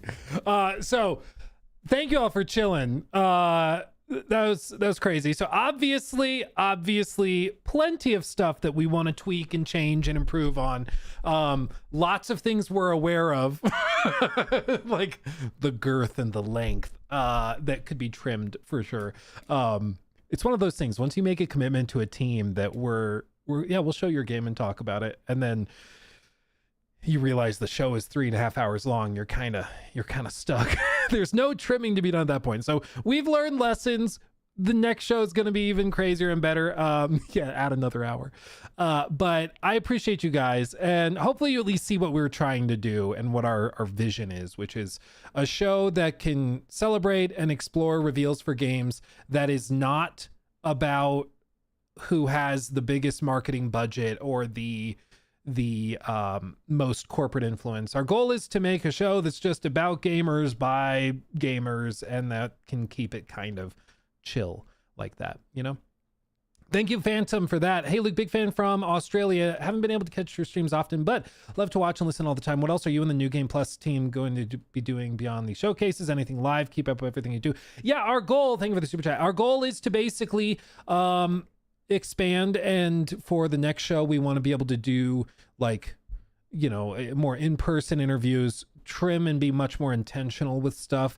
I personally don't think every game needs a discussion segment. Some games you can just do a trailer and blast through 10 trailers and then maybe have a discussion about Crimson Desert, and then 10 trailers and then talk specifically about this one thing that we have an interview for, things like that. So our goal is to do that, and I will say we talked to a number of devs who will have potentially, knock on wood, exclusive trailers and reveals for us next time. But this very much, again, just remember, this didn't exist until 3 hours ago. So all of these devs who were willing to speak to us and share stuff with us, they were doing it on trust that we would put this together and share it with our audiences, and that means a lot. And it's very humbling that they were willing to do that. And so very much, we're very, very humbled by it, and we're just going to keep going crazier and crazier. So very fun, very different. Our goal is to do probably, a big New Game Plus showcase once a year, like in December, but we want to have a presence at other events and places like, Summer Games Fest, Gamescom, stuff like that. So it's going to be good. It's going to be good. Yeah, sorry, no high guard. Sorry. Yeah, sorry, friends, sorry. Can you explore the New Game Plus Steam page? Yeah, so if you don't know, if you go to Steam right now, you can actually see all of the games that we discussed highlighted here with demos, links, everything here sorted into each category, so you can check out everything that we tackled. And it's available through Steam right now, and you can actually share it, check it out. Even some of these specific ones like Exakiller, this one that I think just looks freaking fantastic. You can check all that out right now on Steam officially. So there you go. Okay. Thank you guys. Okay. I appreciate the gosh darn heck out of all of you. I've got to run upstairs and help my wife get the kids ready for swim lessons, which we're doing tonight. Busy. So I appreciate all of you. You guys are amazing. Hopefully you enjoyed at least spending 4 freaking hours with me. You guys are very, very sweet. I appreciate you. And yeah, it's only getting better from here. You better believe it. Okay. We're going to be back on, what day is it today? Today's Thursday. We should be back, I think, tomorrow for a regular stream and rock and roll, kind of back to our regularly scheduled programming. Okay. Much love. Oh God, you're right. I didn't say my wife. I broke the habit. My wife. So I'm gonna go see my wife. Much love, everybody. Yes, from me and my legs, which now you know exist. Much love, and I'll see you soon. Thank you for all the super chats and the support and everything. You guys are fantastic. Much love. I'll see you soon. Bye-bye.